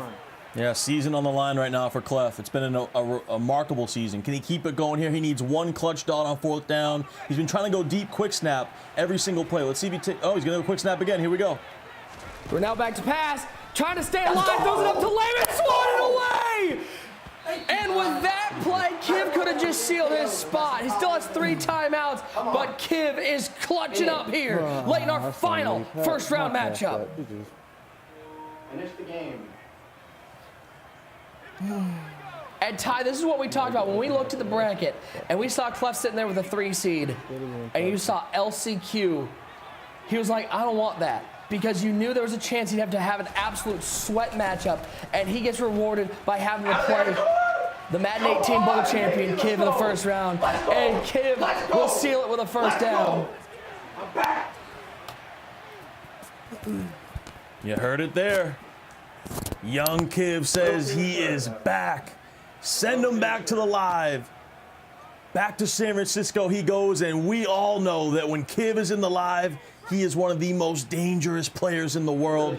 Gonna be a favorite on the right side of that back bracket. And Nick, think about this. Both LCQ guys that as well. Him and DCROFT, but both LCQ guys have advanced. Well, we said, Ty, the LCQ players have typically been pretty successful in the Madden Bowl. They did it again this year. Yeah, and you called it. Clef, this is the matchup Clef did not want, because you know the LCQ winners are the hottest. They're playing with the best momentum. They're playing on a level, and it showed in this first round of the Madden Bowl. And Kiv is going to advance, and we're going to have Kiv and DCROFT, arguably one of the best rivalries in Madden, and we're going to have it in person. Oh my goodness, I can't wait. It's like Clef is going to let him just kneel this one out and enjoy the victory. One more snap, Brunel takes a knee, and the clock will run out. All GG's, big shout out to CLEFFTHEGOD. But Tyler Davis, I just got 3 words. Kiv is back. He is into the quarterfinals. He will make the live event with a 31-21 victory over CLEFFTHEGOD. A game where he was basically the better player for the majority of this game. No doubt about it. Just phenomenal performance. Offensively, we know what he's made out of, but it was the defense as well. Sending the pressure to Clef, forcing him into mistakes, and Kiv, look at the excitement on his face. He is ecstatic because he knows he's going back to where he thrives, in those live events, in person, for a chance at the Madden Bowl championship. 31-21, the final score from our final first round matchup. The quarterfinals are set. Look at those matchups, and you look at the bottom. Ty, we're gonna get Kiv and DCROFT in a live event. Look at this. Seeding is seeding. 14, 11, 10, 12, 10 through 14 all won their games. The only top 8 seeds left are the 2 who had buys. That shows you how deep this bracket was and how tough this bracket is. Extremely tough, extremely deep. The LCQ matters. That's why it is one of the hardest tournaments to win, because whoever comes out of that has gone through it. They've played the best. They had to get through the best, and it showed off in this tournament. Fancy and Kiv advancing. Bringing the whole crew, Tyler Davis, one great user, and Books. Let's look at the highlights from what was the main event of the evening, and it lived up to all the hype. Gentlemen, user, you were watching this game from back there. This game, I felt like this was, we use the word heavyweight battle a lot, but this felt like punch, counter punch the entire first half. It was, and to be honest, with so many high-level Madden plays, high IQ plays that we saw with these 2 great Madden players facing off with each other. You know, Kiv just being smart, backing his cornerbacks up first, so Clef will be under pressure the whole game. And then Kiv, he just made sure he was smart with the ball, didn't beat himself, give himself a turnover. Right after half, you know, that throw out a sack interception, like Ty said, Clef was running the ball. If you couldn't pick up that pressure, he should have kept running the ball just to try to keep it a short down. Because as you see, the run was working right here. That's how he got on the board with his first touchdown. But once you get that turnover, that throw out a sack right here, big 3rd and goal, smart play call. Boogs broke this down about being able to flip his running back, catching Clef off guard, who flipped his defense, was not ready for the quick snap. And Kiv, he did his punches very strategically. Right here to throw out a sack interception for the touchdown. This was pretty much that was your ball game. Clef behind the 8 ball where he had to keep fighting to get back in this game, Bruce. Oh yeah, that was really the point that really kind of ended the game for Clef, where it really just put him in a position where now he was struggling. Now he had to pretty much pass every play, or at least he felt like he had to pass every play. You see right here, he threw a great dot, great little freeform dot, was able to make it a ball game. But Kiv just responded. He saw him in his match defense and was able to get a nice little bomb over the top and get it straight to Christian Kirk and make it a 2-possession ball game once again. And not only did it do that, but it gave him the momentum, which was really just helped decide the game at the end of the game. Because even though Clef was able to respond right here on this drive, it kind of altered the game, because now Kiv now had Omaha for the rest of the game. He could see everything. All the abilities lit up. You hit it right up, right on the head, Boogs. Like, you know, now Clef has to approach this game differently, because you have 2 double meets and Omaha lit up, and now you're trying to stop everything. And you're already fighting behind the 8 ball. You're getting quick snap. Kiv can see everything, like, baby, let's go. You know, if he leaves a one-on-one, he can see the double coverage the whole 9 right here, 4th and 10, trying to come up and make a play. But right there, Kiv just put together a great game plan and followed it through. Yeah, his defense really set up so much in this game, was able to force some pressure. And once he got that pick in the end zone, that was sort of your ball game. Let's bring him in qualifying for the live quarterfinals in San Francisco, none other than Kiv. Kiv, congratulations, my friend. Big win over Clef. You know, talk to me a little bit about how full circle this is. This first live event we're going to have in person in 3 years. How much did you want to be a part of that and be in San Francisco with a win today? I wanted it more than anything. I moved out to Minnesota with my girlfriend back in June, and once I heard that it was a live event, like, once I did that, I was like, for sure, I'm locking in on Madden the whole year. Like, I'm really gonna give it my all. I've got no excuses anymore, because I'm sure if you follow me on Twitter, you've seen I've tweeted a lot about lag and things like that over the past 2 years, and reasons why I wasn't as successful as I should have been and have been in the past. And I locked in, and that was the goal that I made at the start of the year, was to make Madden Bowl, and that's what I wanted to do. And now that I've done that, my goal is to win the bowl. And it has came full circle. Like, it's been a long time since we've had a live event. I remember the live event where Noah won, and I lost to him in the final 8. And I felt like that was a tournament that I could win. I felt really confident in my game, and I ended up losing. And now we're back here, and I'm in the final 8, and I'm just excited. I'm excited to be back. It's unlike any other atmosphere. Like, playing at home is fine and all. Like, it gets the juices running a little bit, but there's nothing like that live event atmosphere to really, like, make something feel different than just playing a normal Madden game. Like, you're not, these games are $25,000 games, like $50,000 games and stuff like that, but at home it doesn't feel like that necessarily. But when you're in that live event atmosphere, you can feel that pressure. You can feel that what's at stake in those games. Yeah, Kiv, congrats, man. Big time win. I just want to say thank you first, because I was 0-5 leading into this game, and they were trying to call me the new mush. So I appreciate you helping me out here. But just talk about why you feel like, you talk about being back in person. Tell me why you think you have that advantage. Because if you look at that right side of the bracket, you know, I would probably pick you as the favorite to come out of that right side. Just talk about the advantage you think you have in a live event atmosphere. The advantage I think I have, I mean, I've been in, this is my 15th live event, so like, I have more experience than anyone ever to play in the MCS. So I have that. I've played against any sort of variables that could come my way in that live event atmosphere, because I talked about this in my interview. Like, there's so many different things that go into when you're playing a live event compared to when you're playing at home. Like, you're playing on a different monitor, you're playing in a whole different setup, you're not in the comfort of your home. You got to get up at like 10 a.m. and I'm a night owl. Like, that affected me. There's all these different types of variables that you have to go through and to overcome those. And I feel like I've experienced everything that could come my way in that atmosphere. So I feel like I have that advantage, because there's nothing new that I'm going to see.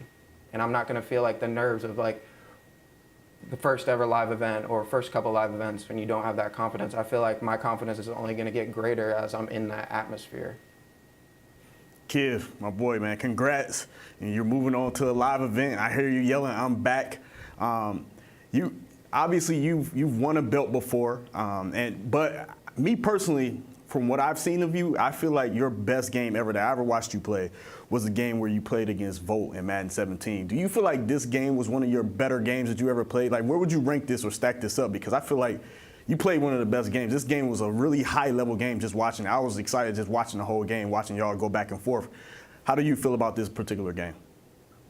I definitely feel like I was super locked in. I've gotten an insane amount of reps. I felt like I played pretty well offensively. I really only had that first drive where I stalled out in the red zone, and that's on me. I probably should have ran the ball a little bit more looking back at it. I think I was just excited. But other than that, I settled down and I was able to like lock in, and I could really I was so locked in the game, and it was really, everything was just going through my brain of what I needed to do and everything. And I felt like my defense came around and my offense looked really good. And yeah, like I played that mistake-free like football. That's what I try to do, is I try to play mistake-free and try to sort of like get rid of any bad things that could happen to me, pretty much. Because in Madden, there's a lot of bad things that can happen to you that you can kind of control, but like not that much. So I try to avoid like any throw out of sacks or things like that, or like fumbles or whatever. So I felt like I played that way, and that's like my go-to. That's the key for me winning. Like I need to play that type of Madden to be able to win, so that I can avoid any sort of things that I can't control. Kiv, congratulations, man. You know, big win over Clef, but now you have to face your nemesis, DCROFT. Y'all had so many classics, so many great games, club rivalry games, plenty games you've played. How much are you looking forward to, you know, trying to break your head in this series? No media trainer answer. No media trainer. We need the real Kibble. I just gotta lock in. I gotta prepare. We both are super familiar with how each other play, like, because we played so many times in that sort of like atmosphere where it's my best game versus his best game. So we know how each other kind of play, our styles that we want to play the game, and I just gotta prepare. I gotta be fully locked in. I can't sort of like. It's going to be hard for me to get U-trips reps, and I can't use that as an excuse to not get them. So I gotta figure out a way to get those U-trips reps, because DCROFT's got like a monopoly over these kids that run U-trips. Like he's in every single person's ear that runs U-trip. So it's pretty hard to find reps, but I'm gonna see what I can do. I'm gonna see what I can cook up, and hopefully I come out there with the W. But I'm excited to play him. It's going to be fun. There's going to be a lot of emotions going on. There's going to be probably a lot of yelling. So hopefully there's no chest bumps at the end of the game, though. Matt's not going to be there. I don't think so. Kiv, I think last time we were live in San Francisco, I think we had every player was at the Cheesecake Factory. So we got to do something like that. Probably at a better restaurant than Cheesecake Factory. Let's find something good to do.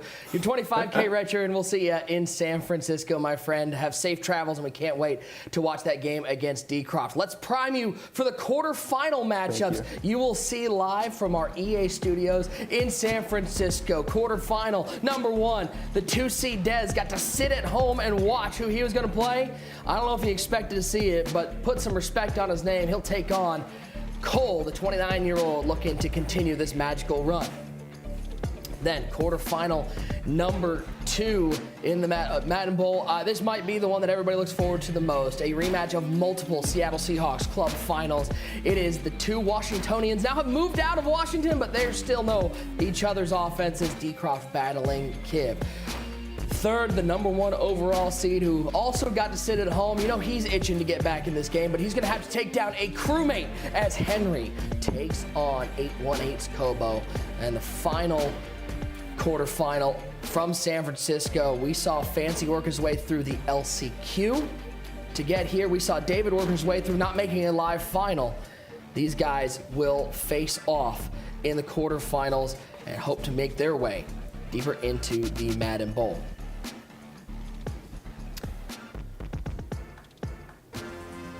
Guys, make sure you tune in, because these games are going to be stellar. The Ultimate Madden Bowl presented by PS5, coming to you live February 1st and February 2nd, with the finals coming up February 6th. Wherever you're watching it right now, you can watch it in the same place, the EA Sports Madden NFL YouTube and twitch.tv/EA Madden NFL. You're not going to want to miss the conclusion of the biggest tournament of the year, the Ultimate Madden Bowl, presented by PS5, February 1st, 2nd, and 6th.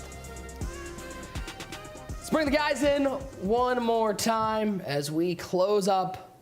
Tyler, I'm going to you first because it's our final remote broadcast. It feels good. These guys have gotten to go to the Orlando studio and enjoy being in person, but you and I have been stuck in the remote world. But 2 fantastic games, 2 fantastic days of games, culminating with that Clef and Kiv matchup. Give us your final thoughts of these 2 days of the Ultimate Madden Bowl. Well, first of all, I just want to say that I'm so glad the mush is off my back. Shout out to Kiv. Let's settle down. You're 1-5. Okay, Houston Texans. Let's all stop crowning yourself Super Bowl champion. I can take a deep breath now. I was getting a little worried. I thought I was going to get to Boogs and users level, so I can kind of breathe now. Oh, you're there. I'm feeling. You're there. You're here. I'm feeling good. You're here.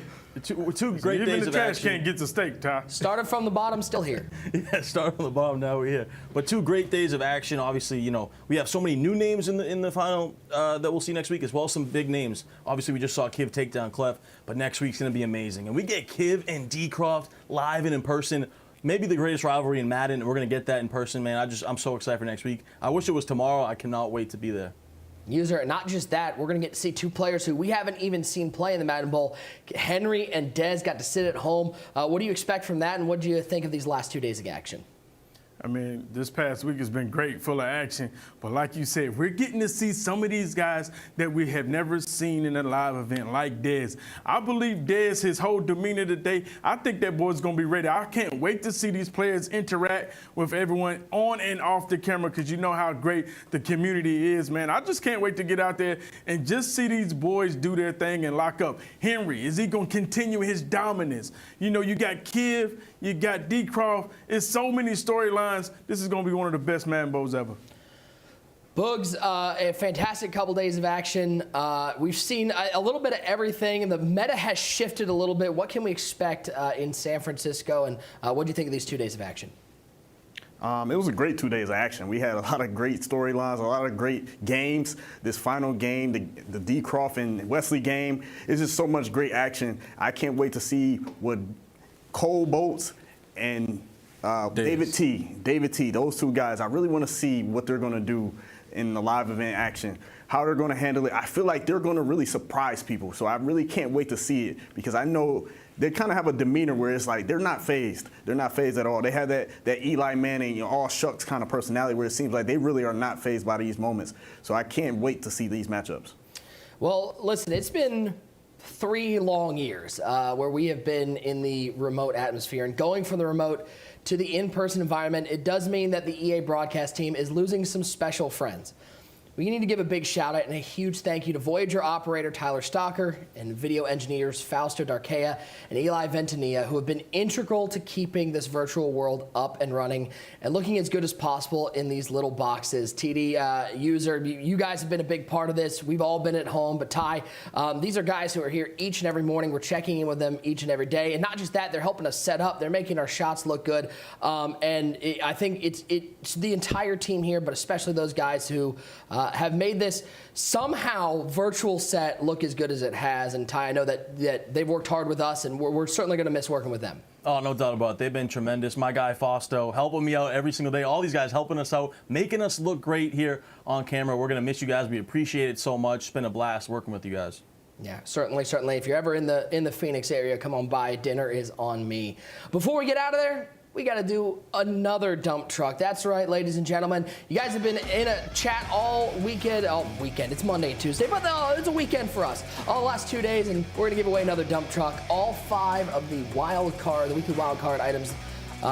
Christian Wilkins, Josh Johnson, Alex Highsmith, Isaiah Hodgins, and Drake London. The winner of this dump truck, All Day 1128. All Day 1128. Congratulations. You're taking home that dump truck. One final reminder, ladies and gentlemen, the Ultimate Madden Bowl will continue live from the EA studios in Redwood City, California, February 1st and 2nd. The finals coming up February 6th on the EA Madden NFL, YouTube, and Twitch. Do not miss it. We've got some marquee matchups, and we're giving out the rest of this $1 million prize pool. Big shout out once again to the entire team here from EA. For Tyler Davis, One Great User, and Boogs, I am Nick Mazesco. We will see you in just a week's time live from San Francisco as we continue through the Ultimate Madden Bowl.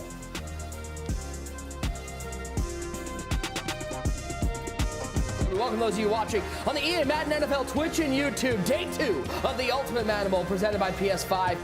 Throwing it up, has a man open. Mikey T to the end zone. DCROFT takes the lead. Goes to the right side. Inside coverage. Picked off. Brian Dawkins. DCROFT, you celebrate. And drop back pass. He's going to throw a pick right away. Why not? Oh, no, it's Bo Jackson. And Bo knows where to go. Play of the game. The mush effect is real. 13, throwing it right down the seam for Burris. And he's got it. Touchdown for Cole. Oh, what a pick. Brian Dawkins with the interception. Cole's second interception of the game. Can he close this one out and make the mush a reality? Looking left side. He's got George Kittle. Kittle for a touchdown with 10 seconds left in the half. Picked up. Touchdown. Oh, a Christmas gift. And it's January, ladies and gentlemen. First and 10. Thomas. End zone. Young Kim, old Kim, call him whatever you want. You might be calling him a quarterfinalist as he extends his lead.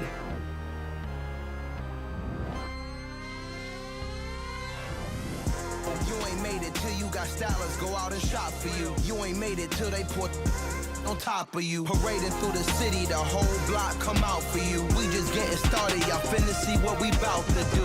Boy, stop, you ain't here, I'm the real truth. Hunters, real blue, strips on them still new. Shopping at Dover Street, I'm dripping like mildew. They say you don't visit the hood, dog.